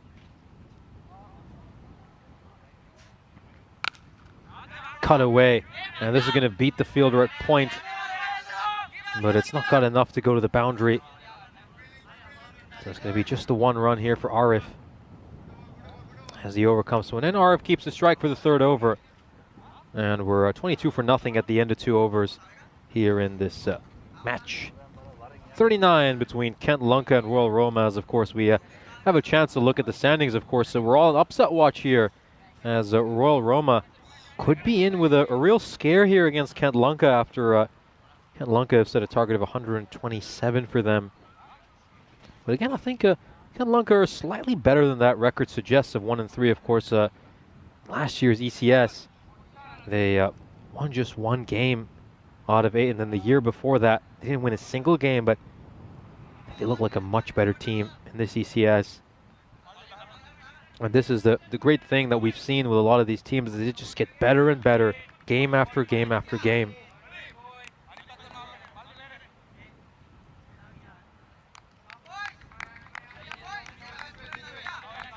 Khan just trying to get his field setting spot on. He wants the third man just ever so slightly squarer. He's sort of now into a more traditional third man position. Oh, and shots of it's out, and they go up in appeal. Chorus of appeals, but it's not been given. Let's just take another look at this. Is there anything there? Where did that noise come from? Ooh, well, it's really hard to tell in all honesty from that angle. And they are absolutely convinced, Kent Lunka. Let's just take another look at this from here. Again, we see that deviation there, don't we? We see that enormous deviation. And is that just it coming off the pitch? Has it taken an edge along the way? Well, in the end, the decision is that it's not out.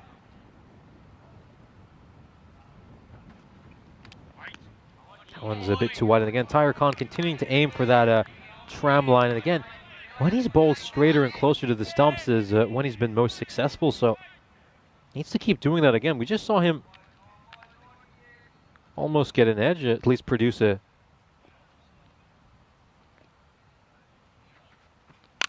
This one's got up in the air. His field was converging underneath it. It's going to go over all of their heads and go away to the boundary again. That's the problem with giving this much width. It's really risky. You're playing with fire. You know, you're immediately taking out most of your opportunities to get wickets. Again, don't want to keep beating a dead horse, but I'd like to see him bowl straighter.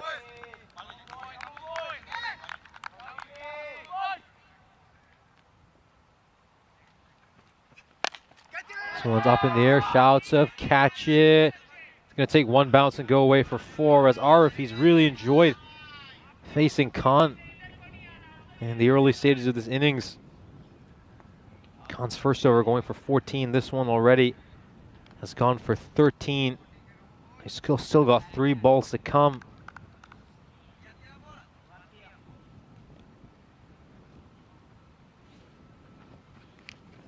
Oh, shouts him out there. Yep, this time there's no question. This time there was definitely an edge. And the umpire raises his finger and gives Arif his marching orders. Well, Arif did plenty of damage, and you can see a little shake of the head there from Tahir Khan. He knows that he's gone for a few too many runs, but he does get his man in the end. As Arif departs, having made a 20 of 10. And now the dangerous Gagandeep Singh is going to come out to bat.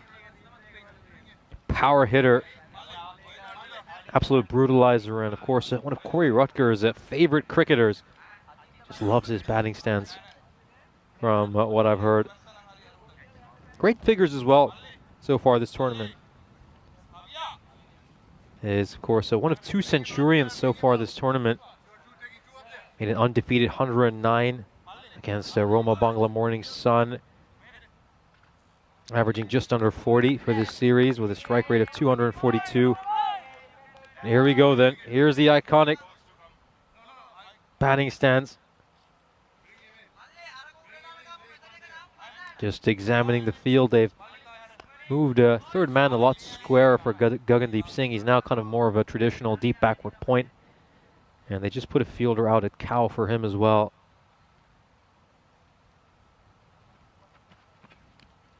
He just told to stay where he is. This one just a pitch outside the leg stump. And of course, Mucker is saying the man, the myth, the legend, Gagandeep.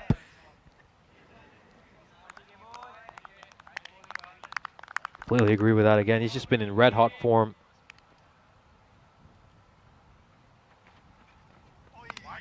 And he just leaves that one go for, let that one go for a wide.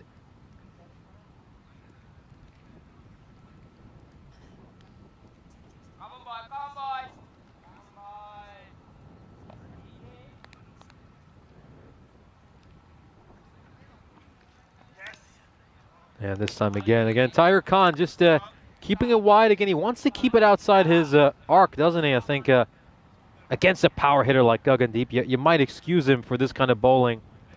Going to be some question marks about that decision there by the umpire, but again, we'll leave that for you at home to debate about as we, of course, come to the end of the power play. And they're 32 for 1 at the end of it, Royal Roma. Again, Very even game so far. Just 5 runs separating these two sides at this stage. Now this is going to be a very close encounter. Maybe this is the game that breaks our golden ball streak again. This is a sort of golden ball-y kind of target, isn't it? It's a par score. We've got an underdog team going up against one of the major contenders for the ECS Italy crown.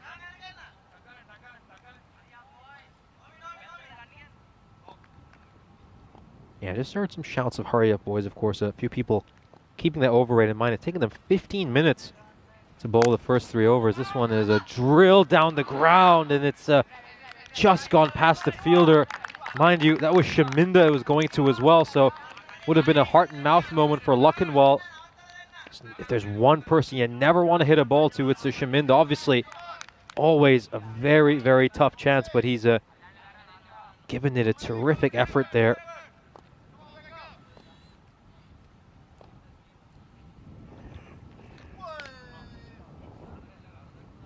And he's looking for the wide there, but he's not going to get it. I think, again, umpire's just telling him to look. It's just brush your thigh pad along the way. Not going to get a wide for that. Oh, he just gets a bounce. Look at Nico Fernando. This is the same issue he had earlier today against Royal Roma, just straying way too far down the leg side, especially with fine leg inside the ring. You can't really bowl there. Just needs to get some bat on it, and he's going to help it away.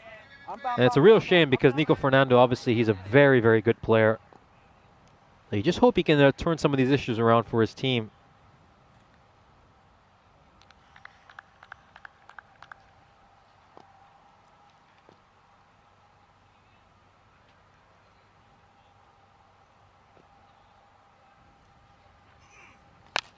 Oh, this one is belted. It's going straight to the fielder. It's going to be a tough catch. Has he taken it? Oh, yes, he has. That is spectacular.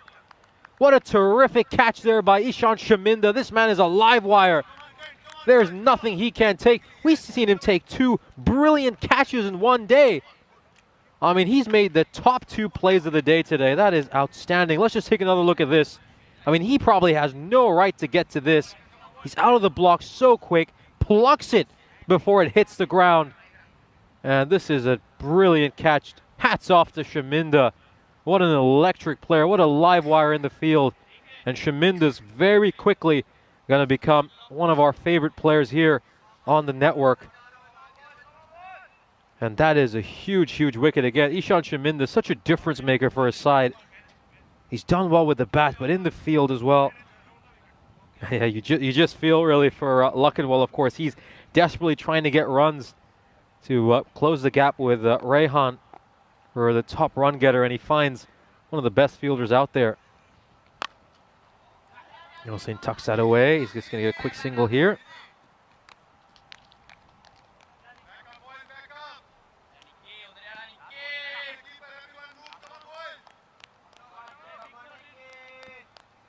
Now it's Singh who's yet to get off the mark. The big power hitter. Oh, this one is absolutely clubbed. And again, you talk about somebody who can just effortlessly hit 6s. Now I know why. I mean, just look at this. It's just so easy for him to clear the boundary. And Fernando has just been belted. And that will really spoil his over. 17 of that over. Probably not the best one despite the wicket. As we, of course, just take a look at the rate. I mean, that big over basically means that Royal Roma are now once again on track with the required.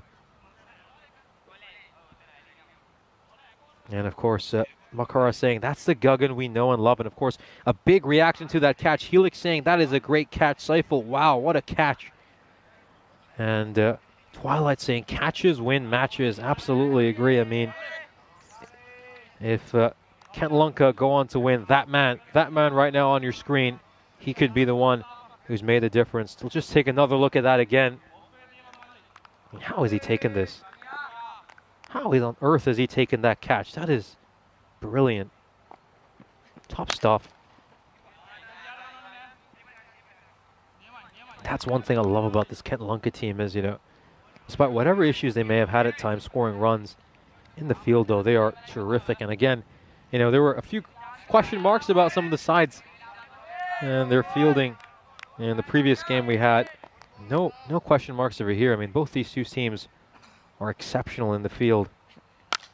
Oh, what a crack off the bat, but it's going to go straight to the fielder, and it's another terrific catch. Is there anything they can't take? Castelina. Oh, that is another outstanding catch. I mean, if they are going to go off and pull off this upset, we're going to look back at some of these catches and just wonder how on earth they have taken them. That right there is Denuan, one of the most terrific death over bowlers, and now he shows he can take wickets with not only the ball in his hand, he can wait for it to come to his hand. And just another brilliant catch. I mean, this is probably stunning. The Royal Roma faithful, they can't believe what they're seeing. Two of their best players have been dismissed courtesy of catches that Castelina had no right to take.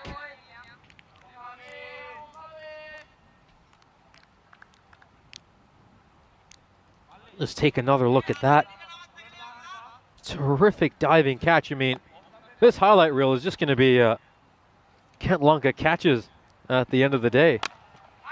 One's pushed away. It's going to be a single over there as K-Sing gets off the mark.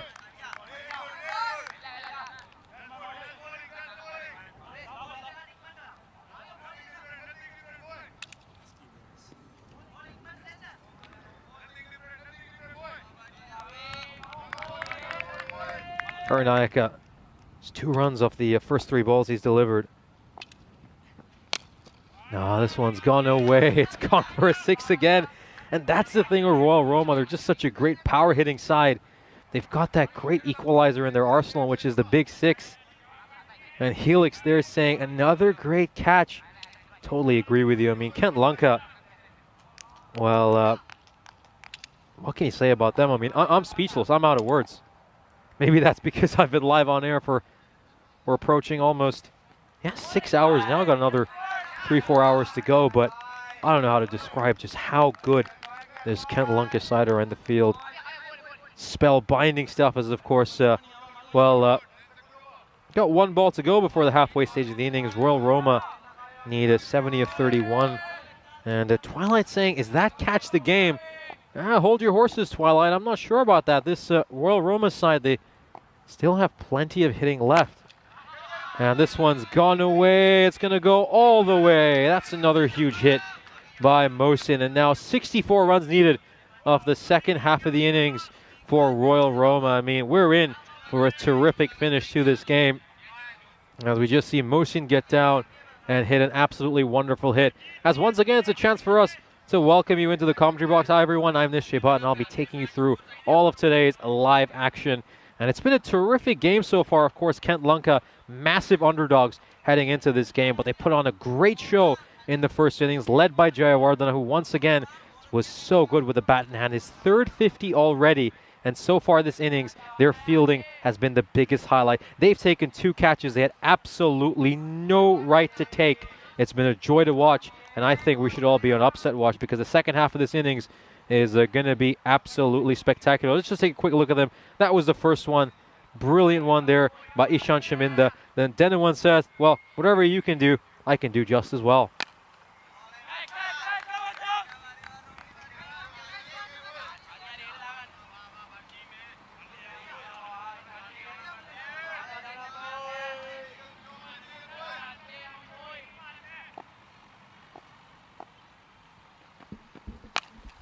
Oh, Mohsin gets out of one leg again and bludgeons another one. His third 6 already, and again, this is why you can't keep Royal Roma out of this game. They've just got the greatest equalizer in T10 cricket, which is the big 6. And a power hitting team like this are never out of any game. Oh, and some appeals here. That was probably... No, I think the umpires made the right decision here.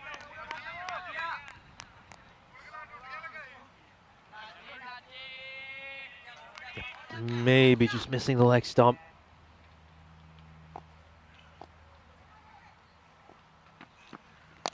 Goes for the slower ball, and that variation does deceive Mosin over there. He was already halfway through a shot by the time the ball came to him.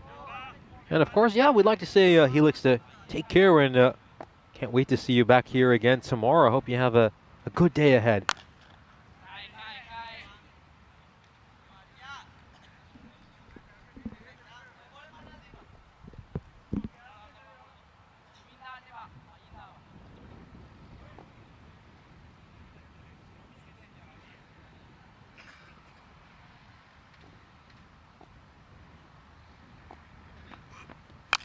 Oh, up in the air again. Another catching chance. Is this going to be another spectacular catch? It's going to be a much simpler catch. I mean, that is a piece of cake by this team's standards. That was not at all easy, but this side are so good.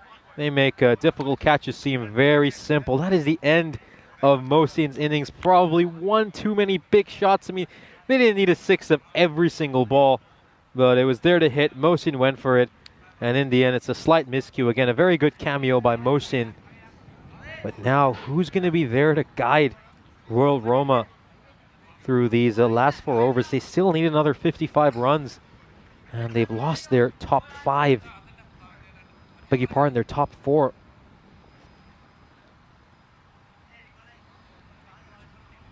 Again, this side has a bit more depth than most teams in this series, but this match now is going to become a real test of their lower order to see if they can get the job done.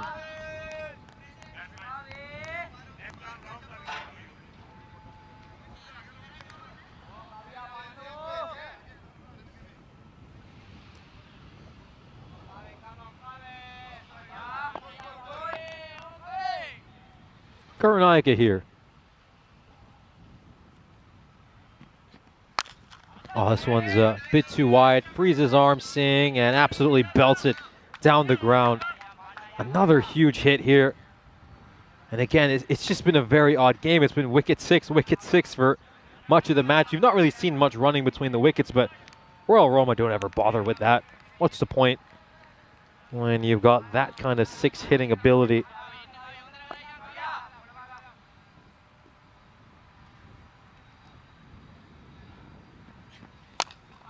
One's up, played away again. The fielder's getting underneath, and oh, he doesn't take it this time. I think it's always a tough chance, but Kent Lanka, usually they're so good. They don't miss anything, and then I think worst of all, they give up a run off overthrows. I mean, this was always going to be a tough chance. I think he's done it very well to even get to it.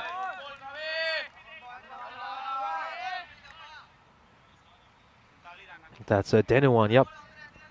Denuan, who of course took a spectacular catch earlier.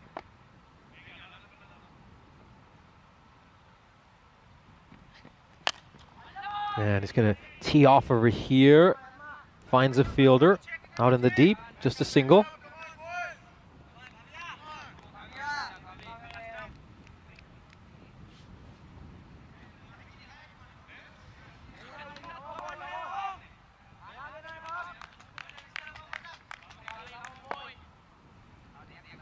Noyan Dutta says, you guys wait, Roma are going to take this game. A lot of faith for him.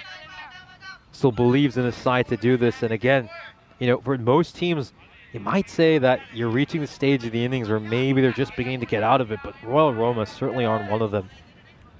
I mean, as you've seen, whoever comes in, they're just effortlessly clearing the boundary. I mean, just a quick bit of addition. Hit 8 sixes so far this inning. And just 4 fours, I mean, that tells you all you need to know. And top edge, it's going to go away for a boundary. Getting a little bit lucky here as well, Royal Roma. There's not much that Lanka can do about that. That's just how the cookie crumbles sometimes. And again, just to emphasize what a big slogging side Royal Roma are. They made 33 runs from Cow Corner.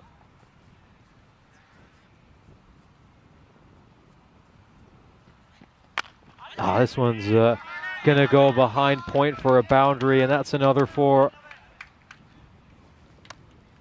Really, really unfortunate. unfortunate over there. And of course, that means it's just 37 needed now off the last 3 overs. We could be into G-word territory. G-word being golden ball, as of course we'll take a look at the fantasy dashboard for our next game. Royal Roma will be right back to face Castelina in what should be a very exciting matchup. Of course, Castelina succumbed to defeat earlier against the Capanelle. This is the 4th of our 5 matches today. You're currently watching the 3rd of our 5 games today.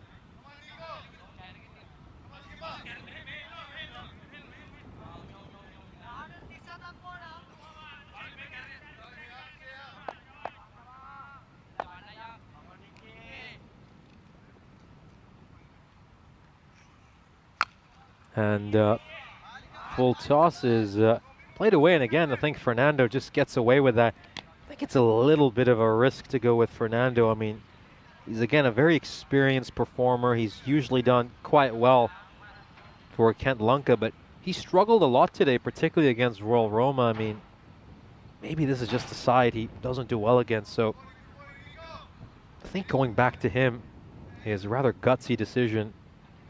You know, I mean, anybody can have a bad day, even some of your better players, so might even have been worth potentially going with another player. Of course, they've got an over from left with Ishan Shaminda. He's certainly going to bowl 1. And then Danawan, so it's just a case of who's going to bowl the penultimate and the final. Probably going to see Danawan get the penultimate over, just because that's usually one of the most pressure-packed overs. This one is going to go up in the air, and it's going to go all the way. It's going to clear the dugout. Another enormous 6. And that's the thing with Royal Roma. Incredible power hitting ability they possess. The sheer brutality of this batting order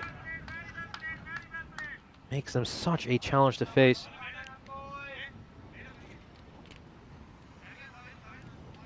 .30 needed now of 16. Just get that scorecard updated as soon as we can. It's 30 of 16. This one played down the ground. That's going to be a single, so make that now 29 of 15 needed for Royal Roma. We'll just do this manually.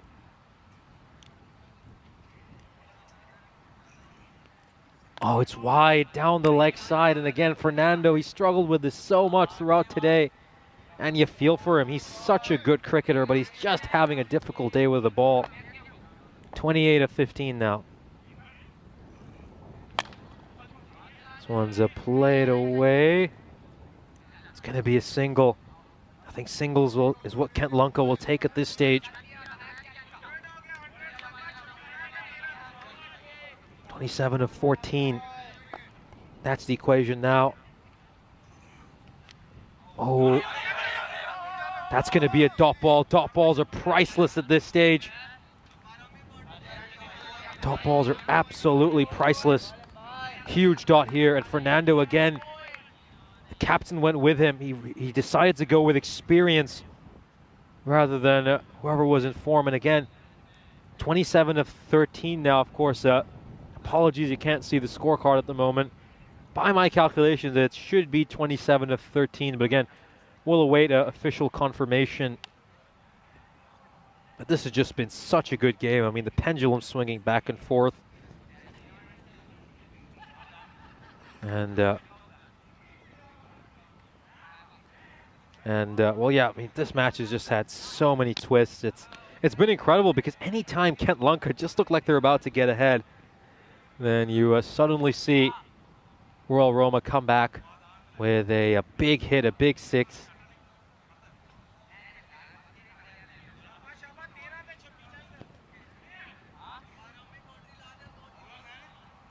I mean, of course, welcome you back inside the commentary box. Of course, I'm Nish J. Button. I'll be taking you through today's live action. And well, we've got an absolute humdinger of a match. Told you to be on upset watch right at the start of this game. Kent Lunka, a massively underappreciated side in this tournament, have come on and put on a very spirited performance, and we could be in for a golden ball over here. I mean, let's just take a look at that figure, of course. Here on the European Cricket Network, when we're playing T10 ECS cricket. In the event of a tie, we head to a golden ball where one ball, just one ball, decides the outcome of the game. The batting side is put into play. They need 2 runs to win. Otherwise, the fielding team takes it. And so far this year has been pretty even, Steven. I mean, historically, we've seen the bowling side do better. But in 2023, that's not been the case. And unfortunately for us, it's just been way too long since we last had a golden ball. You know, it's just been something in the air that's made us feel that maybe Italy is the country where we break it. Just going through some of the golden balls we've had. Of course, I was there when the Limassol Zelmi took an incredible golden ball win against the Nicosia Fighters. That was a crazy match. As, of course, now we just come back into the commentary box, and I think this is going to be a terrific finish again. Anytime it seems like Kent Lunker are getting ahead, Royal Roma just bludgeon a big 6. And we just head back on the field for live play. And this one's going to be played away. And that should be a single to end the over. So by my accounts, I think we need 26 runs off the last 2 overs. And I'm glad it's just been confirmed there by the scorer. So 26 needed of 12. This should be a fantastic finish. And ladies and gentlemen, wherever you're joining us from, I think this is just a great way to spend your afternoon. Again, we've got a side, a spirited side, a side who only had 1 win in last year's ECS, looking like they're about to knock off the finalists from last year's tournament.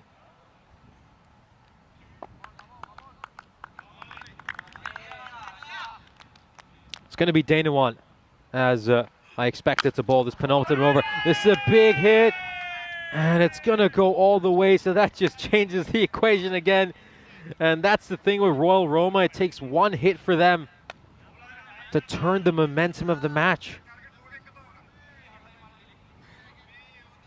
20 of 11 now. Singh heroically leading his team's charge lower down the order. He's on 34 of 13. This is another big one. This is a catching chance. It's going to Ishan. Oh, he's never going to drop one. He never drops a catch. And for the 3rd time today, Ishan Shaminda takes a catch. This is probably the simplest of them. And this is another mighty blow to Royal Roma.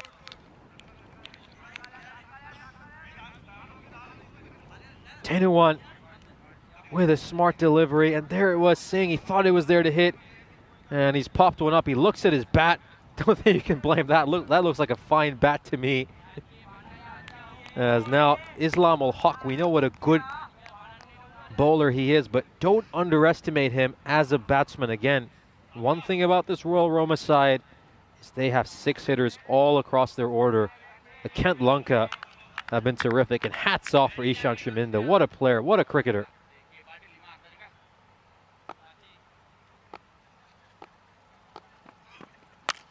This one's gone up in the air again. This is going towards Shaminda, but well, he would need to be taller than 3 giraffes to even had a chance of that one. It's another big 6. And this is just the kind of game it's been. 6 wicket 6. I mean, the new batsman comes in, first ball, doesn't need any time to settle in, and just clubs it over long on. This has been a wonderful mid-afternoon thriller here in the Eternal City. 14 of 9. You now feel like it's come back in Royal Roma's favor. This is another big hit. It's also going to go all the way. It's a huge one. Back-to-back Maximos. Islam Ul Haq has belted this. And the game has turned on its head. 8 needed of 8. It's run a ball.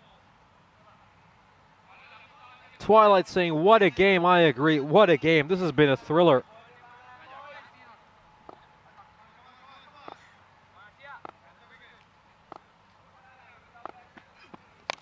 Goes for the big hit again. This is a catching chance. They need to take it. They do take it. Kent Lunka again. They're so good in the field. They never put any of these chances down. And is this another twist in the tail? It's the young man who's taken a catch. It's young Kevin Mohotalage. Good catch there, Kevin. 8 of 7 now, and Islam Ul Haq departs. And again, they don't need 6s here, Royal Roma. They can do this with singles. But again, knowing Royal Roma, I don't think any of them are even going to consider nudging the ball around. They're probably going to come out here and look to whack a 6. 119 of 6 now. 8 needed of 7.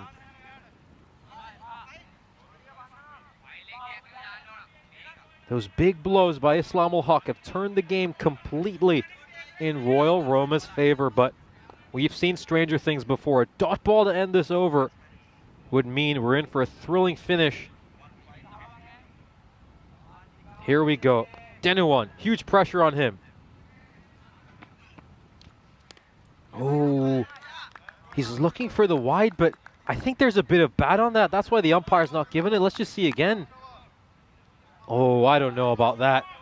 On second thought, I thought there, because certainly there was just a bit of a click sound from what I heard. Yeah, that was nowhere near the bat when you look at the camera. Just wonder where that sound came from. But again, 8 needed off the last over. Twilight saying they're a very strong team, Roma. Completely agree. And the Twilight saying the G word, are we in golden ball territory? We certainly are. As again, once again, we'll just take a bit of time to remind you the rules for our tiebreaker here on the European Cricket Network. Last golden ball we had was all the way back on the 22nd of July. It's been almost 2 months since we had a golden ball. We've been starved of one. As here we go, this one's played away. It's just going to be a single here. And that go, oh no, what are they doing here? It's really sloppy. And it's going to be another error. They're going to steal another. Oh, this is a comedy of errors. They're shooting themselves on the foot here. Kent Lanka, what are they doing? What are they doing? Comes off the toe end of the bat. This should really just be a single. Should go to the keeper's end in all honesty, and then, oh, the bowler makes a meal of it. Very unlike him. Tiriak Dura. This one's gone up in the air. Is this a catching chance? It's gone straight to the fielder. He takes the catch. And he needed to hold on to that. Mahmood now departs. 5 needed of 4. And again, they've got the safest pairs of hands here. That's Nicolo Fernando. Very good catch by him. And you just wonder, though, why is Noor Mahmood going for the 6? All they need is a run of ball, and he's trying to go for the heroics. He wants to hit a match-winning 6. In the end, he's going to depart, and look who he's going to be greeted by.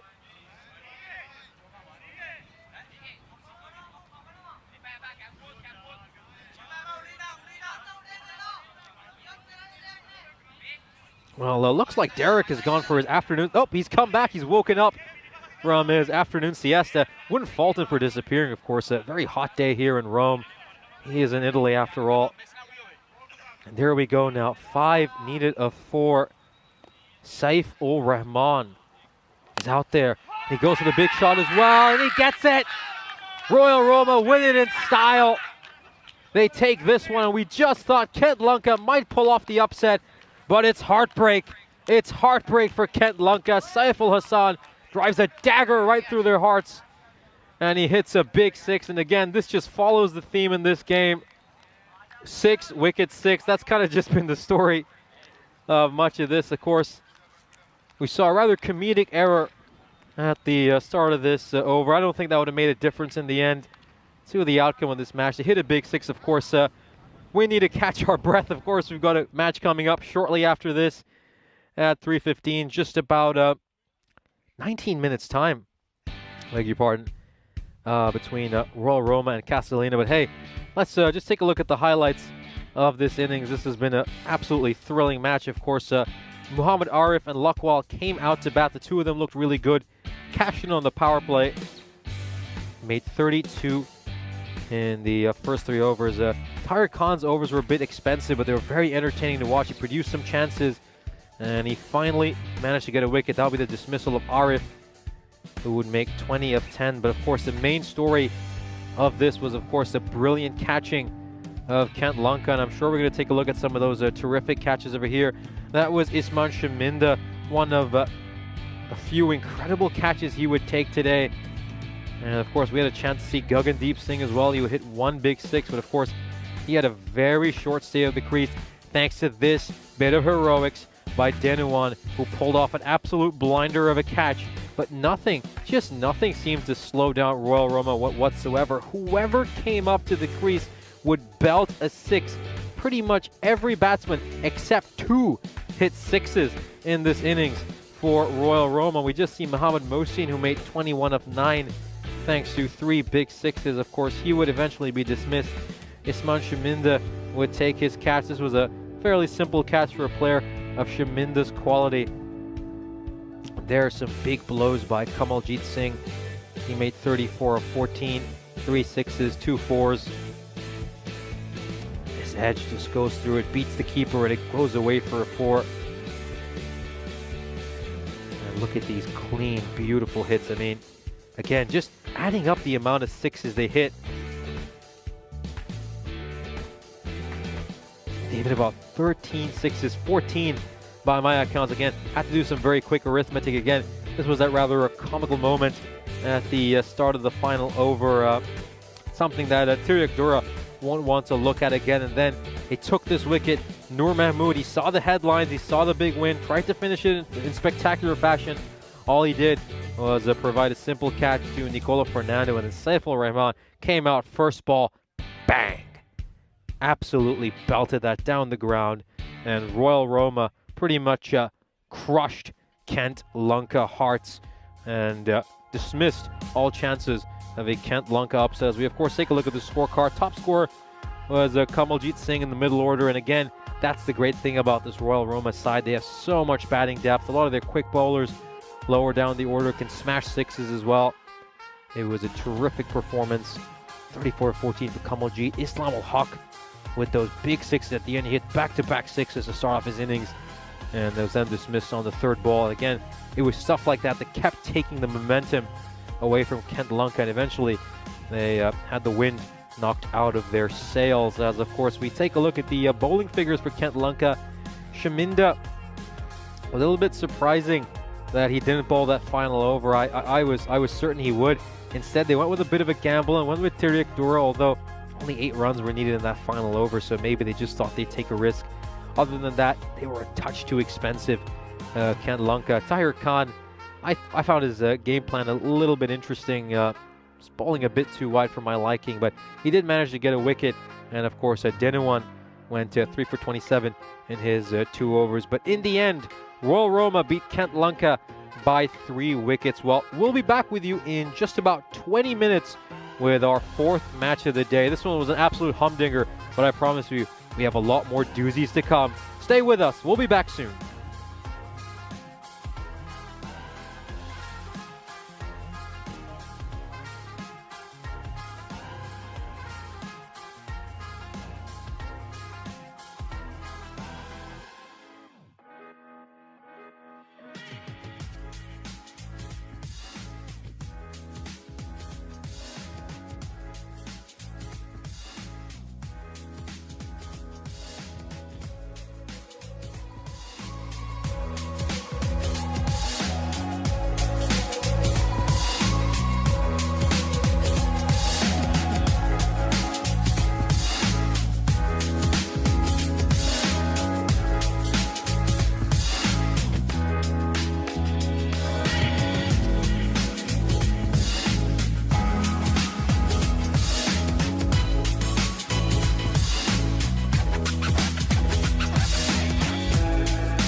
This European Cricket Network event is proudly brought to you by HCL Software and Bizaway.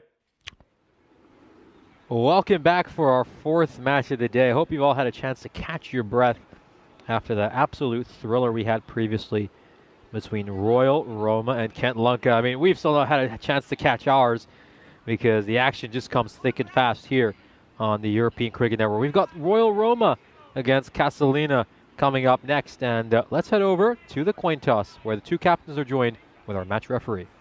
So Royal Roma, you are the home team, you will toss the coin. Okay, Castelina, you're the away team, you will call. Yes. There you go. Tail. Tails has been called. It's come down heads, so you've won the toss. I am batting. You're going to bat? Bat. Batting, okay. So toss has been won by Royal Roma and they will bat first.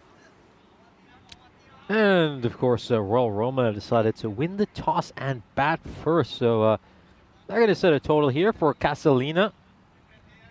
Should be a big moment for them. Of course, Royal Roma still high off that previous big win. Of course, we just take a look at this fantasy dashboard. Royal Roma now 8-5, having picked up that victory previously against Kent Lunka, and they're going up against the Castelina side of just one of their first 4 games.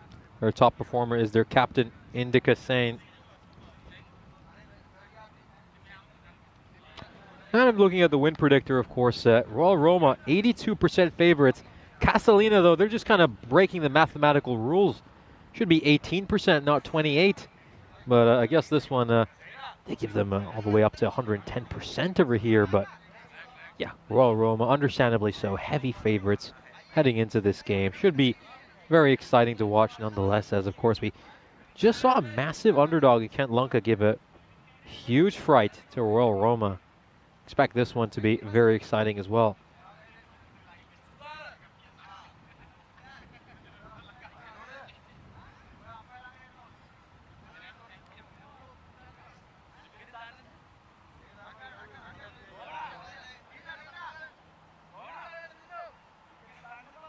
I know what Corey would be saying if he was here looking at the outcome of this toss. I think some of our more viewers who get our insider knowledge a lot more will know exactly what I'm talking about. Luckenwall here facing the first ball of sand. This one is played away. It's going to be a bit of foot fielding, and it's going to be some runs for Royal Roma.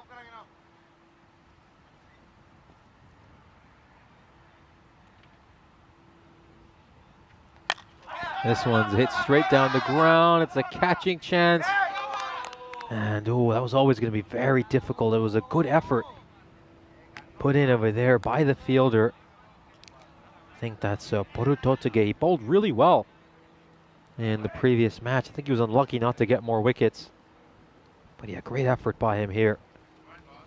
No, that's going down the leg side. That's going to be 4 wides, and it's a minimum to start off. Just gets that one badly wrong there, Indica Sain. Not much the keeper could do about it either.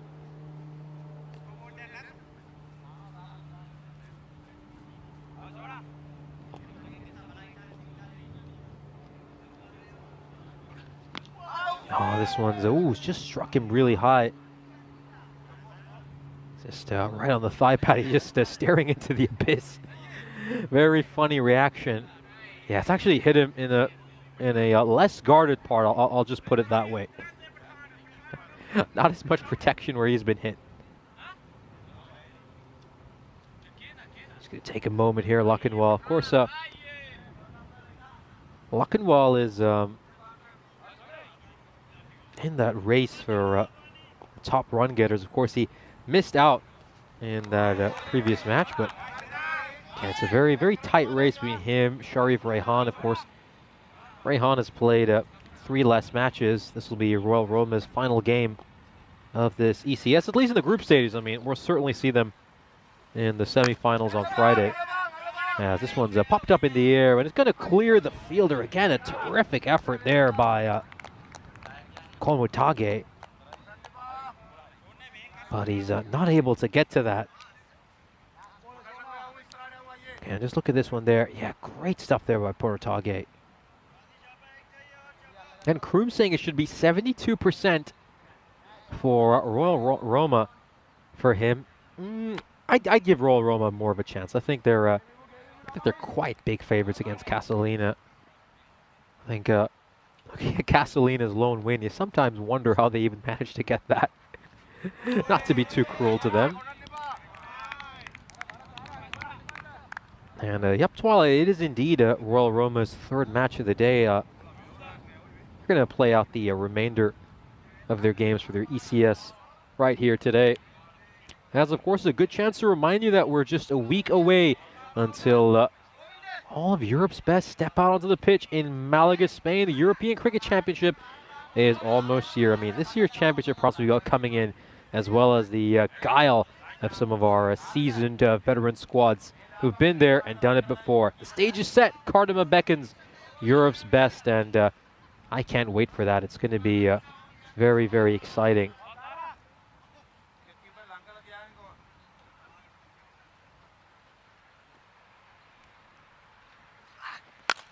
This one is a brilliant hit. Has it cleared the boundary rope? It most certainly has. Just an effortless 6. So cleanly hit. Look at that strike. Bang. Sounds beautiful coming off the bat. Anyway, it's obviously a long day here. Doing 5 games, so it'll be great to have a conversation with some of you in the chat. Feel free to get your questions in. We can obviously discuss plenty of off-topic, non-cricket related things as well. Would be great to hear from you all. Or just have a brief pause in the game. Two umpires just having a conversation about the balls.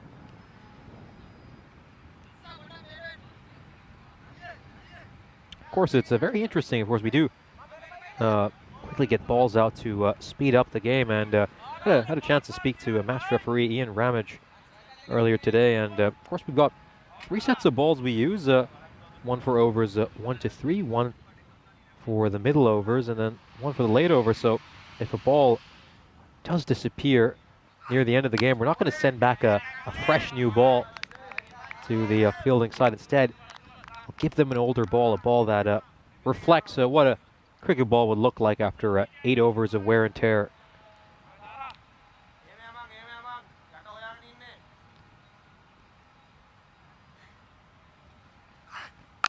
Now this is hit into the deck, and it's going to be a quick single here. RF gets to the other end really fast. Again, Royal Roma, they're not a side who bother with running between the wickets too much, just because of how good they are with their 6 hitting. Again, as we mentioned, they clubbed 14 sixes in that previous match against Kent Lunka. So again, for them, it's just a case of create a good base for hitting, and then set up to launch, just as they do here, as this one sails right over the ice cube. And it goes for 6. Yeah, that is right in the slot, though. Not a good ball by Porutage. I think Porutage's first over today was probably one of the best spells of opening bowling I've seen here in the ECS. He was just pitching it on the perfect line and length, right in the channel, getting it to move either way. He kept beating the bat. I think he was desperately unlucky to not get more wickets against the Capanelle.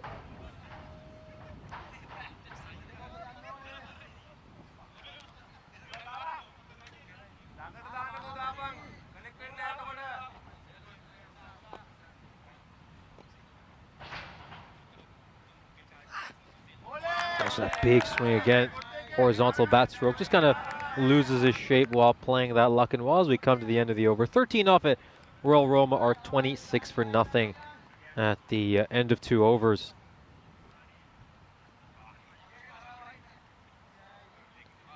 And of course, a chance to take a look at the standings. Of course, Royal Roma are playing their last match of the group stages of this ECS. Of course, it goes without saying they've certainly secured their spot in the semifinals that will take place on this Sunday. The Capanelle currently sitting in 4th place because of their net run rate, but it's just mathematically there's no way they're going to remain in the 4th spot as the tournament progresses, as of course one of those teams are bound to get at least 1 point before the group stages conclude.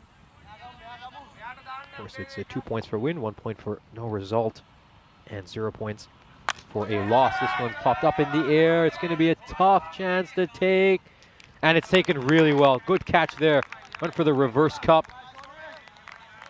And full credit to Porotage there. That one really high up in the sky. And again, I had the perfect view of him trying to field that one. He just did all the fundamentals perfectly. He's also got a nice bucket hat and a beautiful pair of sunglasses, which are perfect for this very sunny day in Rome.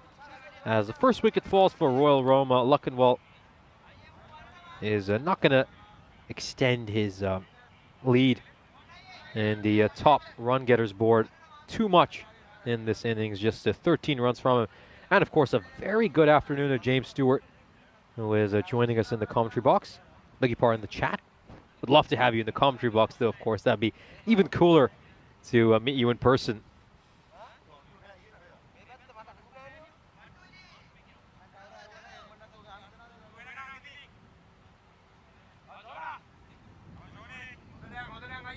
Of course, we had some big news announced on European Cricket Network earlier today. Officially, we had the official press release where we announced the list of fixtures for the group stages.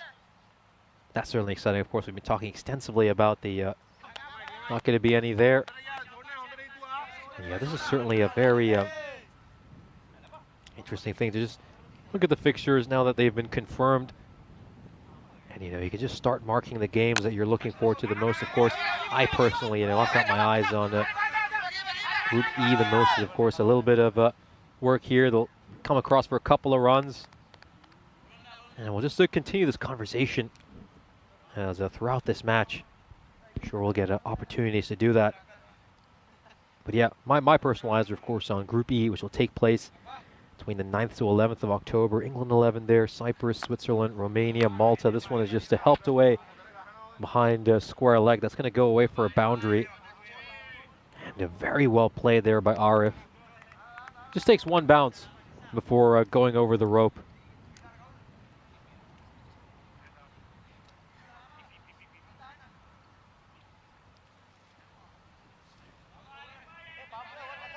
As, of course, we do come to the end of the over. Royal Roma are 34 for 1 at the end of this power play. Let's take a look at that. Of course, it's been a very solid power play, you'd say, for Royal Roma. If anything, 11.3 is fairly quiet by their standards.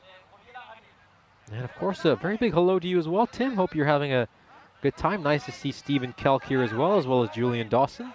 Good to have you all in the chat.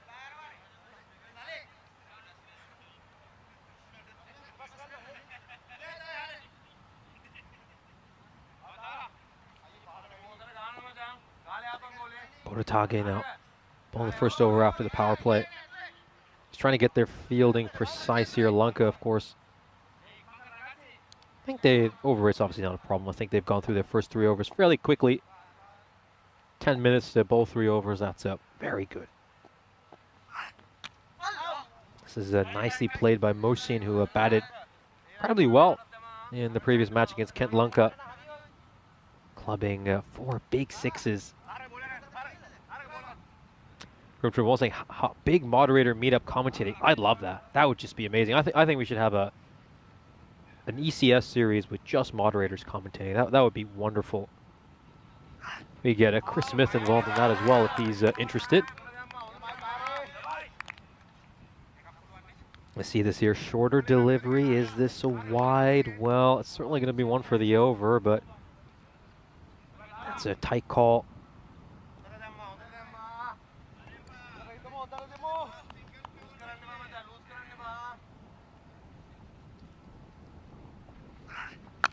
Oh, it's played away.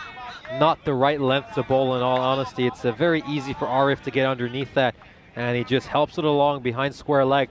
Goes into the little archaeological site we have in the parking lot. I just mentioned a couple of interesting stories about that yesterday. Of course, when a local Roma Cricket Club was looking to build a clubhouse, they found some ancient Roman artifacts in that site. So of course, no construction work can be done there until the proper archaeological work has been done. That one's again gone towards fine leg for a big six. He just helps it along, plays it so easily, uses the pace of the bowler to his detriment.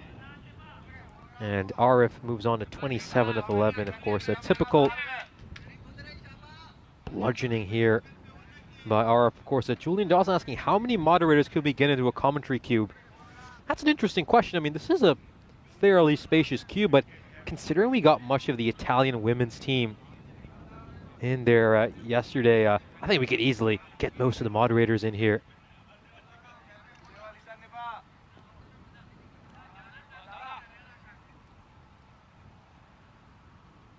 Here's Borotage. Oh, this one's helped away as well. That's going to go for 6. It's another terrific hit here by Arif. And the 6s are piling up. This is turning into real misery for Borotage. 3 6s in a row. And again, he bowled. He was very impressive in the first match that Castelina were involved in earlier today, but Borotage, not the case here. He's just getting belted again. Just straying too far down the leg side. He needs to get his line right. And again, the margin for error is so small against a team of Royal Roma's quality.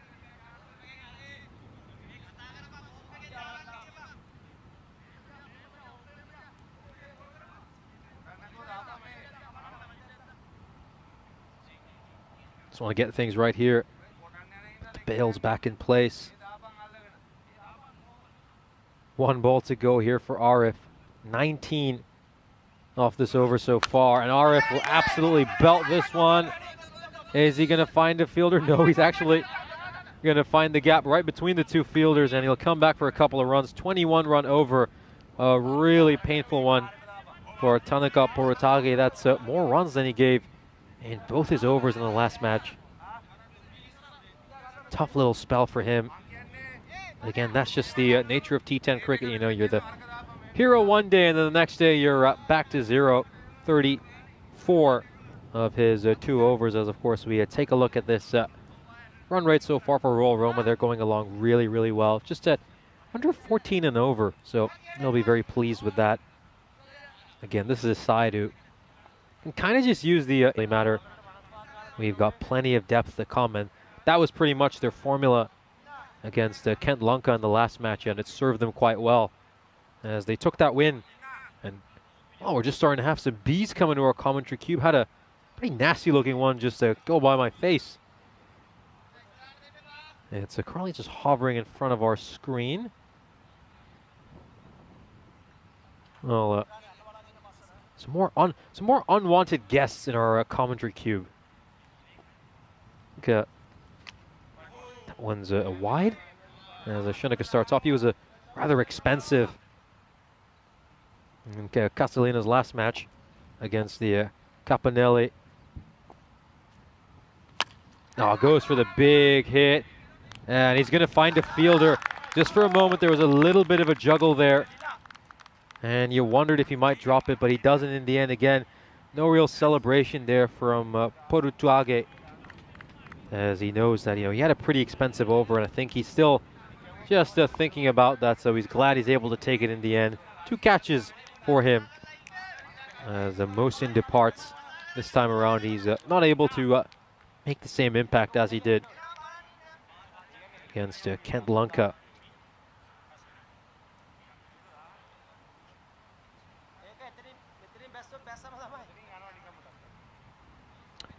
Here he comes, the man, the myth, the legend, Gagandeep Singh.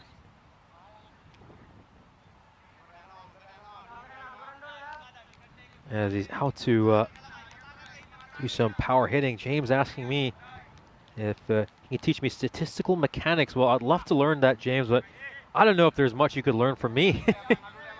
I don't know if I could teach you much. I could barely teach a toddler, in all honesty.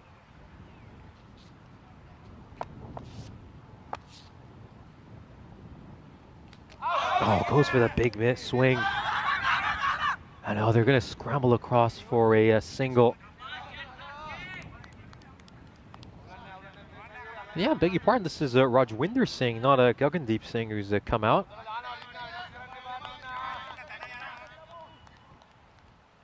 anything, the big news is that Gagandeep Singh won't be playing in this match. He's been dropped for his poor performances. Of course, that's a tongue-in-cheek comment. He's getting some rest, and they're giving a few other players a chance to play as well. The Castelina.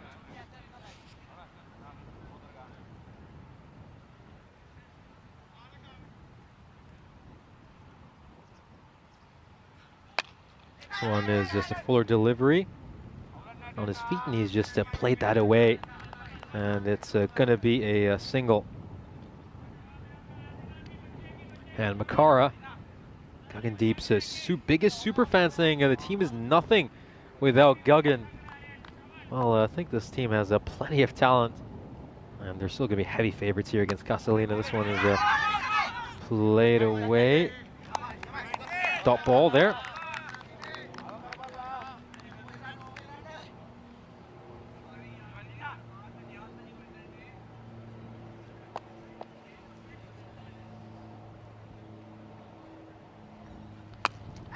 Oh, big hit here across the line by Singh, and he's going to get this away for a 4, so very well done. And that's the thing, they just continue to get boundaries, don't they?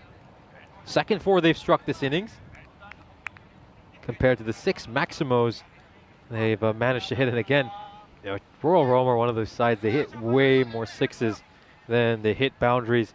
As we, of course, welcome you here into the Ice Cube, and Royal Roma currently sitting at 62 for 2 halfway through the innings. Of course, they're coming off that sensational win against Kent Lunka, a heart-stopping win. I mean, we were all stunned by that terrific match, the plot twists and all the excitement. It was truly scintillating. Of course, now they're up against the Kent Lunka side, who are massive underdogs. Beg your pardon, the Castelina side, who are massive underdogs heading into this game. Of course, fancied as just 18% favorites in this match, and it's going to be interesting to see how Royal Roma fare here.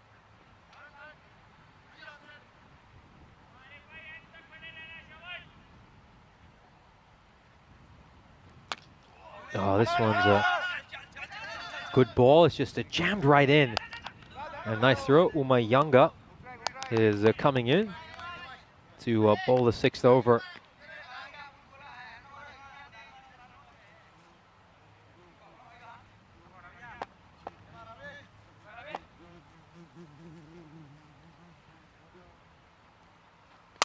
Oh, this one is belted, and it's going to clear the boundary open, go away for 6. I mean, just look at the fielder out in the deep. As soon as it's struck the bat, he's immediately got his hands up saying, that's a 6. Don't worry about that. And just, that's the thing with Royal Roma. I mean, once they hit it, it stays hit. And again, just make that 7 Maximos for this innings and just 2 4s. That really reflects you the kind of power hitting this team possesses. Again, they don't really even play anything along the ground. It's just try to clear the boundary every single ball. And oh, is this taken? Yes, it has been. Well, Castelina saying if Kent Lunka can do it, so can we. That's another terrific catch, and we've witnessed some absolutely spellbinding, mind-blowing catches today in the deep, and my goodness, that is another brilliant catch. And that is Kaluturage, I believe, who has taken that one. What a superb catch by Sudara. And let's just take a look at this one more time. I mean, Royal Roma's batsmen must be feeling so unfortunate that all the best catches in the world are being taken against them today. I mean, wow. That is outstanding. Truly special catch. Just running out of adjectives at this stage. I'm probably gonna have to keep a thesaurus with me on hand, just to keep looking into words. Maybe gonna have to start using Italian adjectives as well. Bellissimo. Beautiful catch. And this one just run down to third man really, really well. And that's gonna be a boundary, and really, that's the one thing you love about Royal Roma, isn't it? I mean, nobody takes any time to settle it all for them. I mean, most of their players come in and the very first ball they hit a 4 or they hit a 6. It's just the main attribute of this side. As a Kamaljit Singh, final 4 for 1 and looking. Because of that, they just put a fly slip in place now. Oh, tries to get a hand down to it. You know, I'm almost glad he hasn't got his hand to that, because if he probably did, yeah, might have had a broken finger or two. You know, for the sake of his safety, I'm almost glad he didn't get to that. I think your fingers are a bit more important than saving a run.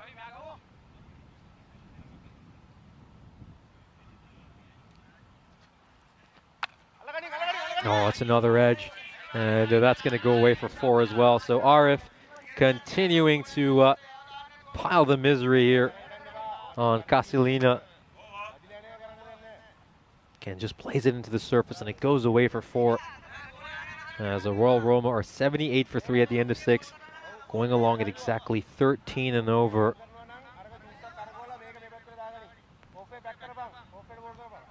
So, of course, to take a look at the scorecard, Mohamed Arif top scoring with a 41 of 17. Luckenwall playing his last match of the group stages.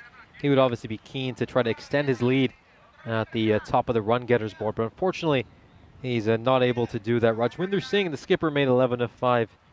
But again, a couple of starts there, but nobody able to kick on other than Arif, who is bludgeoning this Castelina side.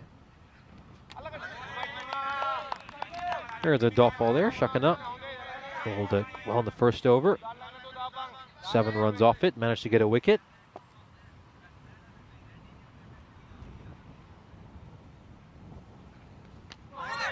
So a couple of dot balls to start off. Really good stuff here.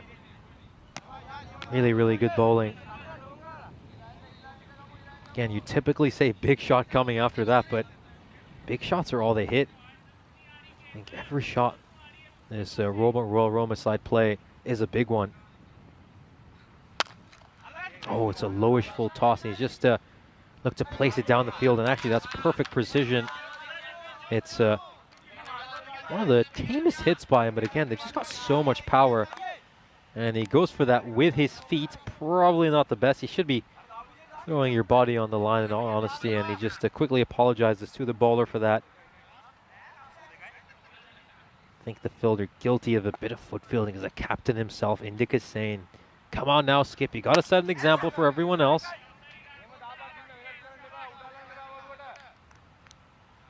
One run there.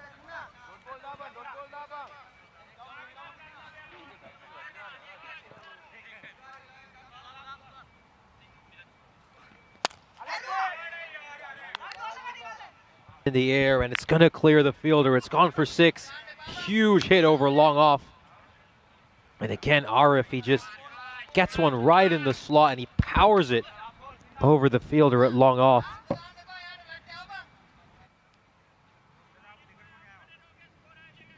Terrific hit, 1 ball to come, and again, this is the thing with them. It just takes them 1 big hit to ruin your over. Oh, played away. This is really nicely played. It's a very good shot. Plays it with the spin and hits it behind fine leg and brings up his 50. A really good 50 here for Arif.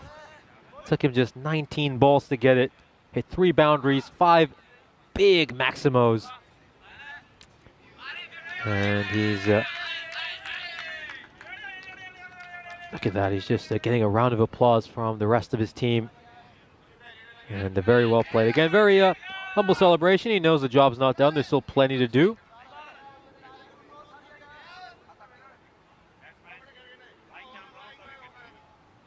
And of course, let's take a look at some of the upcoming events here on the network. Of course, we've had the great pleasure of joining you from here in Rome, and we'll be here until the 24th of September. We've got an ECI over the weekend after we're done with the ECS this Friday, and then look at all the terrific action we have after that, of course.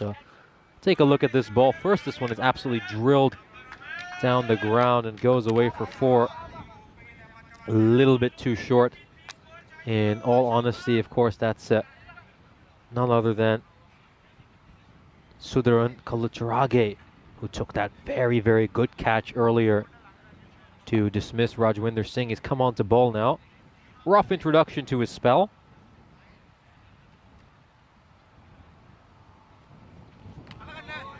Goes for the big swipe across the line there, Singh. But yeah, just going back to that graphic, of course, it's really fun. And then we have the ECC afterwards, between the 25th of September to the 20th of October. Of course, the Euros of cricket, that is the highlight of our year. And then we've got series is coming up in Croatia, Malta, and Spain before we round out with the inaugural ECCW, a huge moment for European cricket and women's sport in general. As we return to live action, this one's played down the ground. It's going to go towards the fielder at long off.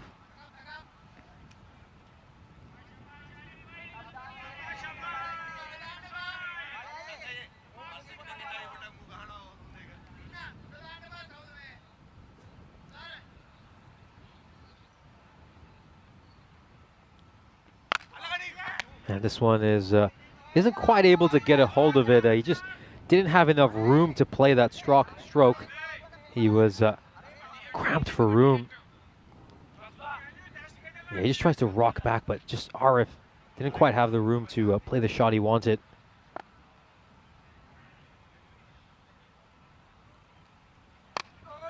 Oh, it's a good ball here. Just jams it right up there.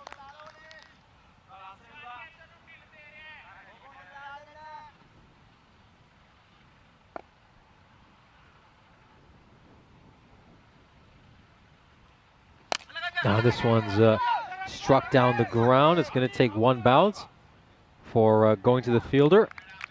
Again, hands on head there for Sudara. And he thought there might have been a catching opportunity there just because of the miscue, but in the end it was nowhere close to the fielder as Royal Roma are 100 for 3 with 2 overs to go in the innings.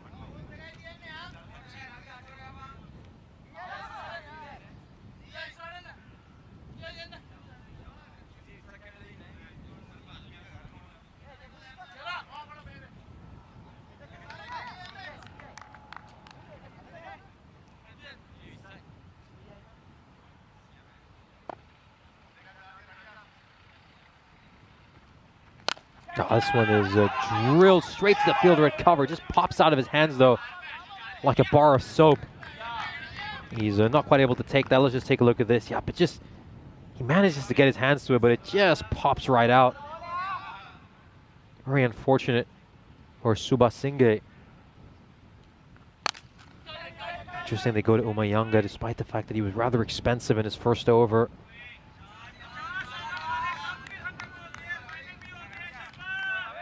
Again, you might have thought that they would have just potentially considered a bowling change maybe, but that's not the case. Instead, they just decide to go with experience for this penultimate over, and there it is. It's a classic case of you miss, I hit. Singh clatters that ball straight onto the stumps, and this is a good ball here. Aims for the stumps, bang. There's a shattered set of stumps for you. Big hit across the line. And that's going to be the end for Singh after a nice little cameo performance.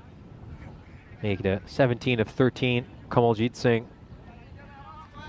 Now it's going to be the dangerous Islam-ul-Haq coming on. Of course, we saw the impact he can have with the bat in the previous match against Kent Lunka, where he hit a couple of big sixes late in the innings that pretty much knocked the wind out of Kent Lunka's sails.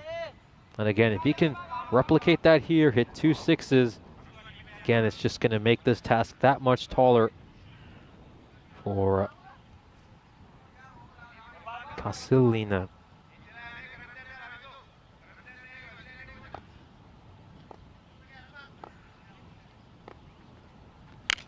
Goes for the big hit. It's going to clear the boundary rope with ease. Islam-ul-Haq, pretty much all he knows how to hit are sixes. And again, just like in the last game, he comes out, very first ball goes bang. Huge hit over there. Again, it's just such an asset to have someone like that lower down the order who doesn't need any time to settle and can just hit big shots right from the get-go. That one is probably a wise ball to bowl to Islam. You probably just want to keep it wide, keep it out of his arc. I think you'd rather have him trying to reach at a ball. And again, he's trying a similar thing again, but that's the fear of the batsman, isn't it? I mean, Islam-ul-Haq has essentially earned that wide for his side by being a great power hitter. You just see the bowler fears him a little bit, so he's trying to keep it out of his arc, and because of that, he's just pushed it a bit too wide.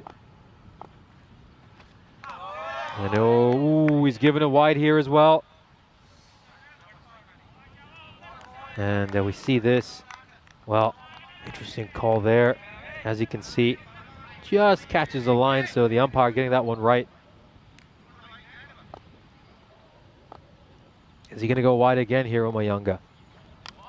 Oh, it takes an edge, and it's just not going his way.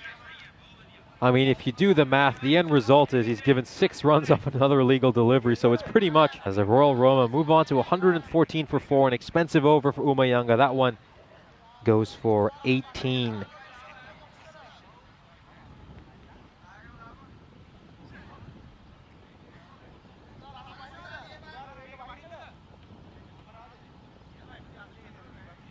And no surprise, this final over is going to be given to Sudara Rachige.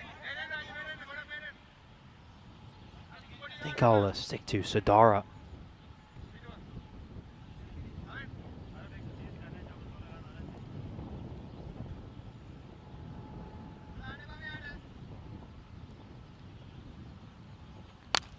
This one is up in the air. Is it going to clear the boundary up? Of course it will. It always does for Royal Roma.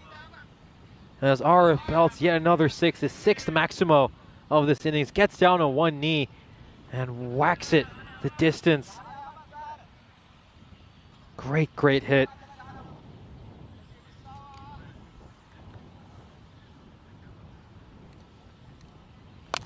This one's hit again. Is this going to go to a fielder? No, it isn't. And it's another 6, so back-to-back big blows to start the over. And a horrible start to this final over for Sudara. And the Arif is just bludgeoning this side right now. Castelina having a tough time. We're just going to take another look at that, of course. Yep, it's a 6 by probably a good couple of feet.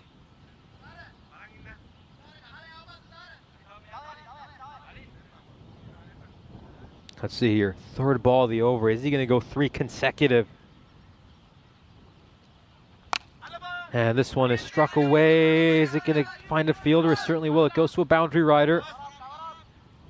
That's Borutage out in the field. And again, I mean, this is the nature of playing Royal Roma. You get one dangerous hitter off strike, and then comes a guy who's just hit his 6 and 4 on his first 2 balls. Goes for the big hit again. Oh, this one's gone high up in the sky, collects some stardust on the way down, and it's really well taken there by Sudara. Great catch. And I wonder if that's the one that's been causing some issues with our Starlink. Maybe just to hit a satellite on the way down. As this skied up in the air, and look at how well he's tracked that again. You know, we're here in Italy, clear blue skies, not a cloud in the sky. And again, try tracking a little white cricket ball in that beautiful Mediterranean sun. It's no easy task, so a really well taken catch there. As we've still got a couple more balls to come in this over. Let's just take another look at this catch. How good was that? Sudara, really, really good job. Well taken. And now it's going to be Mahmoud, who was out for a duck in the previous innings. Tried to finish the game in style. This time he's going to go for the big shot again. Oh, is it going to be back-to-back ducks? It is! Back-to-back derricks for Mahmoud. And this time he's going to get a golden derrick to add to his collection. Oh, he goes for the big shot. I mean, it's the right shot over here. He really just has to go for it. Kind of slices that one. And it's popped up for a fairly comfortable catch for the fielder. And there's a golden derrick to greet him. At least he's smiling on the way out. Derrick just waddling around in the nice Roman sun. We'll just take another look at that one.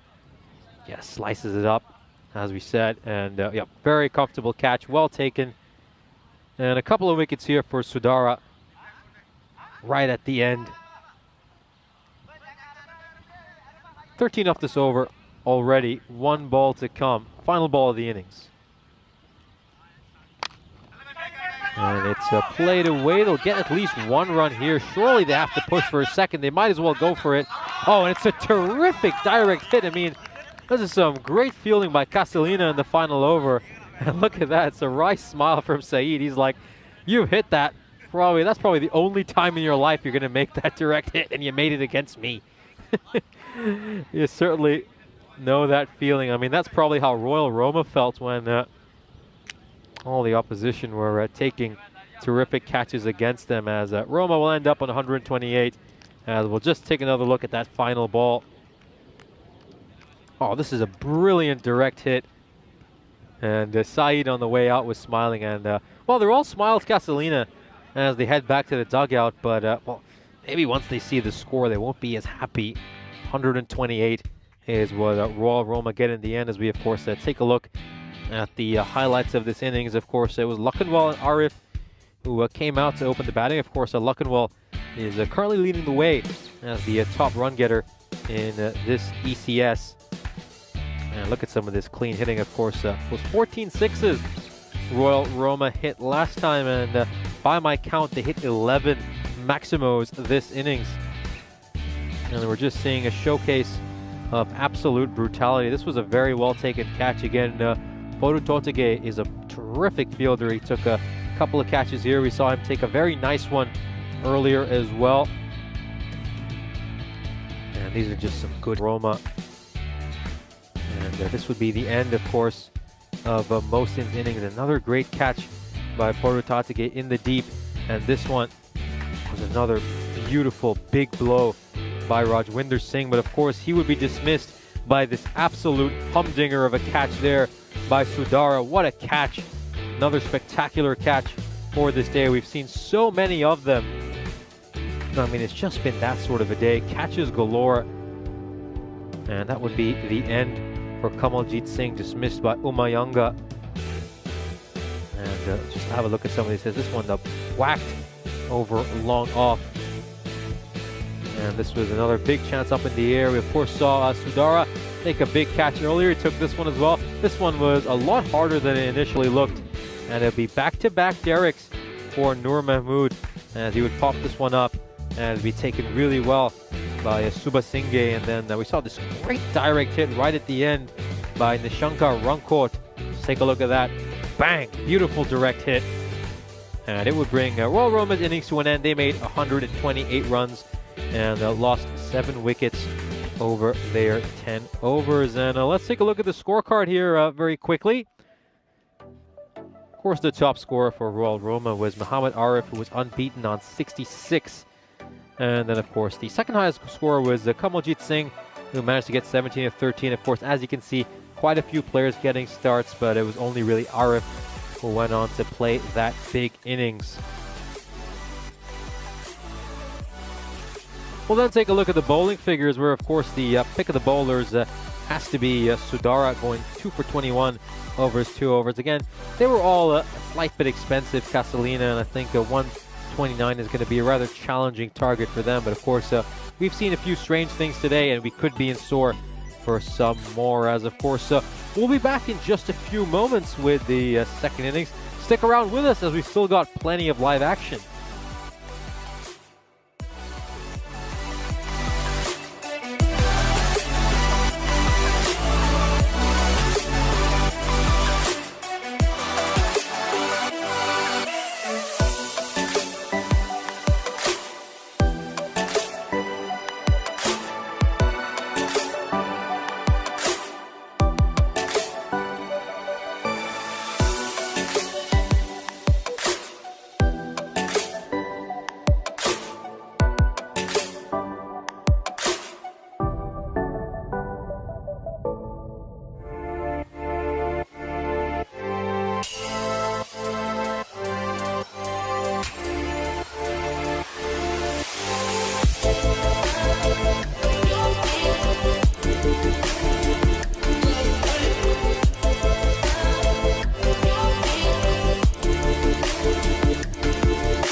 This European Cricket Network event is proudly brought to you by HCL Software and Bizaway. Welcome back to the second innings here between Castelina and Royal Roma for what hopes to be a very exciting chase that we should have over here. Of course, Castelina posted their highest score of this tournament earlier today against the Capanelle when they made 118. Going to be slightly harder to get to 129, especially against this quality Royal Roma side. Or looking to finish off the group stages strong, playing their last match of these group stages. Still got 2.5 innings of action left today because I've got one more game after this, which will also feature Castelina. So they'll be taking on Kent Lunka to round out the day. Here we go. First ball of the innings. And just looking for the wide over there. The umpire's just got a helicopter going on above. I don't know if you can just about see that. There it is. Ooh. Is that the Polizia?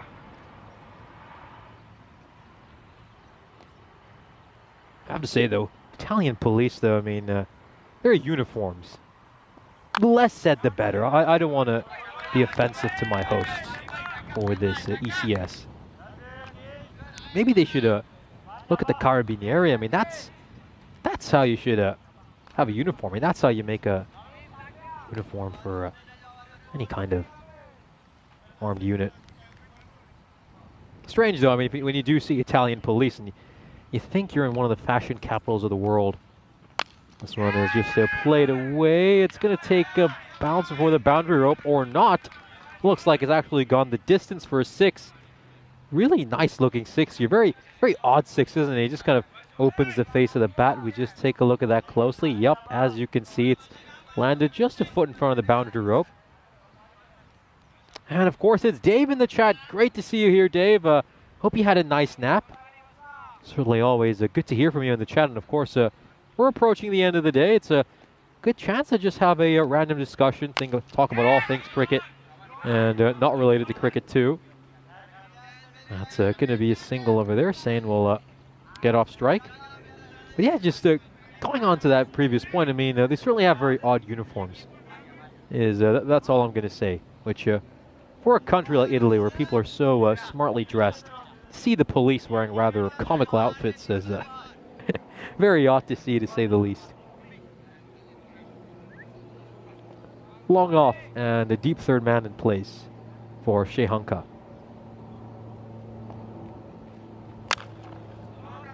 This one is, it just beats the fielder at cover.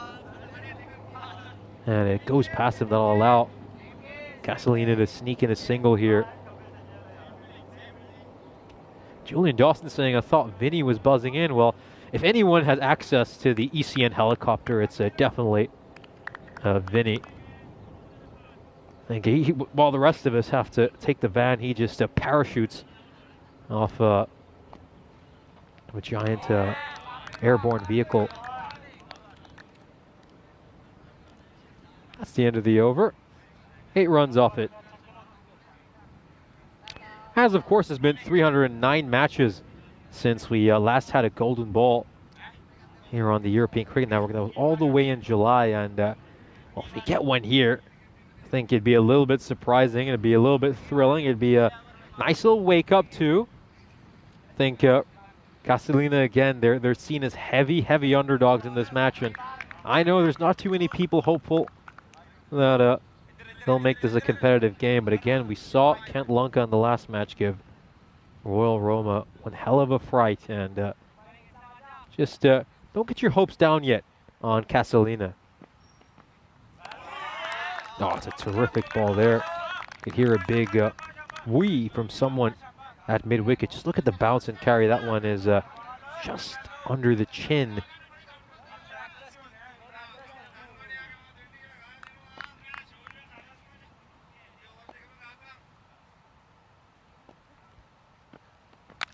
Oh, this one takes an edge. And has this gone over the boundary rope? It looks like it has. And it's going to be a 6. And this one's just going to fly over third man. Let's just see that. Where does it land? Oh, yes. I think maybe Yep, it's just on the other side of that boundary rope. Looks like a 6 to me. Again, terrific work by our director, Andres, over there showing you these great pictures.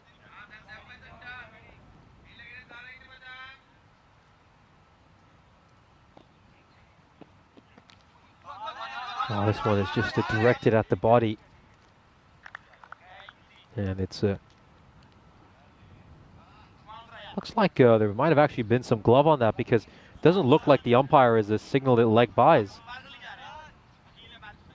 Let's just see again. Yeah, maybe. Looks like there was some glove there. Good decision by the umpire. Of course, it's not going to make a huge difference in terms of the actual total score of the team, but of course, you know, batsmen, they want to pinch every run they can get.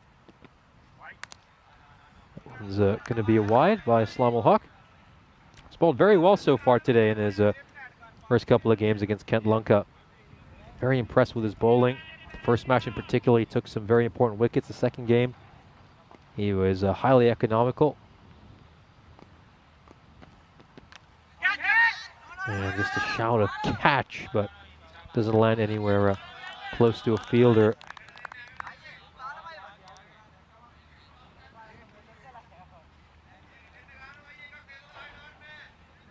As you can see, no easy task here for Castelina. They need to go at more than 13.5 and over. 2 balls to come in this over. And again, just a great ball. I think he took some pace off that one as well, Islam Ul-Haq. And again, I think the shot that Indika Sain, the skipper, was rehearsing, I'm not sure he wants to play that shot. He was let's just say where he rehearsed was nowhere near what he should be playing. I think that's something he should be playing a horizontal bat stroke to. This one goes up in the air. Where is this going to land? On the other side of the boundary rope, so it's gone for a 6. I'm not sure Indika Sain had any idea where that was going. I mean, you should have just seen his head after hitting that one. He was looking the other way, and then he just realizes a bit later that he somehow managed to clear the fence. And that's a very odd shot. And it goes away for 6. So there it is. Castelina are 22 for nothing at the end of 2 overs. So a very healthy start for them. Again, Castelina, they need to really cash in on this power play, try to go at well over 11 and over, in all honesty. As we, of course, take a look at these standings here. Royal Roma playing their last match of this ECS. And the Castelina still have quite a few to come. They'll be involved in our final fixture of the day later today.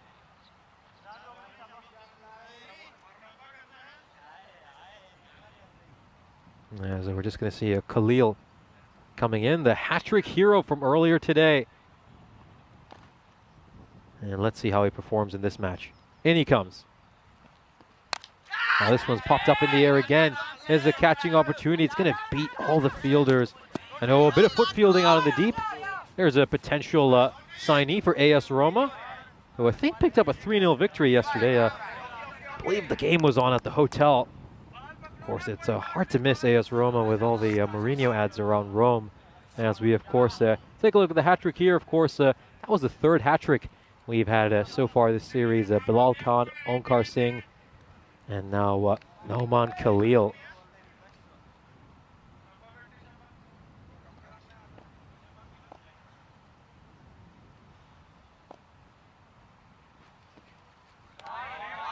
And this is, again, it's a back-of-a-length delivery.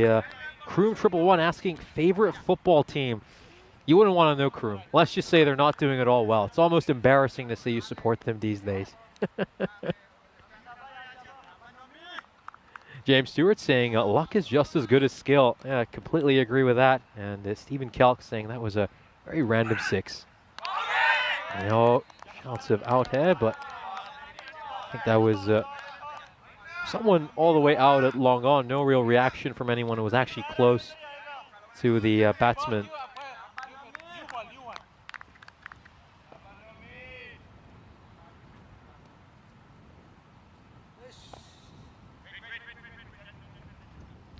And, yep, looks like the batsman's just been distracted by something. Yeah, a bit of movement in the field, maybe.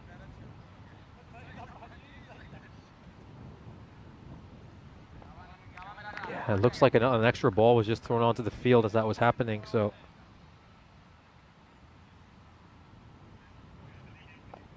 Yeah, great to have you in my here, Andres. Oh, there's an edge. That's a thick edge. Everybody can have heard that one. It was going to be a tough chance always for Nur Mahmood. And again, just riding their luck a little bit here, Castelina. They need all the good fortune they can get.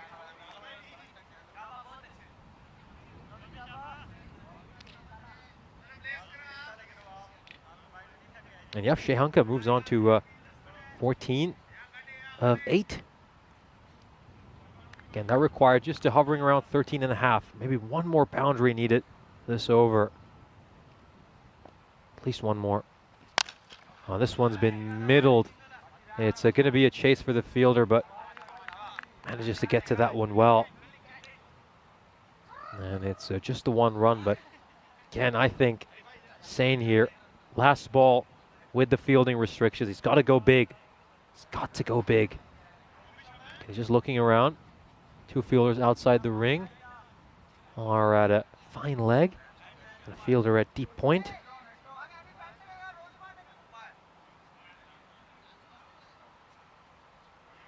It's going round the wicket here, Khalil. Again, we saw him bowl an absolutely brilliant Yorker to a left-hander during his hat trick. Oh, that is another top ball. Again, he gets it right up there, doesn't he, Khalil? As the power play ends with a dot ball. A rather quiet power play in the end for Castelina, considering they really need to be going at just about 14 and over. This power play brings just 29 runs for them. You'd have to say that that's just not enough. You can't go in under 10 and over, but this is kind of just about where Castelina's batting abilities seem to be. They're not a big scoring side, so it's kind of why they were huge underdogs heading into this match against Royal Roma. But again, if they can just keep this to, I would say 15 to 17 and over required at the last 3, we could still be in for an interesting finish. Anyway, they just have to keep themselves within touching distance, running near the end of the game, and then, you know, all sorts of strange things can happen. Another fantastic Yorker there. That's a good ball by Mohsin. Going for that toe crusher. Just take another look at this.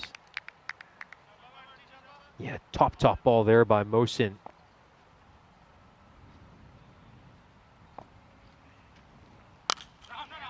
And this one is played away towards long off. And it's going back to the non-strikers end. And well, Kroom 111 saying that tagging him in Redbridge is his favorite team. Are you from East London, Kroom? By any chance then? Well, Kroom, I'll give you a hint. I don't know if you're guessing them right. I'll just say this. It starts with C, ends with A. I think I've given you a pretty big hint over there. The team's name starts with C, ends with A.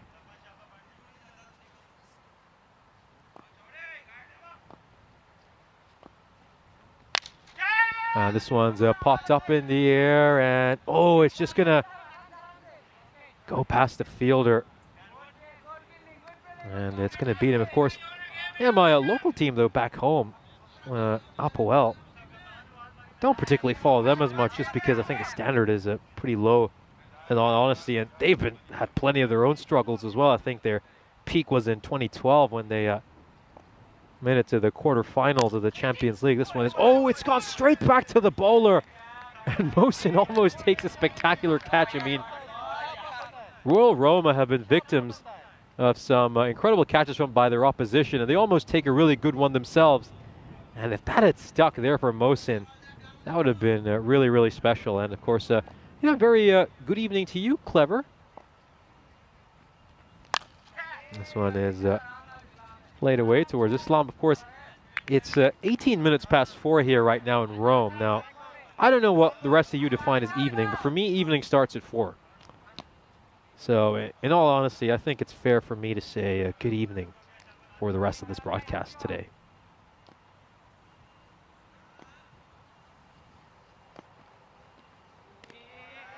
And another great ball here by Mosin. Again, very quiet over here.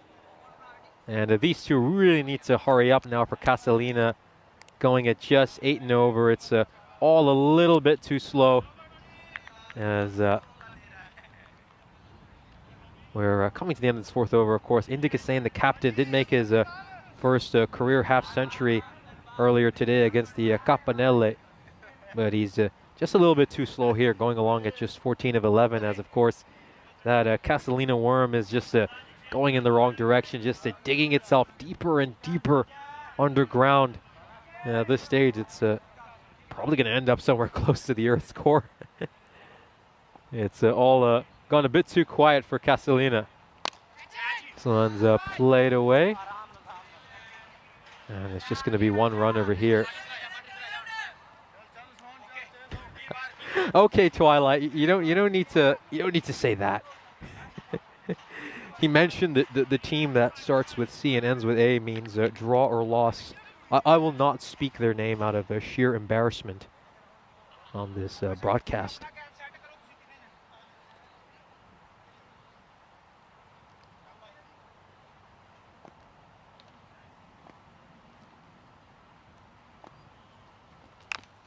This one, he just hits it into the pitch there, saying. And again now, Castelina, it's time to start taking some risks at this stage. I think only one over that's gone double digits. That's really not good enough when you're trying to chase down 129 again. 2 consecutive dot balls here. We haven't seen a boundary for a really long time. It's all the way in the second over. This one's played away nicely, and there we go. We finally see one. Well, I guess this is the first time. I don't know if this counts as a commentator's curse. I'm not going to consider this one. I mean, we need some boundaries just for entertainment. So I'm not going to count that as a hex. So it's a welcome boundary.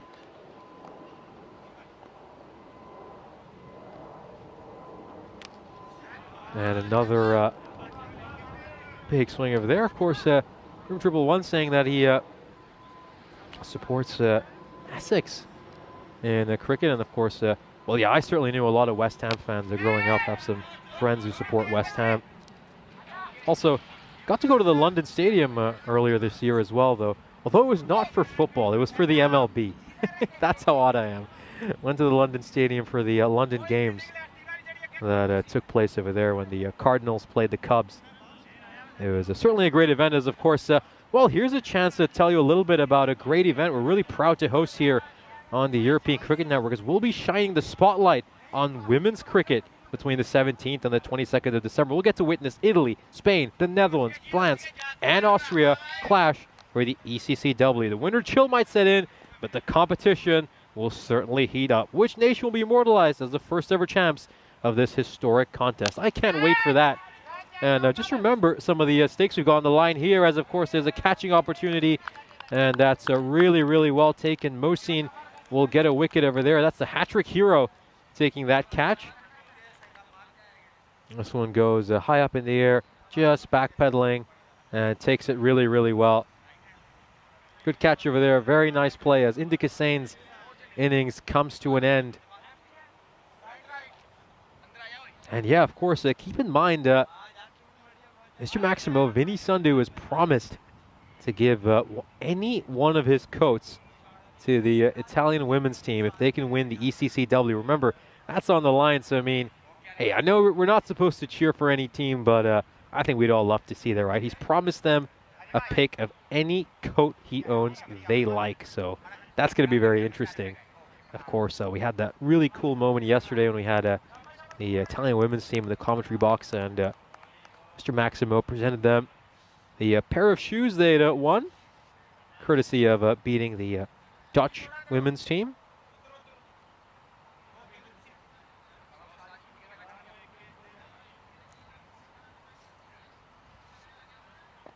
Here's Sudara. And yeah, this one is just inside the tram line.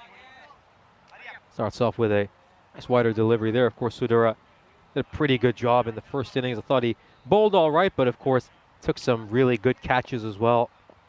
Here's a chance for him, though, to make his impact felt with the bat. That required now just under 20. That's another dot ball now. That's going to make it climb over 20. Yeah, this is starting to look really, really rough for Castelina.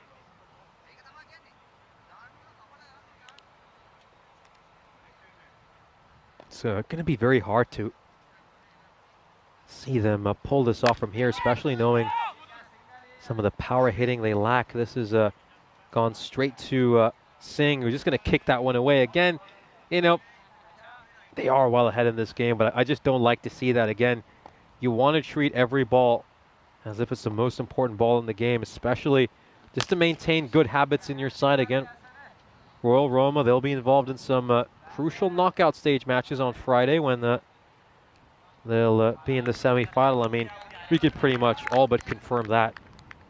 There's no way mathematically they can be knocked out of the semi-finals. Oh, it goes for the ramp shot, really innovative, but it doesn't look like it has enough to go to the boundary.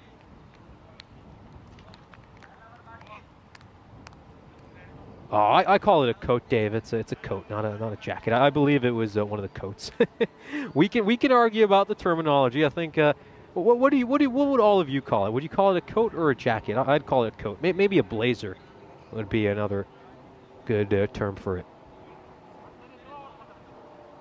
As of course, so we're at the 6-over mark where Castelina are 41 for 1. And yeah, clever. It's most unfortunate to hear about some of the issues you're having with your bank card. I hope you can sort those out. Oh, that's a great ball. It's going to beat both the batsman and the keeper, and it's somehow not hit the stumps either. But yeah, that require continues to creep up. But yeah, it's a chance for us just to talk a little bit about the history of cricket in Italy, as of course we'll have a look at this one here. It's going to go straight to the fielder. It was never an easy chance there for Kamaljit Singh. It was a little bit low. And I think he's, I think in the end, at least he's made sure it doesn't go away for a boundary.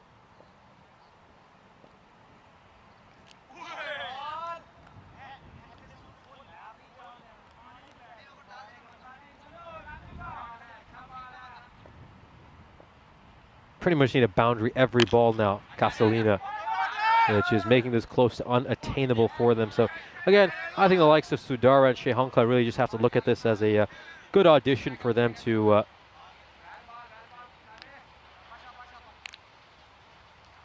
maybe put on a good performance.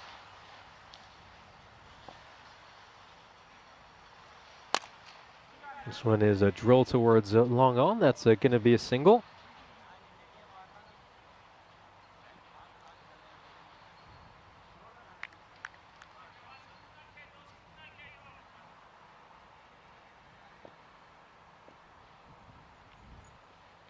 Goes to the big shot here, and is this going to clear the boundary rope? No, it won't. It's going to find a fielder out in the deep, as that brings Sudara's innings to an end. As again, he just kind of slices it. Doesn't hit this as well as he'd like, and it's gone up, and it's very well taken by Muhammad Arif, who batted spectacularly in the first innings. As Castelina are just kind of limping across.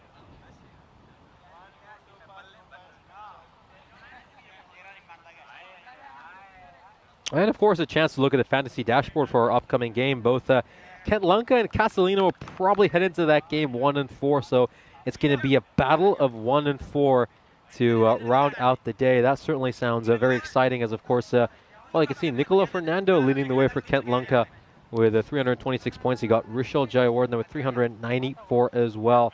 I think he's an absolute bargain at 6.5.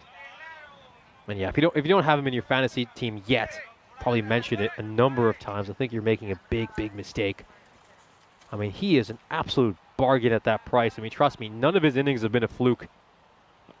One of the most technically gifted players I've seen so far over here. This will just take a top edge and go away for a boundary. But yeah, let's go back to that discussion we're about to start about the history of Italian cricket. So cricket in Italy actually dates all the way back to 1793, when Lord Nelson actually organized a game of cricket in Naples all that time ago. And then, of course, 100 years later, Sir James Edward Spensley would find the Genoa Cricket and Football Club. And, of course, many of you probably heard about the history of AC Milan starting off as a cricket club. This one is going to clear the boundary rope and go away for a 6-0. Late fireworks here for Shehanka. That one is absolutely hammered. Good hit by him. Yeah, many of you might know that, of course, AC Milan started off as a cricket and football club. It was originally called Milan Cricket and Football Club. This one is struck towards cover. And then again, after the war, I mean, cricket just continued to grow in Italy. A lot of it was from the growth of an expat community. And then in 1980, you had the foundation of the Italian Cricket Association. Not even going to try pronouncing the name in Italian as I have it written. And then, of course, in 1984, they were officially recognized by the ICC and became an affiliate member. And then the association would acquire associate status in 1995. And, of course, received government recognition as well in 1997. Oh, a bit of foot fielding out in the deep. Nice, neat footwork. And again, maybe AC Milan will consider hiring him for some nice little bit of footwork there. We've seen some good foot fielding by Royal Roma in the games they've been involved in today. Probably not ideal, but they've been able to get the job done.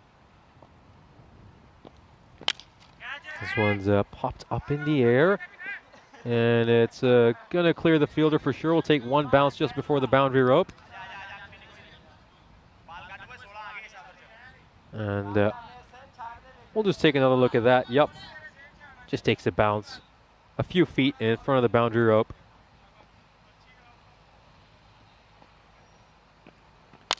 And this one is good hit straight towards long on there. Really, really well done. Of course, Dave, of course, talking about the coat. Well, Dave, I'll just say I don't agree. That's all. I make up the rules. And of course, James Stewart saying, "I'll call it Vinny's flash frock." I don't think he'd appreciate that, but it's a good thing he's not here on comms, but probably listening in. I mean, of course, if you're lurking, Mr. Maximo, do come in and say hello to us. Although, yeah, probably, and he's probably chilling at a beach somewhere right now, close to us. But hey, we've got the best seats in the house over here, sitting back, watching Castelina against Royal Roma. This is played away towards mid-wicket.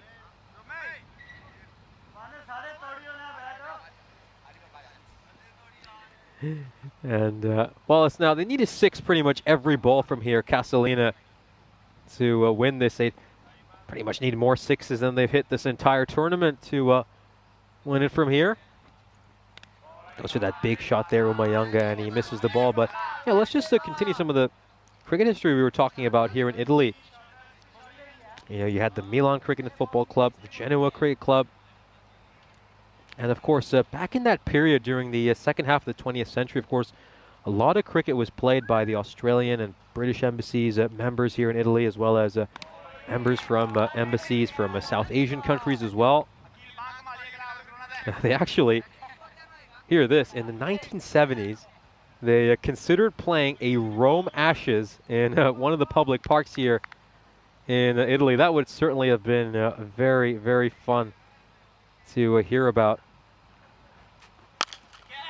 This one is, oh, it's gone straight to the fielder, and again, he's just, it's the second time he's had one drilled at him, Hassan Saeed. He's failed to take a catch on each of those 2 occasions. This one was struck a lot harder, and it's a completely different to the previous chance he had. That one was all the way down low, and this one is high up there, and he just helps it over the boundary rope. This is played away. And, oh, he's just overrunning, and he loses his footing right at the end. And just a few misfields at the end here by Royal Roma. You'd like to see them just be clinical and ruthless to close out the game. But yeah, this isn't going to hurt them too much, and I don't think it's going to have too much of a bearing on their final standing as well. I think they're probably going to end up this tournament at second. It seems like Roma Cricket Club have secured the top spot. So really, I think the rest of this week is going to be a battle for third or fourth places. Of course, there we go. We see Dennis Oros right there in your camera taking a photograph. Of course, had a chance to meet his sister Diana in Cyprus when I was had the opportunity to do a brief bit of commentary work when I was there, doing the ECS as we come to the final over. Castelina need 55, but yeah, now just moving on to some famous players, of course, that Italy had back in 1970s. There was a famous Italian Sri Lankan player called, well, we of course had a chance to see him, Alfonso Jayaraja, playing earlier today, and it's just great to hear that, isn't it, that you know, he started playing cricket all the way back in the 1970s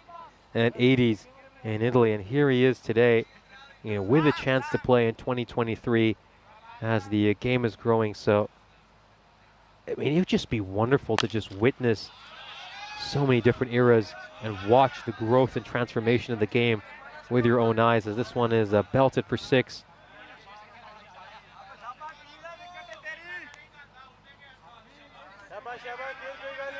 And of course, they had famous players like Massimo da Costa, Desmond O'Grady, great Syrian cricketers like Issam Kahale as well. This is a slower ball. And that time, of course, cricket was mostly played up north in Italy, mostly around Milan.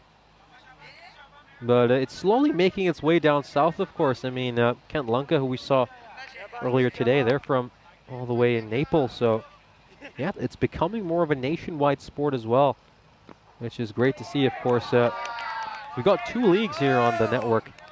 In Italy, we do one in Milan, which mostly features teams from the northern part of Italy. And then, of course, this one here, which mostly features teams from central Italy and also a couple from the south.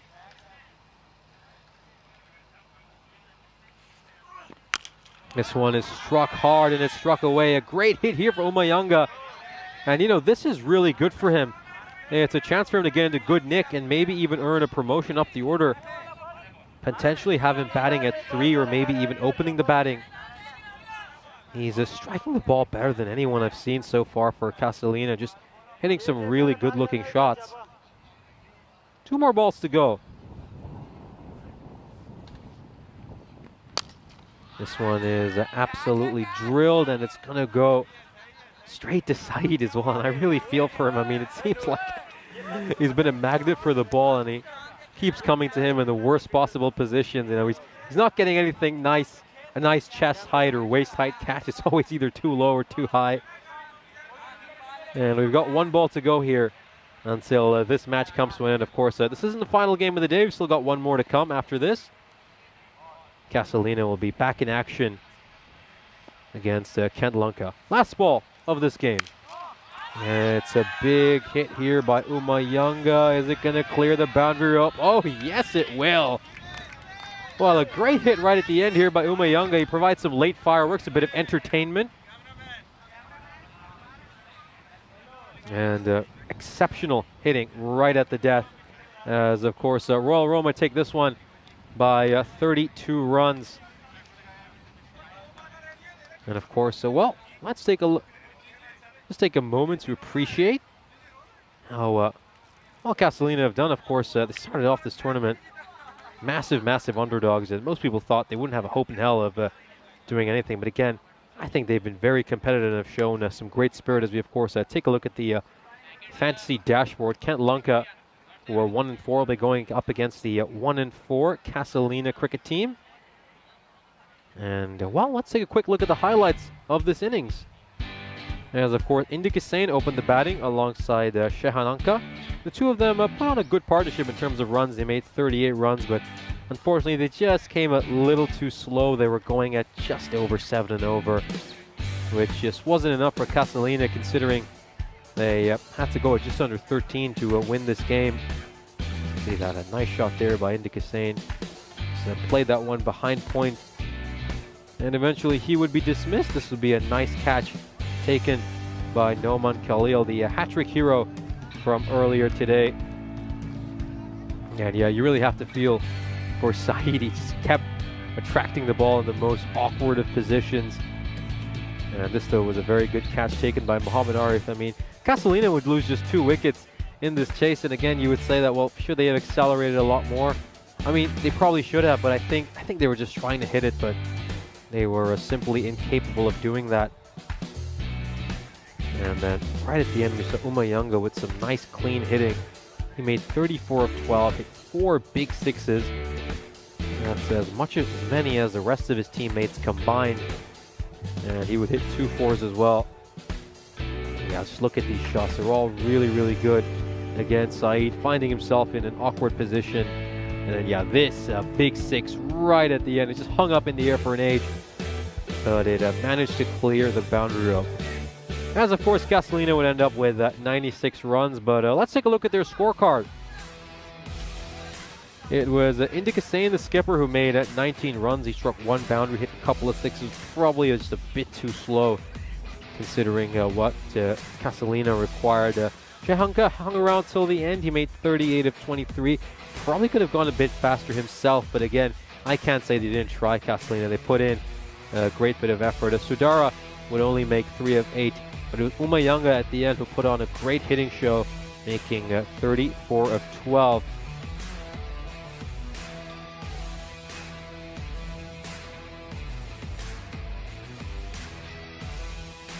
And of course, let's just take a look at the bowlers for Royal Roma. It was, of course, Ismail Haq who managed to get the one of the wickets here for Royal Roma. He went, beg your pardon, Mohammad Mohsin going 1 for 6, and Rajwinder Singh going 1 for 9 were the 2 pick of the bowlers for Royal Roma. And the other good thing about them was that they were extremely disciplined, giving up just 2 runs of extras, as they managed to restrict Castelina to just 96 for 2. In the end, Royal Roma close out their final game of the series with a 32-run win. Well, join us again in a few moments, as of course we're not too far away from our 5th and final match of the day. By my accounts, it should be on in about 35 minutes, so we'll be back after a short break. See you then.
This European Cricket Network event is proudly brought to you by HCL Software and Bizaway.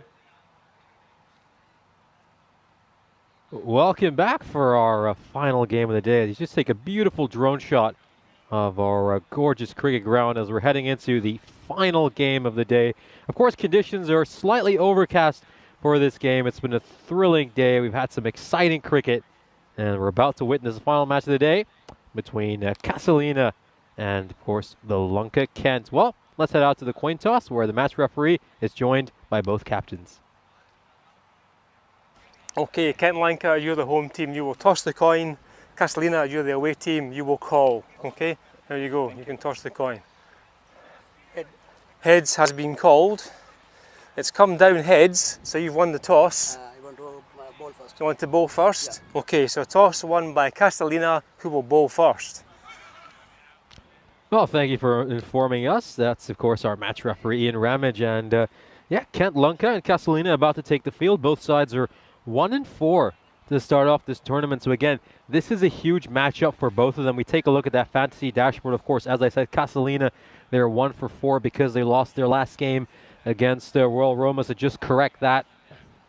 As we can see, Rishal Jayawardena leading the way for Kent Lanka with 394 points. Absolute bargain at 6.5. We'll take a look at the bat versus ball wall as Kent Lanka are expected to score about 104 runs to Castelina's 95. They're fancied as 9-run favorites. I think it's just about right there. Kent Lanka, in my opinion, are just a slight favorites heading into this game. Of course, biggest issue for Castelina is their batting, and of course, that's been reflected on our win predictor, which currently has Kent Lanka as a 68% favorites.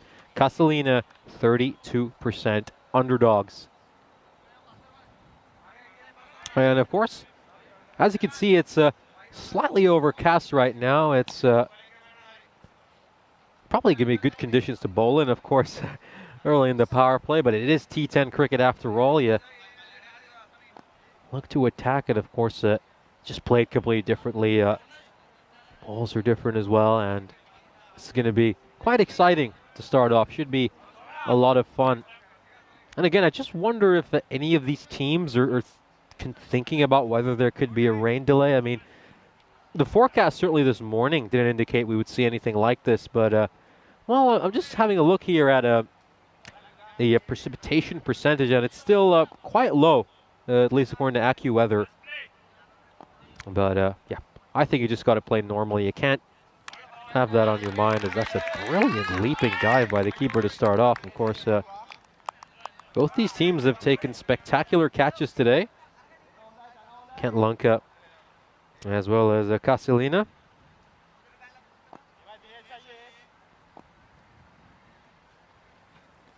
That's another one down the leg side. The keeper can't get to this. He just pushes that one away. And it's a few more runs of extras here for Kent Lanka. Yeah, this is the captain himself, Indika, who's bowling this. Of course, both sides made up of mostly Sri Lankan origin cricketers. So it's going to be a nice little derby for these two teams. There's going to be a lot of pride on the line. Of course, both teams based in very different parts of Italy. Of course, Kent Lanka play down in Naples. And this one's,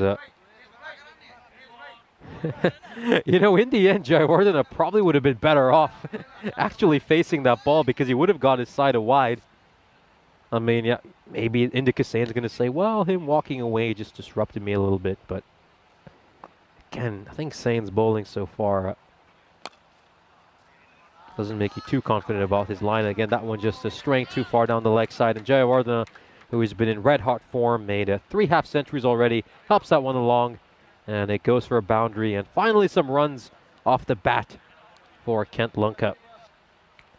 That current run rate, of course, is bound to dip as the game goes on. I wouldn't bet on them to continue at 42 and over. This one is, oh, it goes straight past the fielder at mid-off. He tries to get down to stop it, but it slips right through his hands. And Jayawardena will go to the other end.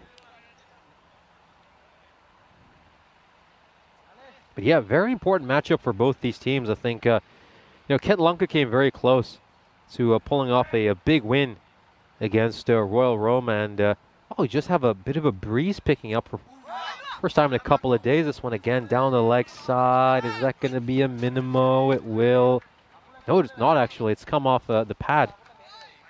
Let's just take another look at this. Yeah, it looks like it's just clipped the pad along the way according to the umpire. And I think it's just a spared into Cassane's blushes because a 4 wide over there would have been so costly for him. And now he's going to decide to go around the wicket, a change of angle. But yeah, the breeze just picked up. I think for the first time since I've been here, I've actually had to put in a few things to stop my notes from flying around, as this one is hit very well by Nico Fernando. And it goes away for a boundary. You know, might just have to put my phone on it because we've got all kinds of notes flying about all over the place. Keep it down.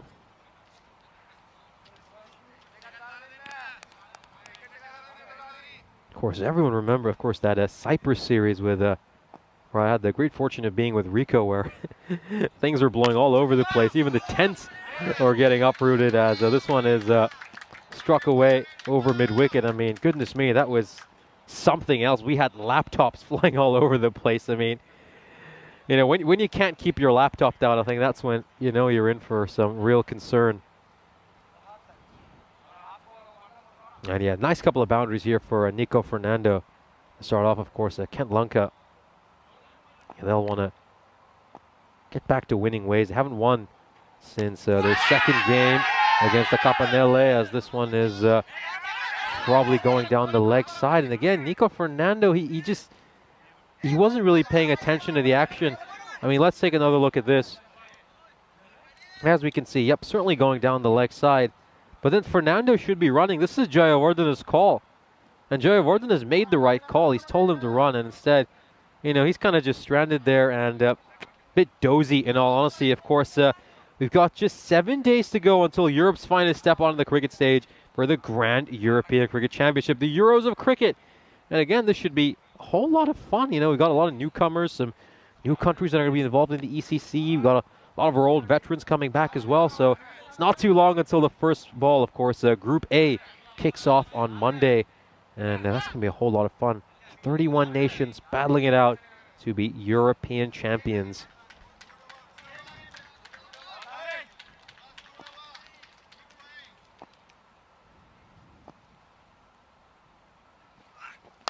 Now Fuller delivery, Portage, and this one's gonna, I think it's, no it hasn't, it's actually gone the distance. And just for a moment I was wondering if this landed short, because certainly it's impossible to see from where I'm positioned. And yeah, that's just landed a foot in front of the boundary rope. So it's a 6 for Nico Fernando. Of course, we want to get back to his old scoring ways. Just had a couple of disappointing scores today.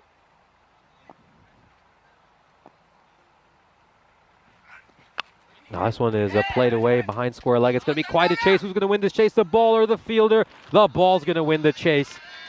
As that was Nana Yakara, who failed to win that race against the ball. Look at this one. He just plays it behind square leg. He puts in a good chase, but just can't quite get to it.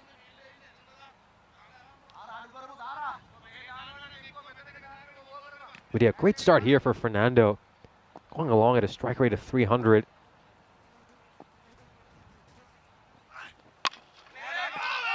And yeah, this is a much better ball.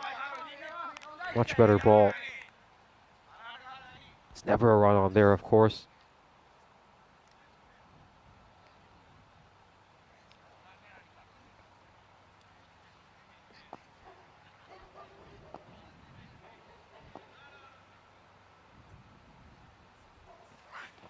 Oh, that's a terrific ball. That's an absolute jaffer.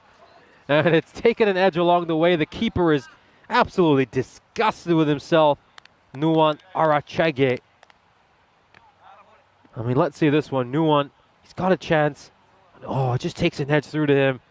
And oh, look at him. He is disgusted with himself. Doesn't even go to collect the ball. He's still so annoyed with himself. And I have to feel for Porutotege. I mean, he's created a lot of chances today. He's bowled really well. He's had a few chances put down by his teammates.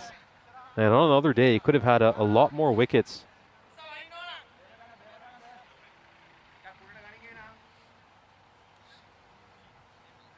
And looks like Fernando's just going to be receiving some treatment here as he hurt himself. Just wonder how he's going to... Yep, we've got the medical personnel going along with some of the magic spray. Looks like it's... is that his index finger? Yeah, looks like it might be that.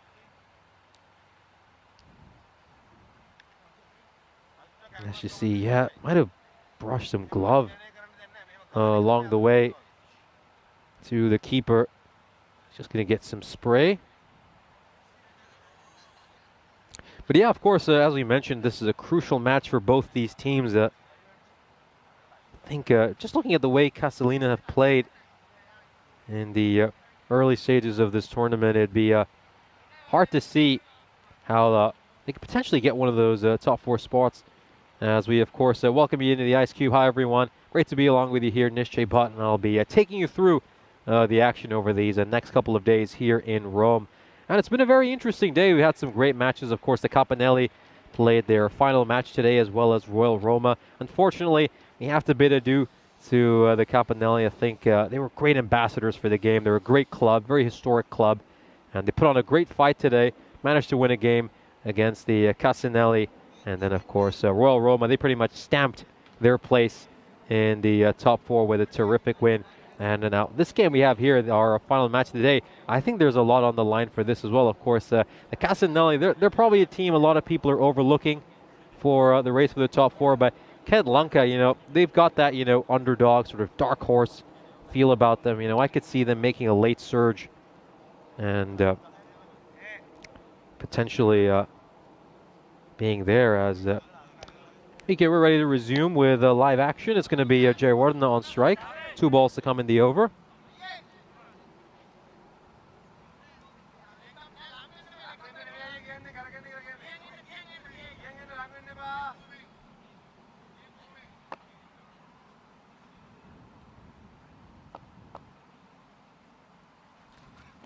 And this one is absolutely belted. It's up in the air, and it's going to take a couple of bounces before going over the boundary rope. So Jayawardena, again, the man who struck 350s at the right from the get-go in this series, is going to continue to pile on the runs. Again, just looks incredible in every innings he's played. He's been highly consistent. I love his stroke play. He's quickly turning into one of my favorite players in this series. Again, that's my thing. If Castelina can somehow manage to get one of those top 4 spots, he plays a big innings against one of the big boys. There could be a huge upset on the cards. Oh, that's a terrific ball. There's no way he's going to play that. Oh, that's wonderful. It came back in, and it also stayed a little bit low. And it's gone on to shatter the stumps. And yeah, this is a terrific ball.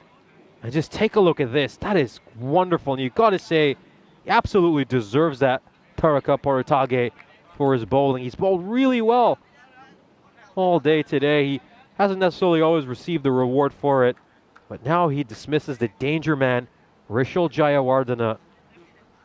And that is a huge moment in this game. Very early, as Castelina, of course, getting off to a great start at a 36 for 1 of 2. Let's just take another look at that. Oh, that's brilliant. I think he's just expecting that to bounce over the stumps, but he's just clipped the top of the middle. And again, this is a pitch where, you get very even bounce. The bounce is very predictable. But, when you do get the odd one that probably doesn't behave the way you expect, that can really cause all kinds of issues.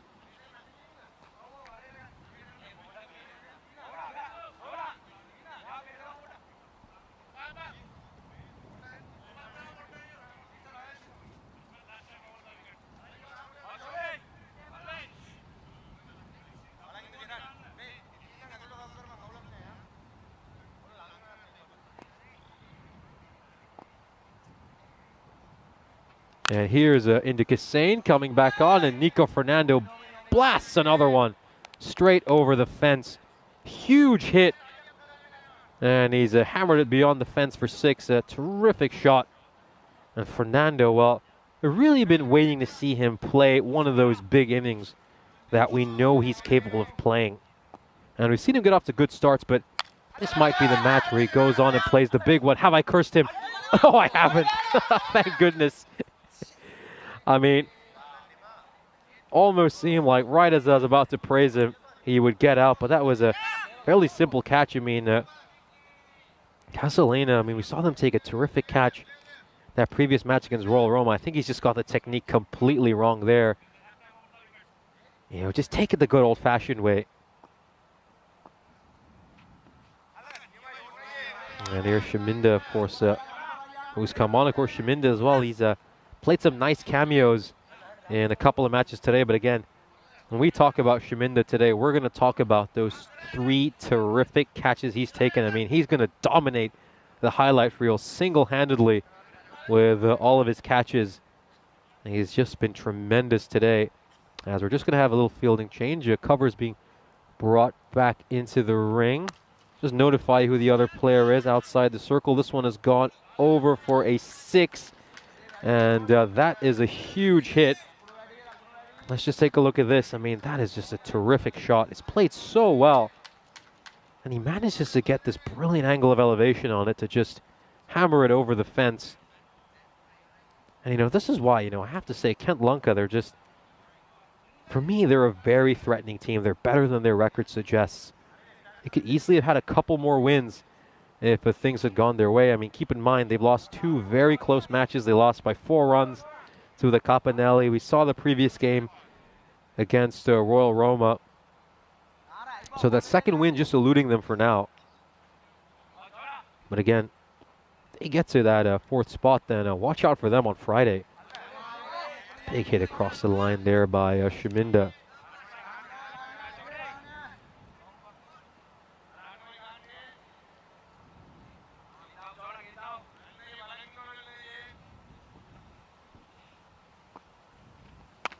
And this one is played away towards mid-wicket, and it's going to be a single.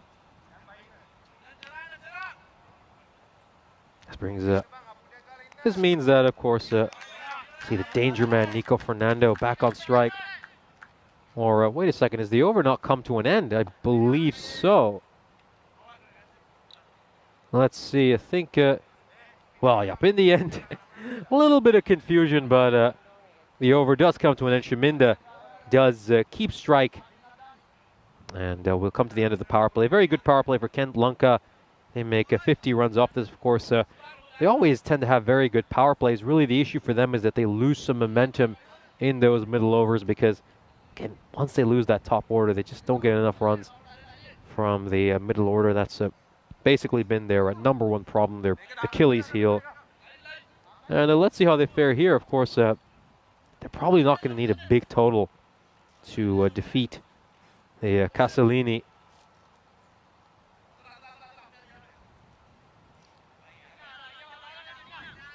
I'm going to see new bowler introduced.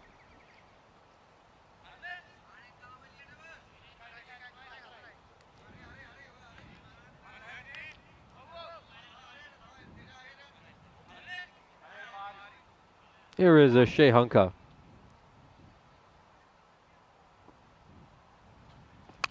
And this one is played away behind square leg, and that's going to be a single. And yeah, this is going to be a very important phase in the game. I think Castelina, even though they're behind the 8 ball right now, if they can just continue to attack, keep plugging away, get a few wickets, they can just claw their way back into this game as Fernando goes for the big heave across as well, and he sends that into the trees. Huge 6 by Fernando, and I think this is the big innings that we've been waiting for from him. Again, he had a few issues with the ball earlier today, but right now he's coming big with his batting. He was on a 32 of 11. Again, just batting with a strike rate just under 300. And very, very optimistic appeal over there. And once more, the loudest appeal was by the fielder at long on and the fielder at cow. Can't think of 2 people who would have had a worse view of that. And yeah, absolutely nothing going for that one. This one is played away nicely. It's a beautiful looking shot by Shaminda. Just opens the face of his bat and runs it behind point. And then a good bit of running between the wicket by the two of them. We'll get a couple of runs for that.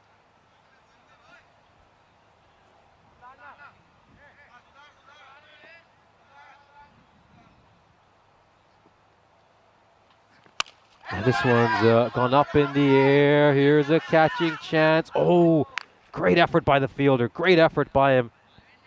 But he's just not able to get to it. I have to say, though, he did almost everything perfect. He was out of the blocks quick. He was hogging the boundary rope, and then as soon as he saw it, he was tracking it. And, oh, he just isn't quite able to get to it. I mean, if he had taken that, that would have been a really special catch.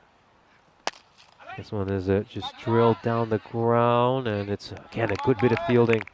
Both the boundary riders on the straight boundary for Castelina are really good, of course. The man who made that excellent effort was Shea Hunka.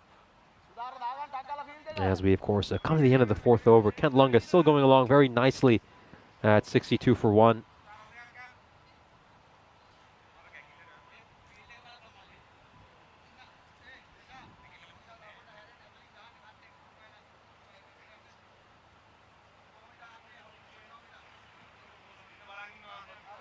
And of course, we'll just take a look at the economy rate here.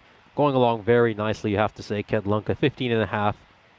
Haven't really slowed down after the power play either. The previous over gave them 11 runs as this one is tossed up. And again, the keeper will be a little bit disappointed with himself for that. They'll get some runs courtesy of buys.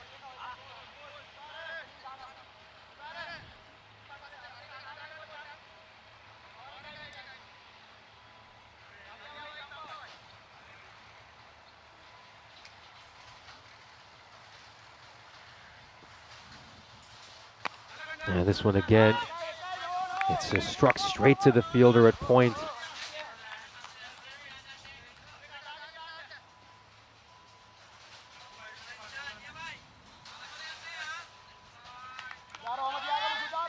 Good start to the over for Sudara. I mean, he's just one run off this over so far, which is from a bye. Oh, and again, he just tries to smack this across the line. Shaminda.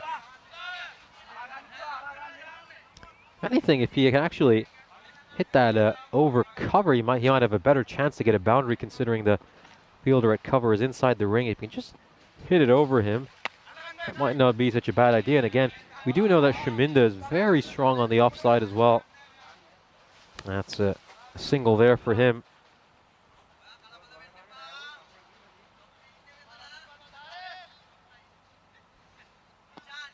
Here's Fernando.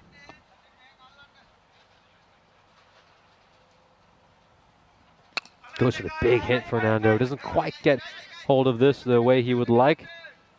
Just a one run here. One ball to come. It's been a pretty good over so far. Only 3 runs off it. And that's one of them also courtesy of a bye. So last ball of the over.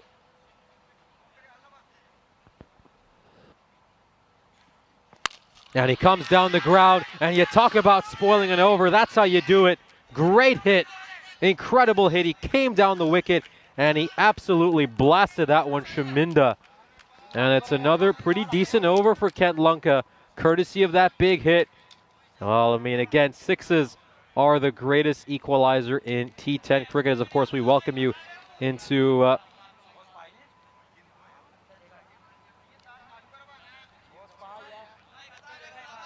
As, of course, we welcome you into the Ice Cube, and, well, it's been a great start here for Kent Lunga, who are looking for their second win of this series. Of course, they had a heartbreaking defeat at the hands of Royal Roma earlier today, but they don't seem to be dissuaded by that so far this innings. They've looked incredible. It's good to see Nico Fernando step up. We've been waiting for a big performance from him, and, well, this is exactly an example of his ability. What another hit.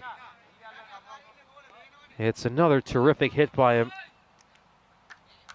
Take a look at this. Bang.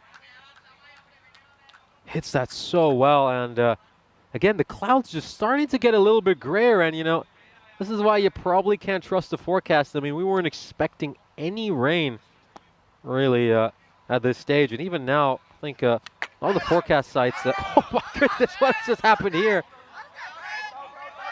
What has happened here? He's been given out. Well, I have never seen this before. I have never seen this before. I mean, I am absolutely stunned. Honestly, this makes me wish that Mr. Maximo was here. I think he'll really regret that he wasn't in the box for this one. I mean, it's been stuck in his helmet, and, well, there's a bit of a discussion here between the umpires because I think some of them are a little bit confused as well by what's going on here. Let's take a look at this. Well, it's lodged in his helmet. I have never seen that before. And, well, there was clearly an edge there, and it's, well, they go up rightfully so, and they appeal for that. And it's a wicket after a ball's been lodged in his helmet. I mean, I'm glad he's all right, first of all. But what a comedic moment over here. Let's just take another look at this. Big edge there, and Nico Fernando's innings comes to an end in absolutely hilarious fashion.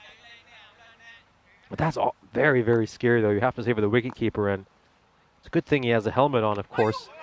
And, you know, we always encourage players to wear a helmet, but that's a first for me, seeing a helmet, a ball trapped inside the keeper's helmet.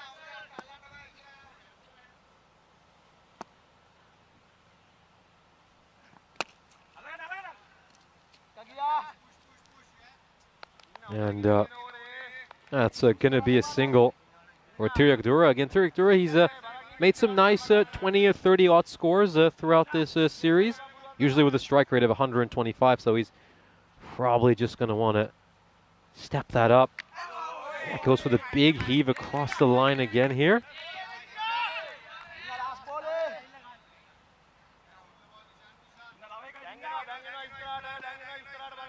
Well, who says that European cricket doesn't deliver? I mean, it always does, as we see another wicket over here. Shea Hunka gets a second one. This one in much more normal fashion, a clean bowled. But yeah,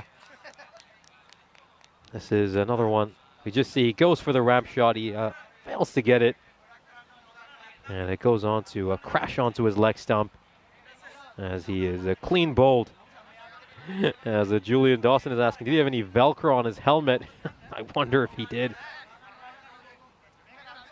But yeah, that is certainly a first for me. A very funny moment, a very interesting moment.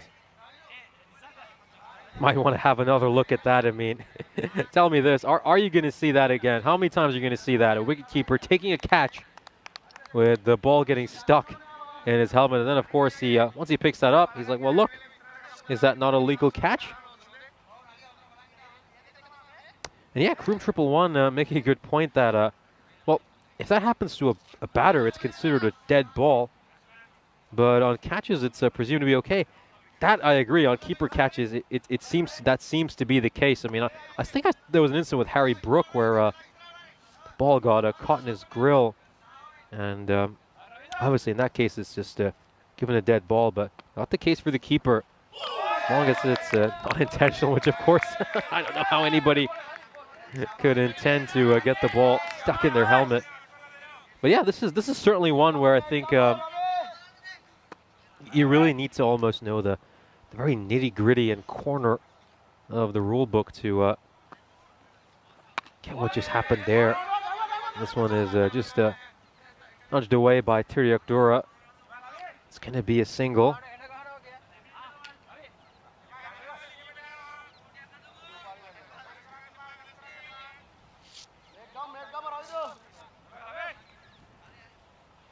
Yeah, this is just such an interesting one. I mean, even just trying to do a quick search right now, it's doesn't seem like it is something that you're going to find too much information on. And well, I think he's another lighthearted moment. I think he just completely lost track of where the ball was. I mean, let's have a look at this.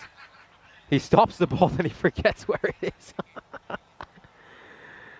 Well, at least I'm glad that Castelina are just bringing some humor to this final game of the day.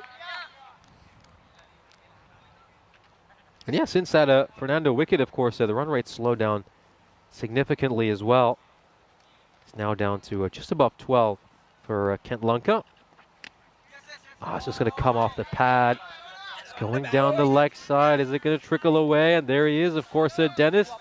Just does a little bit of footwork fielding. Come on, Dennis. You can do better than that.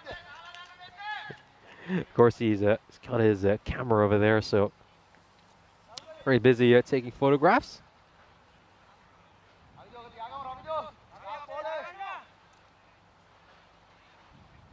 One ball to come in this over. 7 off it so far, including the like behind this one's again just played away. They're going to push the first one hard, and don't think there's a second run on.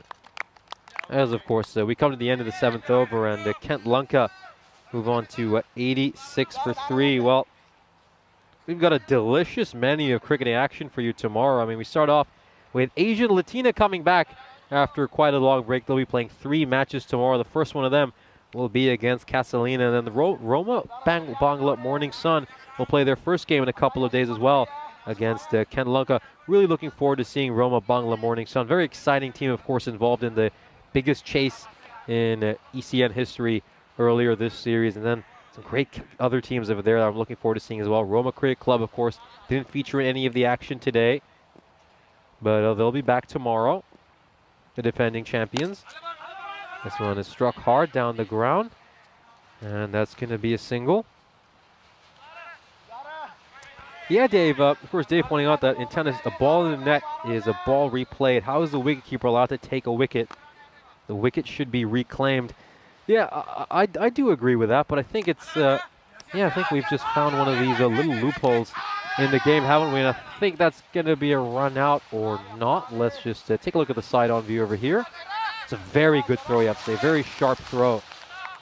And let's see, well, he's come back in time. Great running, and again, full credit to him for sliding his bat the whole way. I think too many players don't do that during a European Cricket Series, but again, not the case with Khan, a very experienced player.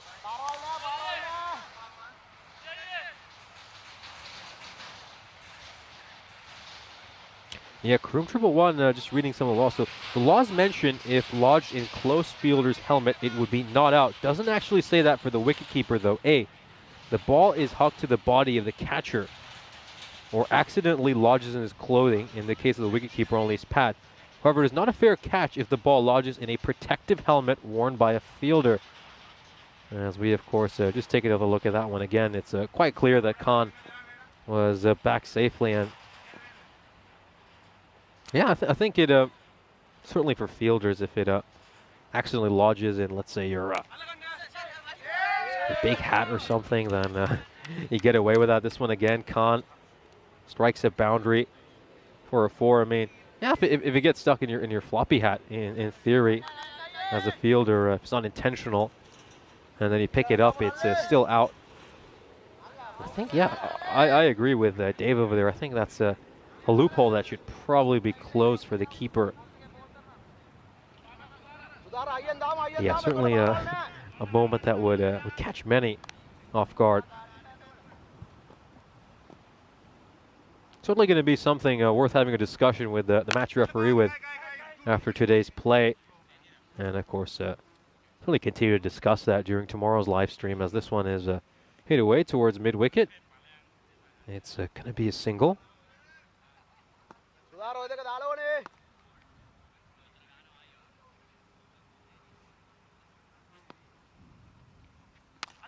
And this is struck towards long off, and it's a really well taken catch. And good stuff here, of course, as Castelina get their 4th wicket. This was really, really well watched. And, well, let's just take a look at that. Good stuff here by Tinashu Shahanka, who takes that catch, as Kent Lunka are starting to lose wickets in a cluster near the end.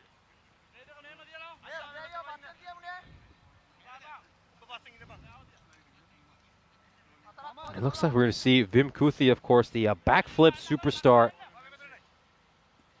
for Kent Lunka. Haven't seen him do a backflip since yesterday, because He's not been able to take a wicket since yesterday, but yeah, would be interesting to see if we can get a backflip here as the sun is setting late in the day. We're it's about 5:45 local time.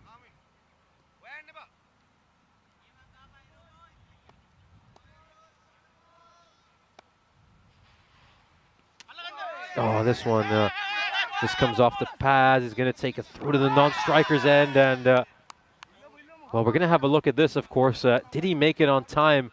Vimkuthi. Let's just watch this again. Just completely misses the ball. It's a good throw by the keeper, straight to the bowler. And let's watch this closely here. Does the bat go across the line in time? No, it doesn't. He's going to be given his marching orders here, Vimkuthi.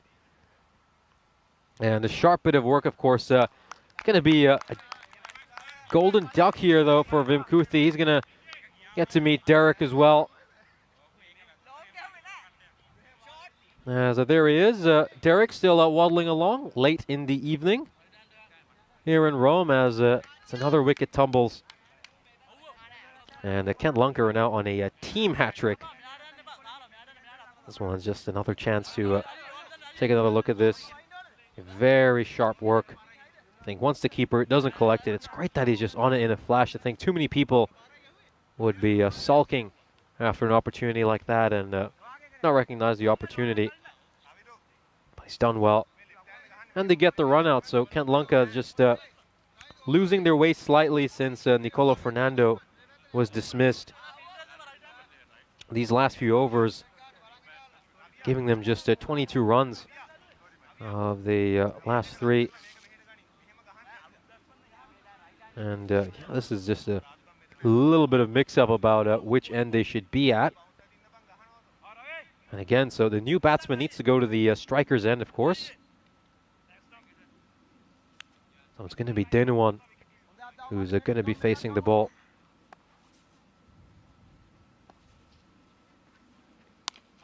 This is well defended by Denuan.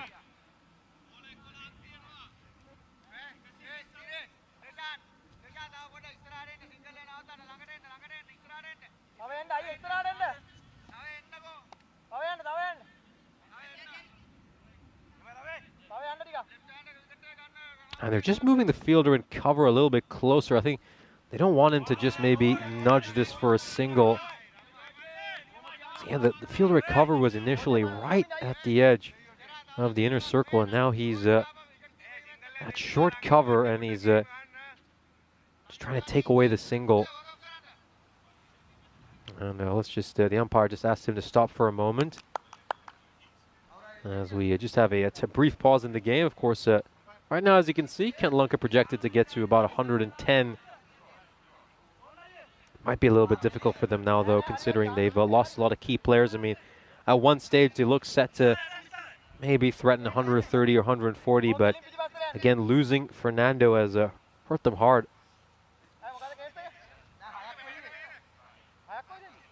And the umpire just having a word with the scorer's table. Should be able to resume shortly. And of course, let's just have a look at some of the talk in the chat. Of course, Twilight saying, never run on a misfield. Yeah, well, I think T10 cricket, though, just defies some of those conventions. As, of course, well, let's just take a moment to talk about the ECC, of course. So we have Group A starting next week with Spain, the Isle of Man, France, Czechia, and Greece. Of course, Spain and the Isle of Man are probably the two big favorites in that group. Corey Rutgers, of course, has headed back there to help prepare the Spanish team. Then Group B starts on the 28th of September. Jersey and Guernsey. I think they're going to look at them as the two big teams in that group. And then, of course, Italy, hosts of this ECS, are going to be in Group C alongside Denmark, Sweden, Serbia, and Estonia. Group D as well, looking very interesting. Got the Ireland 11 there, Hungary, and again, very exciting side that's coming up. They were involved in that incredible chase we saw earlier this summer against Portugal, where, of course, we had Charlie Hunt and Rico on the call. Group E, of course, one that I'll have a personal interest in. That's going to be very interesting. And then, of course, the final group as well, Group F. Should all be very interesting. And then, of course, winners of each group go on to the championship group where Netherlands 11 have already booked their place. This one is going to go straight to the fielder at long off. It's a really well taken catch. And it's not the first time today that we've seen him, Sudara, take a good catch. He's done really well today, I have to say. An exceptional fielder. This one's gone high up in the air, and he's tracked it so well. And another wicket falls here for Lanka, who are just starting to lose their way ever so slightly as the innings coming to a conclusion.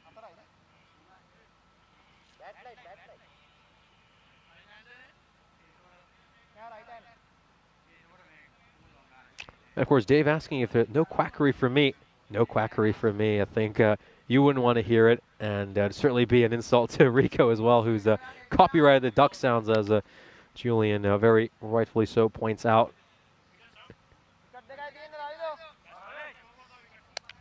Ten balls to come in this innings.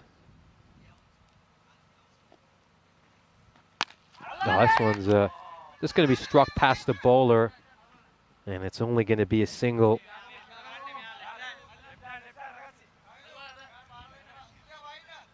But yeah, boundaries drying up near the end. Again, since over 6, we've not seen many runs scored at all. 22 runs of 3 overs before this. This over itself, it's produced just 1 run off the first 4 balls. But Kent Lanka, I mean, they're really losing their way, and they've pretty much left the door open now for Castelina to pull off a really good late comeback. So one's played away again, and I think it's just going to be 1 run here too.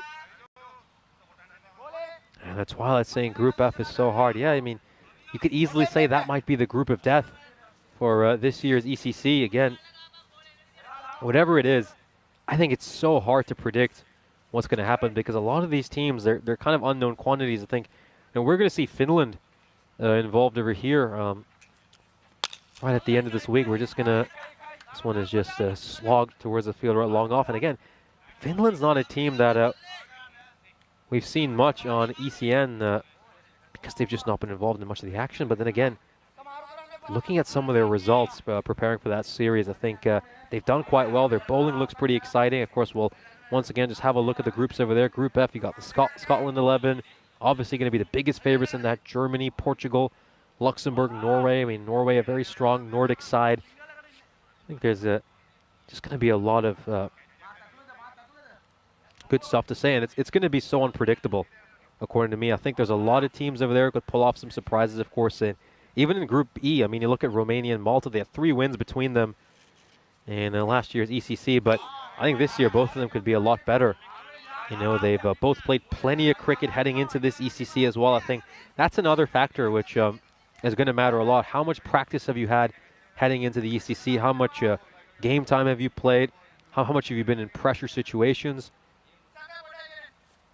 And some of these teams have had bundles of that for this year's edition. This one's again up in the air. Another catching chance. Is this going to be taken? What's happened there? What's happened there? He looked like he was taking it, and then he just left it for his teammate. Well, this is all getting a little bit silly here for Castelina. Another one pops up in the air. He's in perfect position to take it, and then he just leaves it for his teammate, and they're all... I'm glad they can see the funny side of things, Castelina, and that they're such a lighthearted team. Well, that's another humorous moment in this game. You certainly have to say this innings hasn't lacked entertainment, as Tahir gets a hold of that one, and he's hit it straight to the fielder. He seems to have hurt himself a bit taking that. Tahir Khan again, who's a big hitter. We know his ability to clear the boundary, and yeah, that's a very good catch. Again, he's not the tallest fielder in the world as well, so it's not as easy for him.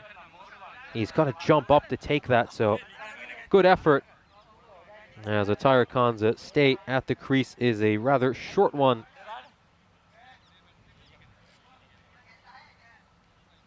Seven wickets fallen for Kent Lanka, and now we're really into their tail. And well, for a side who at one stage were going at just about 14 and over, where they're not even managed to cross the triple digits mark with 4 balls to spare. And again, it just goes back to some of their old issues with their batting depth. Again, we did say that could they continue that momentum they had in the power play in the middle overs? They've typically not been able to do that. And they've not done that here either against Castelina. And that one is just a bit too hot to handle for the wicketkeeper. And they're going to get 1 run because of a bye.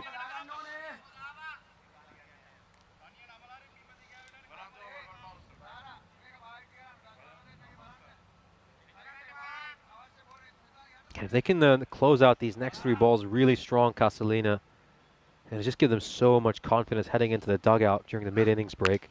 This one's popped up in the air as well. Another catching chance. Is this going to be taken? Oh no, it's been put down.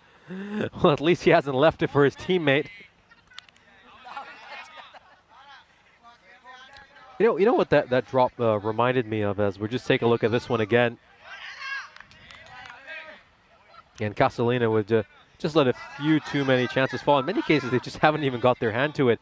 What it reminds me of is when someone does a fake in football where they just leave a shot for their teammate, but there's actually no one behind them to shoot it. I've seen that happen a few times, especially in the playground, and it's always funny when that does. As that's another dot ball there. Good over by Portage. 1 ball to come. And I have to say, this is a spectacular recovery by Castelina, considering how dire the situation was right at the start. They were 50 for 1 and then 62 for 1 at the end of the 4th over. As it does end with a boundary, but it's still a very respectable final over here by Portage. Just 9 runs off it. And some of them, of course, won't be credit to him because of byes. So a good comeback here by Castelina, of course. Lunkin managing to make just 41 runs in the last 6 overs. That will certainly delight this Castelina side. And again, we have got a very competitive total on hand here, and it should be really exciting as we, of course, take a look at the highlights of this innings. Of course, that was Rishal Jayawardena hitting his first 4 of the innings. Nicolo Fernando was the real star, making 40 of 17. He was bludgeoning the ball all over the place. He hit 3 boundaries, 4 sixes. This one was just a terrific ball.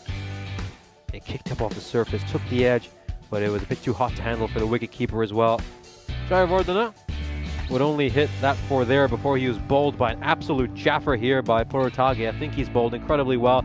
He hasn't necessarily had the figures he deserves, in my opinion. Should have had even more wickets. But let's just take a look at some of this clean hitting by Nicolo Fernando. That is an example of it. He was a bit lucky over there. He was put down over here. Unfortunately, for Castelina, they put down a few too many catches. This was a great hit by Isan Shaminda, who would make 18 of 13.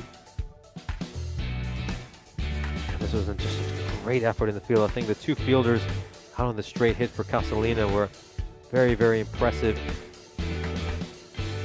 And this is one of the most comical moments we have ever seen. I mean, Nicolo Fernando absolutely stunned that he was given out. The ball stuck within the wicketkeeper's grill. I mean, that is really, really funny. I've never seen that happen before, and I think a lot of our viewers were stunned as well. And this is certainly going to be all over the highlights reels. And this one is clean ball, just hits the top of the leg stump. And that would be out. And of course, we saw this rather funny moment where he just has no idea where the ball is heading. And then this is just a terrific hit, goes straight to the fielder at long off. And then we saw a bit of a running off a misfield, but a good throw, and then a nice bit of work by Sudara would mean that Vim Kuti would depart for a golden duck. This was another very well taken catch by Sudara. That would be the end of Denuan. And they put down a few more catches. Castelina here, he just leaves it for his teammate. He's perfectly set up to take the catch and then says, oh wait, I think you're going to take it. And then this was a very, very well taken catch. That was not easy. That was Umayanga out in the deep taking that one. As we just look at a few highlights and also a few lowlights in this reel. As of course, Kent Lanka will be a little bit disappointed that they end up on just 105, considering how good a start they had As well, of course, take a look at the scorecard. Of course, Nico Fernando, the top scorer, making a 40 of 17. Shaminda with really the only other score of note. And then you take a look at that Kent Lanka middle order. It looks a bit like a phone number, doesn't it? 490090. It was just a little bit disappointing, as once again they lost all the momentum in the middle overs. It's becoming quite a common tale for them. Then we'll take a look at the bowling card. Indica saying this captain was rather expensive, went for 30 runs over his 2 overs. The pick of the bowlers was, of course, Omayanga, 1 for 7 over his 2 overs. Shanika managed to pick up a couple of wickets, but he went for 18, and the Sudara bowled really well as well, 1 for 15. Took some catches too. One big concern, though, for Castelina is the amount of runs that they gave up off extras, 16. But in the end, Kent Lanka end up with 105. So we've got 1 innings left in today's bumper 5-match day, and it'll be coming up very shortly. Stick around and find out, because guess what? We'll have the final inning of the day in just a few moments.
This European Cricket Network event is proudly brought to you by HCL Software and Bizaway.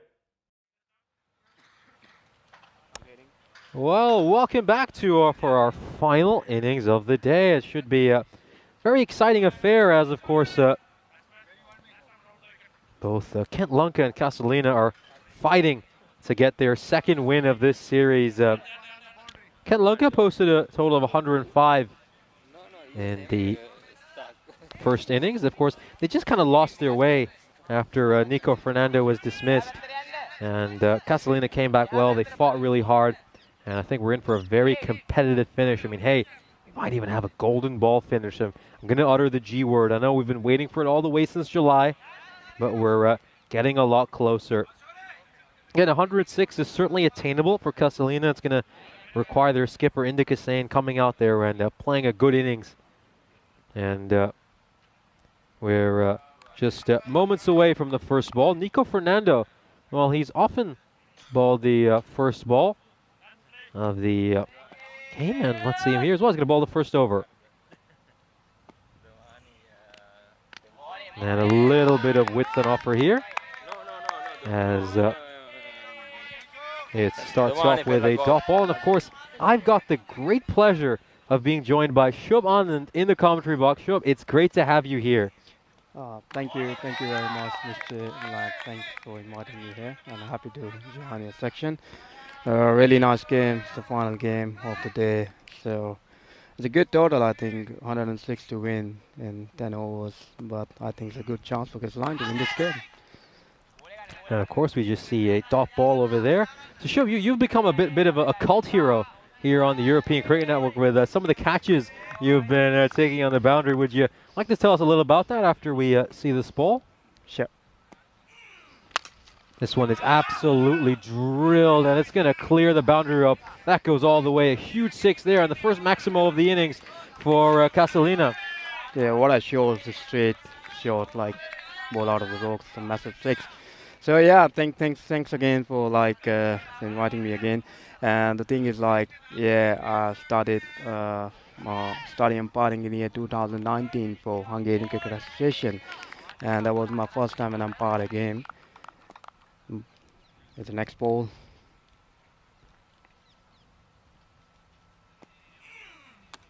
And this one's just going to take an inside edge and go away towards fine leg. It's a bit of a race there for the fielder. He does well. Cuts it off, but they get a couple of runs nonetheless. Yeah, actually you asked me a very good question regarding like sometimes what happens like many of even the players come to me and like, which team do you play for? So they always say like, I never play as an umpire. So it's like I used to play when I was in India in 2019 before coming there.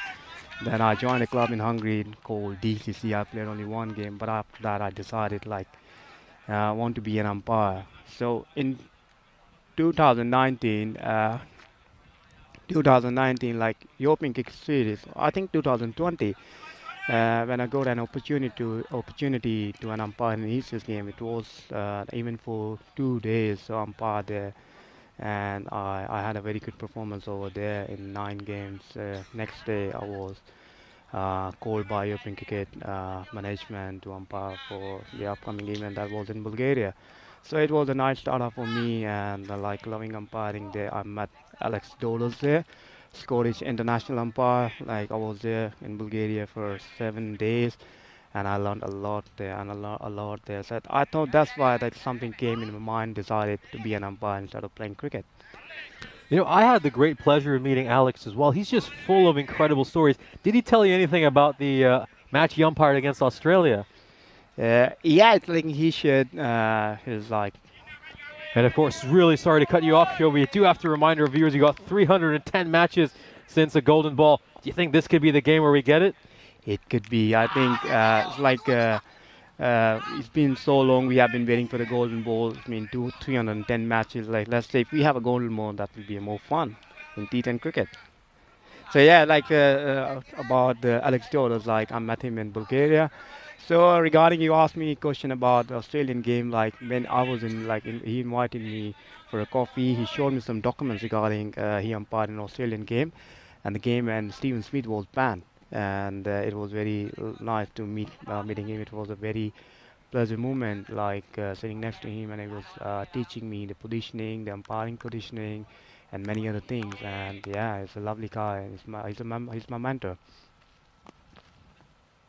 This is a nice ball there by Khan, and you can just see Sain a little bit frustrated with himself after not being able to connect with that one. Yeah, this bowler, I'm like, Tahir Khan is a very nice bowler. I've seen him before as well. He's a fantastic player. And whenever he's not playing all the time, like I saw him doing nets most of the time. So he loves cricket. He's a very decent bowler. Let's see what he can give to his team. So yeah. Oh, this one's Nice absolutely shot. smacked down the ground. It's going to clear the boundary up. Another six, another Maximo here for Sen. Yeah. So yeah, but yeah, it's like big thankful. We are very thankful to European cricket as well, because like they have given us opportunity. It's not me, like even the local umpires as well. Especially the guy if you see on the field, Suleiman Said. The ball goes the 4 runs for the batting side. 4 balls, 10 runs conceded by Tahir Khan. Very nice shot over the point. So yeah, we're talking about even the on-field umpire. Now if you see Suleiman Saeed is like my colleague as well. He's a very, very nice umpire and a very experienced umpire as well. So we are very thankful for European cricket, like they picked us and given us opportunity to learn from cricket. That's right. It's just going for that toe-crushing Yorker. But yeah, I've had the chance to meet Sully in the past as well. It's good to see him after a couple of years. And, you know, he's just loves his cricket, a huge enthusiast. He also loves planes. I mean, one of his biggest dreams as a child was to become a pilot. And I'm sure glad that, unfortunately, he was not able to quite attain that. And instead, we got him as an umpire over here. As this one's another, just going to miss the leg stump by a whisker. Yeah, another door ball at the end of the over. 25 for no loss after 2 overs. So absolutely, is a very nice guy. Is always involved in getting into the cricket. And regarding Suleiman Saeed, he has done a lot of ECL, ECC games, and he has been umpiring from 4-5 years. He has nice knowledge about cricket. But you know, like in umpiring, sometimes like even umpire would like to play as well. So we miss playing cricket, but we are happy to getting part of the umpiring team, and we're getting improving day by day. So very nice. And of course, we see the standings here for the ECS Italy so far in Rome. Both these sides currently rock bottom in the table, but they've also played just 5 games each. So this fixture is going to be very, very important. And well, we're going to just see new bowler introduced in the attack. This is going to be Karunayaka coming in for Kent Lanka. And this one, he just gets it right up there. Good Yorker. Starts off with a nice full delivery. Yeah, I think this is the last over, power play's last over for the batting side. I think they will they will be happy if they score more runs in this over. But it's a nice start by the captain Sen and the other his partner. So let's see the 80 runs to win last 47 balls. It's a very nice start by the batting side.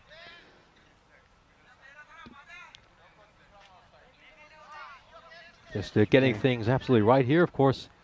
Fielding restrictions, just 2 fielders allowed outside the ring in the power play. They're currently at long off and deep extra cover. Goes for the big shot. Is this going to sail over the fielder's head? Oh, there's no fielder there. And I'm sure you wish you were there to take that catch. That's another big 6. Yeah, whenever I'm doing my other roles, so I was looking for try to catch the balls. But unfortunately now, like I'm not doing well when it comes to balls to me. But in the morning, I'm happy I got a 1 catch, and I made it tougher, but it wasn't tougher. Oh no, that was a sensational catch, and I think everyone on our chat and in the ECN community really enjoyed looking at that one. We're just going to see Karunayaka now. Let's see how he responds after getting bludgeoned for 6. That's another one's hit straight to the fielder at cover. Just the one thing about this left-handed batter, the captain of this team, is a very, very nice batter. And he's the one is a very dangerous batter. I think bowling team looking for get his wicket quickly, because like if he stays here 2-3 overs, then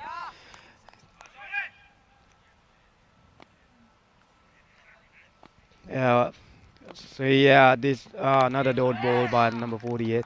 It's a nice bowling by this young man. Yeah, we're talking about this batter. Is a very good batter, and he's the leader of this team. This is very important for this fielding side to take this wicket. Otherwise, like this man, if stays 4-5 overs more, he can finish the game quickly, man. Another ball. Oh, this full is a toss. full toss. Yeah. Yeah, it might just. Well, let's just take a look at this one here. Any question of no Yeah. ball? What do you think, Shub? I think it's like marching ball. Let's see like what third umpire is waiting for it. But I think it's a genuine ball. I think it's a fair delivery. So shouldn't be worried about the bowler. I think it's a genuine ball. Yeah, it's a genuine ball. Let's see the another one. Oh, That's this a one's big gone one, up I in think. the air, and this is going to be a catching opportunity. No, it's actually not anywhere near fielder.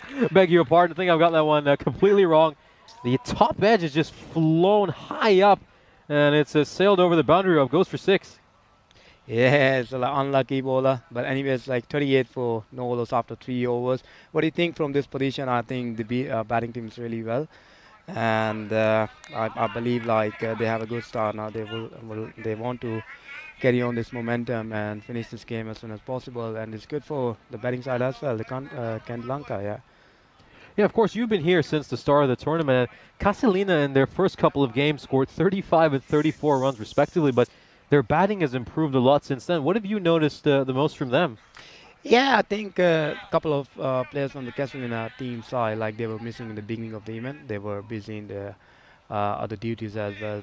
They were busy in the local games as well. Now they came back, and it's a very good side at the moment. And I'm happy the captain is performing itself as well. And I do believe they have a good bowlers, they have a good lineup, but sometimes at the beginning they were unlucky. But anyhow, I think they would like to carry on this momentum, just want to win this game, and after that, like they will have a game tomorrow as well. So it's a good chance for them to qualify the semis.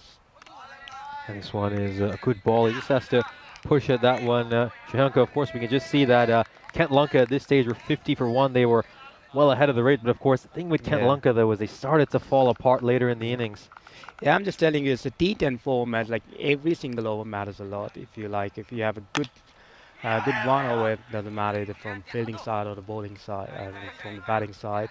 Just 1 over, it can change the game. So T10, you have to just carry on and just like go ahead and just win for your team. It's really important for both teams. If 1 over can change the game, yeah. So yeah, I think this is a nice start by this bowler, B1. As a young man, I know him. He's like practiced a lot. In the morning, he was practicing a lot in the net, and he had his personal coach as well. So, yeah.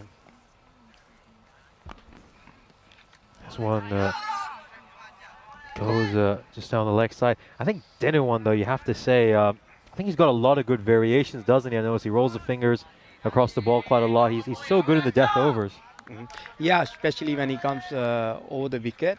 And is a nice bowler, as I did mention that in the morning he was practicing a lot with including with his coach. So he's a nice young man, and it's a chance for the catch.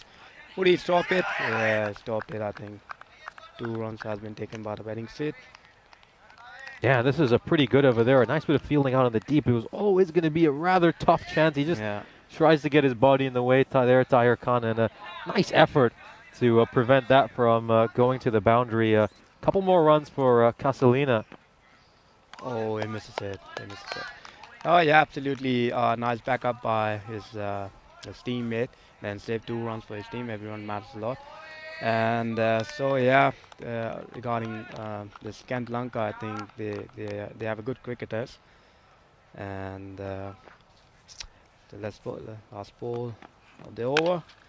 Nice hit to the points. 1 run. Call for 1 run. Oh, yeah. They have taken it. Yeah, that's, well, he almost clatters into the wicketkeeper at the end. In the end, all's well that ends well. No one gets hurt as Castelina are 41 for nothing at the end of 4 overs, of course. And, of course, well, it's a chance to just look at some of the graphics of what we'll have coming up in the ECC. And Shub, is there anything there in particular that catches your eye that you really want to discuss? First of all, everybody is very excited for this championship we call Years of Cricket. And definitely, yes, remember last year took a one catch, and it's like 31 teams, and yeah, like it even starts from Monday, which is like a national team goes to the Malaga. Which group are you looking forward to the most? A lot of people in our chat are calling Group F the group of death.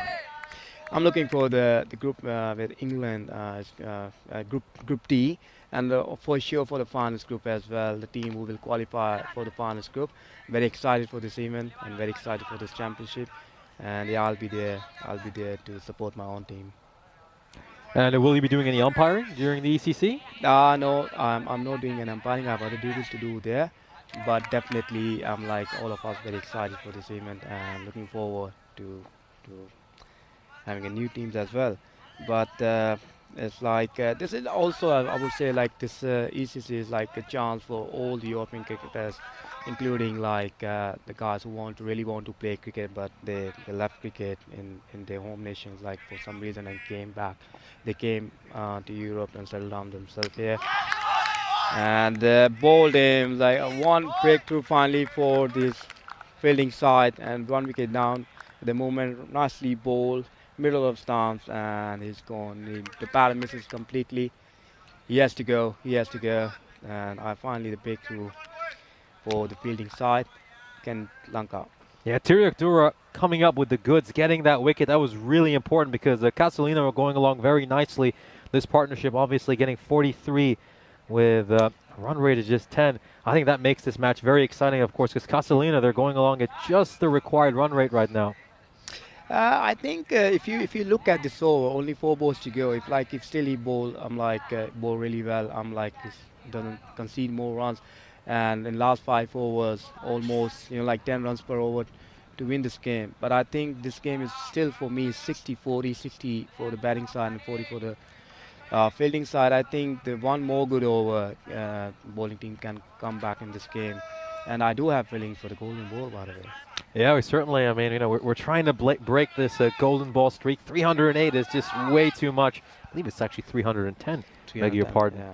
And, well, we need to, could this be the game that we break it? Of course, both these teams desperately looking for their second win, each of them sitting with a record of 1-4. So this is a pretty pivotal match for either of them if they want to grab that 4th spot for this semi-finals. The new batsman is Umayanga, who batted really well in the previous innings against Royal Roma. I mean, he was hitting the ball really cleanly. The best I've seen any Castelina batsman hit it. Yeah, I just want to remind you last week. And this one is just played away. It's going to be a single. He gets off the mark.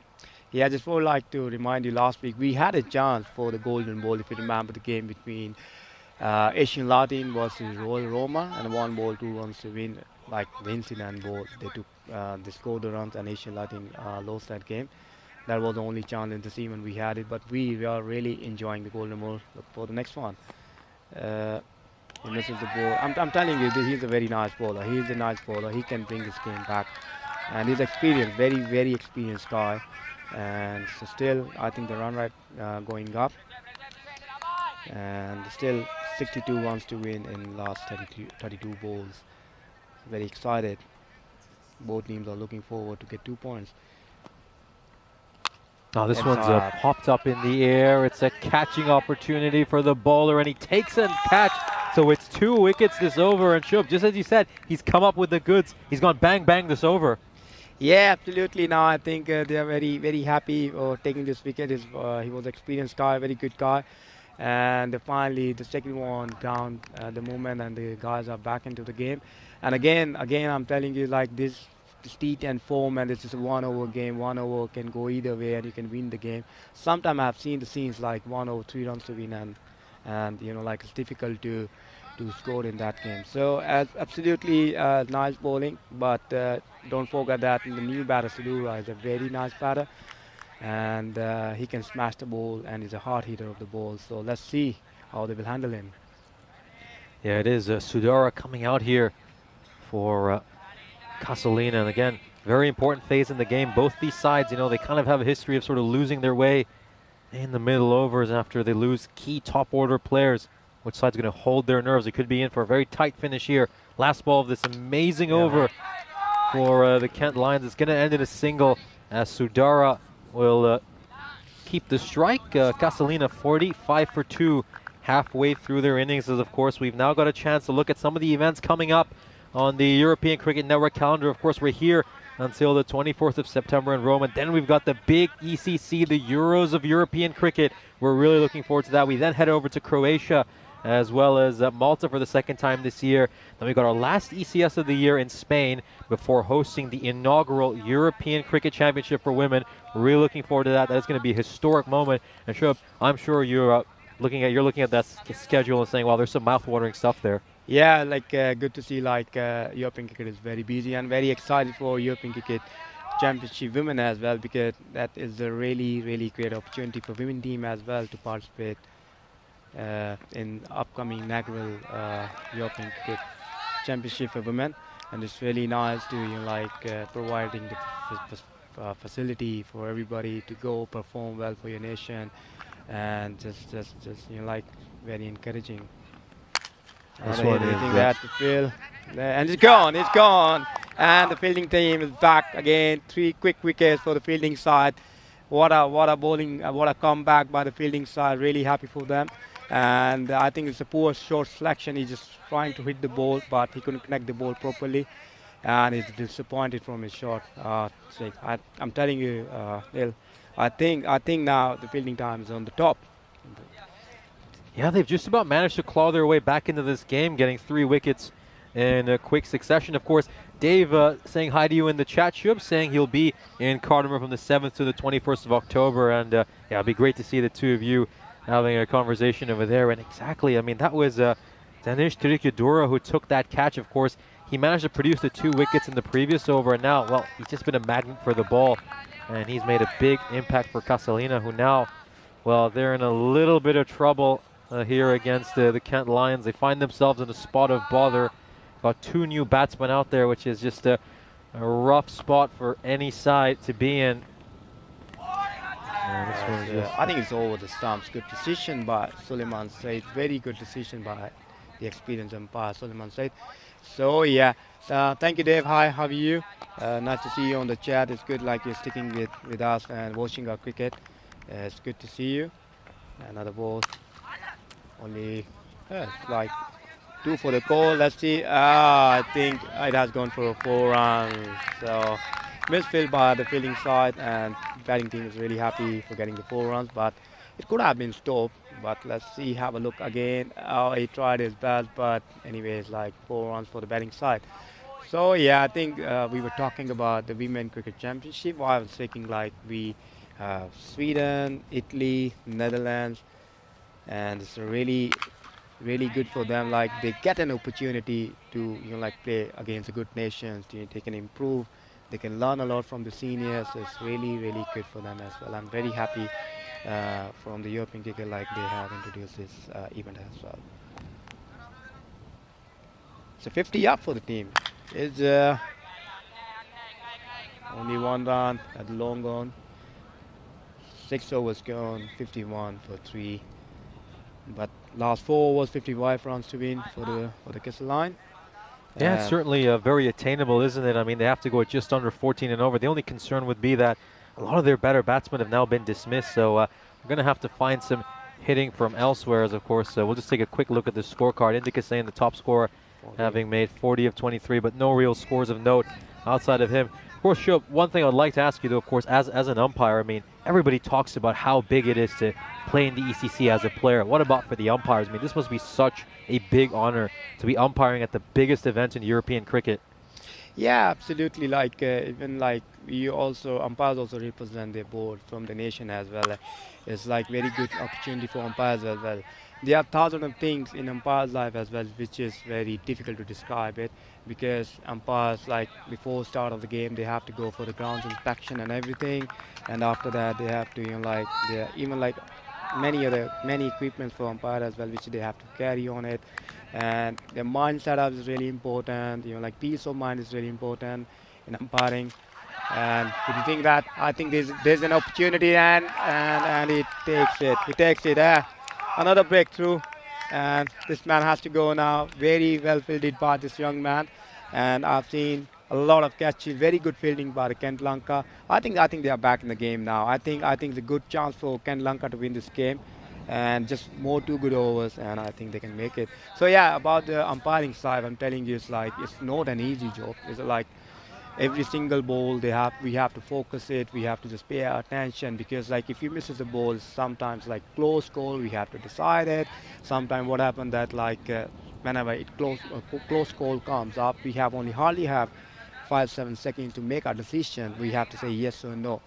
But we are very happy. Like every day we learn, every day we work hard, and every day we think about from our mistakes. Umpiring is like it's all support. Cricket is you're always learning from your mistakes. But yeah, it's a very important, and it's like without pilot you can't fly the plane the same. Without cricket you can't. Without umpires you can't run cricket. This one is just played down the ground by Arichage as soon as he comes in. And yeah, absolutely agree with everything you said there. I think a lot of people often forget that umpires are human too. And, they're not just robots who can get every single decision right all the time. Yeah. Other thing is like what I would like to tell you, the main aspect is like if you see in some games like we umpires, they have the opportunity, technology for the review system, 3 reviews in each side. But sometimes we have a game, we don't have this technology, but we have to make our decision by ourselves. I think day by day, time by time, the technology has been improving a lot in helping us and helping teams as well to get the fair call. But it's a long day for umpires as well. I think we really appreciate. We call man in black, especially. Yeah. So yeah, this is really important for umpires as well. I think we should appreciate each other work, and really happy to have umpires in our game. So yeah, this said 4 of over, as I said, and I think it's a good over. If you have noticed, this one guy has conceded only 6 runs, 3 wickets, and yeah. So in umpiring live, it's like it's not an easy job, but it really sometimes it's very easy to criticize umpires. But I would say like there's 1,000 of things we have to handle in it. Last ball of the over coming up. And it's a good ball there. Swing and a miss as Arichage will completely whiff that. And again, a fantastic spell here by Tirikadura. Figures of 3 for 6. He's really turned this game on his head. Of course, the Eternal City will wake up to a quintet of incredible matches tomorrow. We start off with Castelina against Asian Latina. Of course, Latina have not played for a couple of days. We get to see Roma, Bangla Morning Sun back again. They'll be taking on Kent Lanka. And of course, Castelina will be back to play against Roma Cricket Club, who are undefeated so far this tournament. Then we get a good clash between Kent Lanka and Asia Latina before we round out the day with defending champions taking on Kent Lanka. Should be an exciting slate of games. And is there any game in particular looking forward to most over there? Well, I'm looking for Roma CC and Kent Lanka game. Like very gonna be because both teams are very good friends from each other, and really looking forward to watching the game. And yeah, Roma CC is a very good side. They are a very good team, balanced side, and they're still unbeaten. So looking forward for tomorrow next 5 games. So every game is interesting in T10 format. So yeah. Even another one, he's gone, and bowler Nicola Fernando took another one. Very nice ball, just stumps to stumps, and he has to go. And I think now the fielding team I think they have a hold on this game. Just if you see this one, just stumps to stump. He doesn't have to do anything. The ball just stumps to stump. Batsman misses completely. The point is like now batting team, I think they need 15 runs per over or maybe 12 runs per over, and they have to score it. If they don't score, the run rate is getting higher and higher. But the pressure is on upcoming batter, and I think he has to deal with the pressure now. Very nice bowling. I think they don't have to do anything right now. Just have to bowl stumps to stumps, off the stump, and that's it. And let's see. Oh, this is a fuller delivery. Great Yorker. He just jammed that right in there. And exactly just as you said, I mean, their run rate has been under 4 for the last 4 overs. Castelina, after starting off so on the power play, they've just lost their way as the game has progressed. Yeah, I think the last couple of overs was in favor of the fielding side, Kent Lanka, and I think 5 wickets got down, which is a big huge problem for the batting side, and I think they have to try it hard. And this one looks like a 6, and I think the on-field 6 runs given by the umpire. Right, nice shot, some pressure off from the batting side, and a nice middle, and 6 run goes in the favor of the batting side, 61 for 5 at the moment. I think they need a couple of them more, yeah, and like 6, 7, 6s more in last 15 deliveries. They can make it. It's down the wicket, goes for the big shot again. It's going to the fielder. And misfield. It goes for a boundary. Yeah, this is a really odd one because he's kind of caught in two minds. Do I go for the catch? Do I try to prevent the boundary? In the end, he gets neither, and it's the worst possible outcome for Kent Lanka. Yeah, he was trying to attempt the ball, but he confused himself and it cost him 4 runs. What do you think? Which team would you like to favor now? I think the batting team, anyhow, they will make it. What do you think? I think Kent Lanka now are strong favorites. I'd say the game has swung in their favor just because of the number of wickets Castelina have lost. That's going to be a wide. Of course, we have a couple of questions in the chat for you. I mean, we'll start off with a rather funny one here from Dave. Dave's asking if you can play any instruments because they're putting together an ECN band in Cardama. Are you going to be auditioning for that? Just answer that right after this ball. This one is played away to the fielder at cover. Just going to be a single. And a nice question, interesting question comes up from the Dane. I'm very bad in playing instrument, but what I'm very good in a dance, especially Bhangra. If you know about Dole, it's like very famous instrument in Punjab, North India side. Like I cannot play that one, but I love the tone of the Bhangra. So yeah, another one, and he has to go 6 wicket down, 6-7 for 6. I think now it's a very difficult for the Castelina side to chase the total because the main batter has to go now. The main batter has to go now. What a ball, just stump to stump, using his experience, and what a delivery, what a delivery. Yeah, he's happy for his team. Yeah, he's a very, very smart player, isn't he, Fernando? And it's good to see him do well today.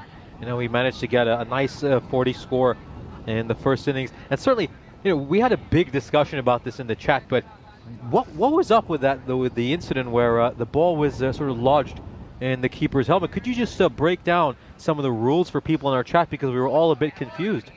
Yeah, absolutely. It was a very good decision made by umpires. Doesn't matter ball lodged into the helmet or not, or any other equipment of the fielding side. It always has to be given out.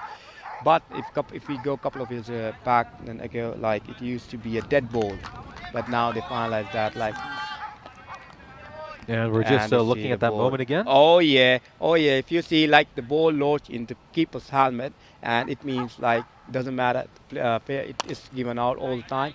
It used to be it used to be called a dead ball by the umpires, but they have changes the rules and regulations from last couple of years now. Every time I think the bails has gone down off the stumps. Umpires, I hope umpires are watching. Yeah, keeper is active. So yeah, so it's I think as per the laws at the moment, like it's always out. Doesn't matter if it's in the keeper's pad, keeper's helmet. So all it doesn't matter. It's out, and very valid decision by the umpires. Just going to take a look at this ball.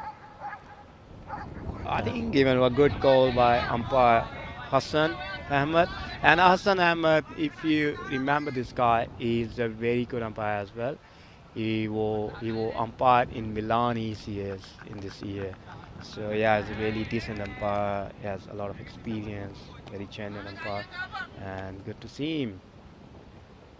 Another wide, I think, yeah, it's another wide. I think what I believe is like 36 runs from 11 balls. If they get batting side, 16 runs in this over, there is a chance to win for this game.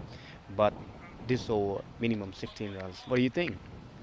I think it's going to be very tough, and you just wonder whether they actually have the quality hitters left in their order. Now, I think Tyra Khan, he just has to be smart. Again, he's just aiming for that wide Yorker. He wants to keep it out of their reach, wants to make sure they don't hit any big shots over here. But sure, we do have another question for you from Jeffrey McGuire. Jeffrey McGuire asked, Shub, what did you do with the Grizzly Bear bat you won in the raffle? What do I do? If I'm telling you, last year in this year, I won one Grizzly bat in the raffle last year. And that bat, I'm like, as an umpire, I don't use bat, so I donated that bat to the Capanelle cricket ground, to the federation. But yeah, I'm like, if I use, then I think if I'm not using that one, then I will surely give it to someone who can use it well. And I think he dropped it. He missed it. Am I right? Yeah, he dropped the catch. It's- Yeah, that went to Kevin Mahotalage. He just had an opportunity there. It slipped past him again. It's not too animated a reaction from Tyre Khan. I think it's getting to that stage where it's near impossible for Castelina to win. So yeah, regarding like, so it's cricketing is like whenever you get something like something nice from someone, or it's like just pass on to the needy one, or just you know like give to someone who can use it really well. For me, I think the bowling count is enough, or the or the bowling marker. Ah, he missed it. Another one is trying. Ah, what do you think? I think he umpire has. Yeah, this is going to be a little challenging to see what's happened Yeah. there. It looks like it's a close call, though. Yeah, the call goes to the third umpire with Nirmal Singh. Let's see, what do you think? I think. Oh. It's just That's it. inconclusive. We can't see Yeah. because the umpire's in front of it there. Yeah. I mean, you can't fault the umpire, of course, but it's just one of those unfortunate moments, isn't it?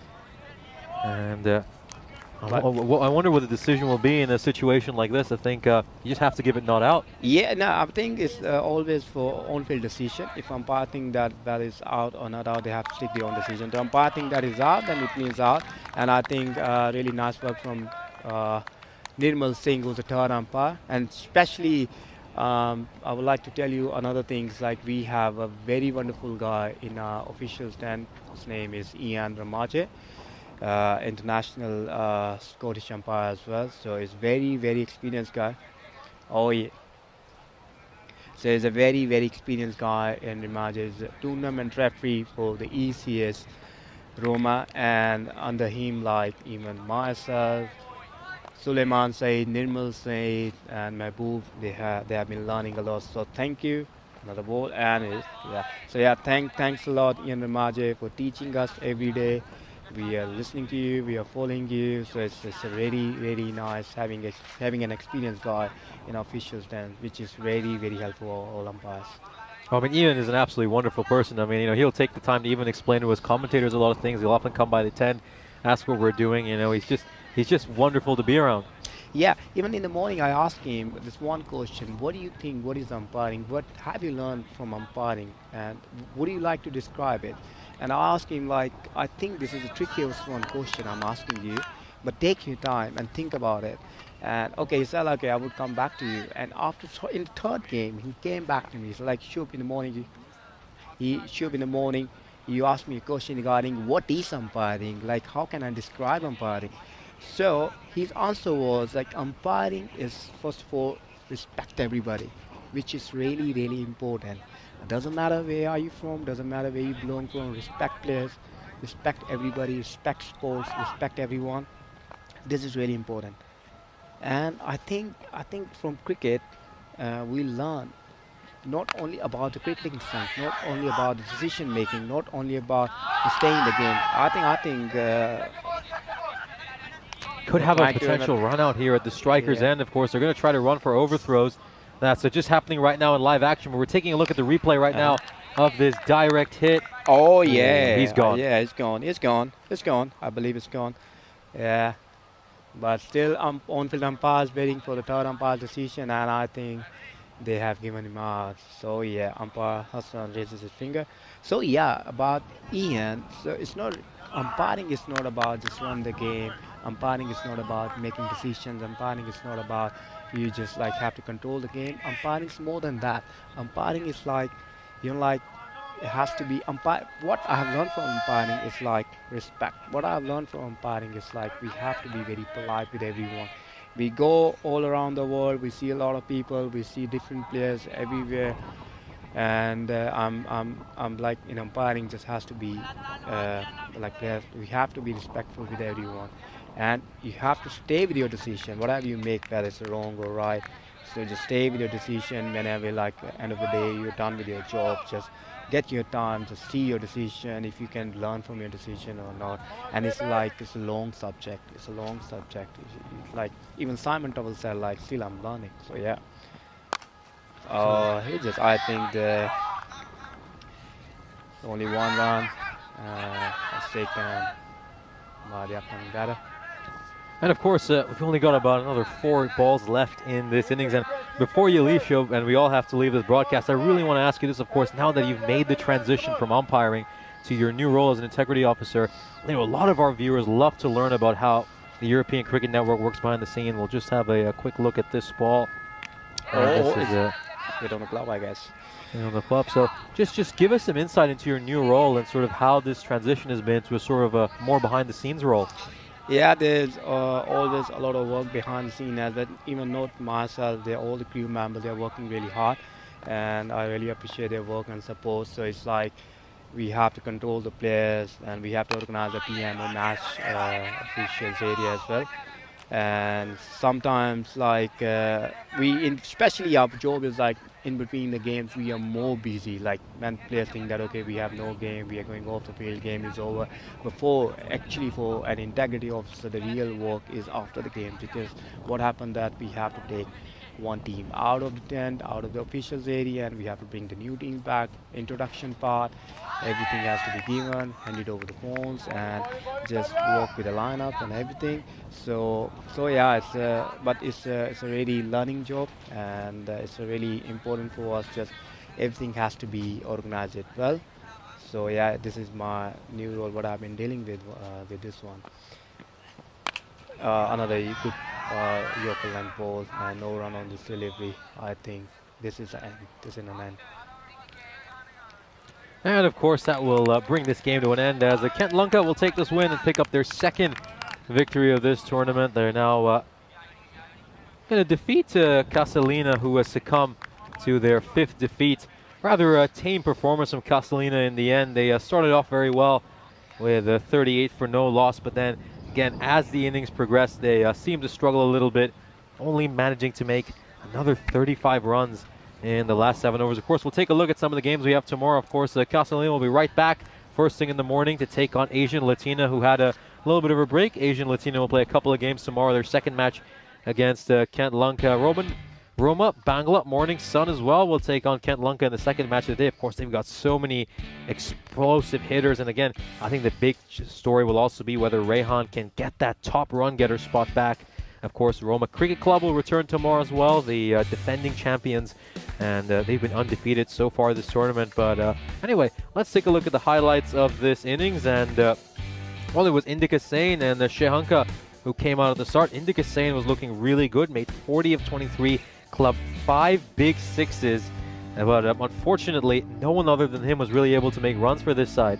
Yeah, the Indika, the captain of this side, is like started really well, but as I did mention that only a couple of overs that goes into bowling side, they can come back. So, but nicely bowled by this Kent Lunka bowlers, and they brought their team back into the game, and they won for them, and they got 2 points. So, which is very nice. I think tomorrow they will come back in the fresh morning and hope they will win the game for the rest of the matches. And we just take a look at some of these highlights here from the end. Some nice catches again. He is just such a great fielder, Shaminda. Nothing ever gets past him. He's already taken some incredible highlight reel catches. That one going on, clattering onto the stumps. Nico Fernando bowling him out there. And then we just take a look at this. That is a 1 bounce right in front of the boundary rope. And yeah, this was just, he was sort of caught in 2 minds there. Didn't know whether to go for the catch or prevent the boundary. In the end, he was unfortunately not able to do either one of those things. And this was just a fantastic throw over there. Again, Fernando, he's just been all over the action. And Tahir Khan as well. Both of them getting run-outs. As well, of course, take a look at the scorecard of this innings. Of course, it was Indika Sain, who, as we mentioned, was the top scorer with 40 runs. After that, though, it looks a bit like a phone number, doesn't it? 2415. Yeah, after that, obviously, like rest of the batters, it was very difficult for the rest of the batters to score double-digit number. But yeah, but what I'm impressed for the Kent Lunka fielding, like they got a lot of very good catches and they made it easy a lot of run-outs, good grounded field. So really impressive fielding by the Kent Lanka and young lads, yeah. And of course, looking at the bowlers over here, Tyre Connie had pretty good figures, giving up just 14 runs over his 2 overs. Nico Fernando picked up a couple of wickets, although he did give up quite a few runs. And then Danawan, of course, 1 for 10 over his 2 overs. The pick of the bowlers, though, was Priya Kadura with 3 for 6 in his 2 overs. His 2 overs really just completely swung the momentum of this game. And yeah, like I think I'm also a little bit excited for who is the player of the match for this game. I think it has to be Danushka, who took 3 wickets, 3 important wickets. But I think the official one has to decide it. But yeah, anyways, the final scorecard is Kent Lanka scored 105 in 10 overs, but in reply, Castelina scored only 78 runs. But it was a really nice start in 5 overs. It was really nice in the beginning, like they scored 40 runs in just 5 overs, but after that they collapsed it. And appreciate the Kent Lanka bowling. Yeah, absolutely. And another day is in the books here in Rome. It was a terrific day. We saw some great results. I think the biggest highlight of today was all the terrific catches we saw. Yeah, especially Kent Lanka, but a really nice ground fielded by the young lads. They have been trying a lot, they're improving a lot, but very excited for them. But what I'm also excited about who will make the qualification for the seamen. And I hope the Roma Bangla's Morning Sun, I'm also looking forward for that team as well. They're nice players in it. So let's see. Well, Shub, it's been a pleasure having you in the commentary box alongside us. And to all of our viewers, thank you very much for tuning in. It's been a great 5 games today. We'll be back with a lot more cricketing action tomorrow. See you then, and have a lovely evening. Thank you, bye. Have a good night. Nice, Ola.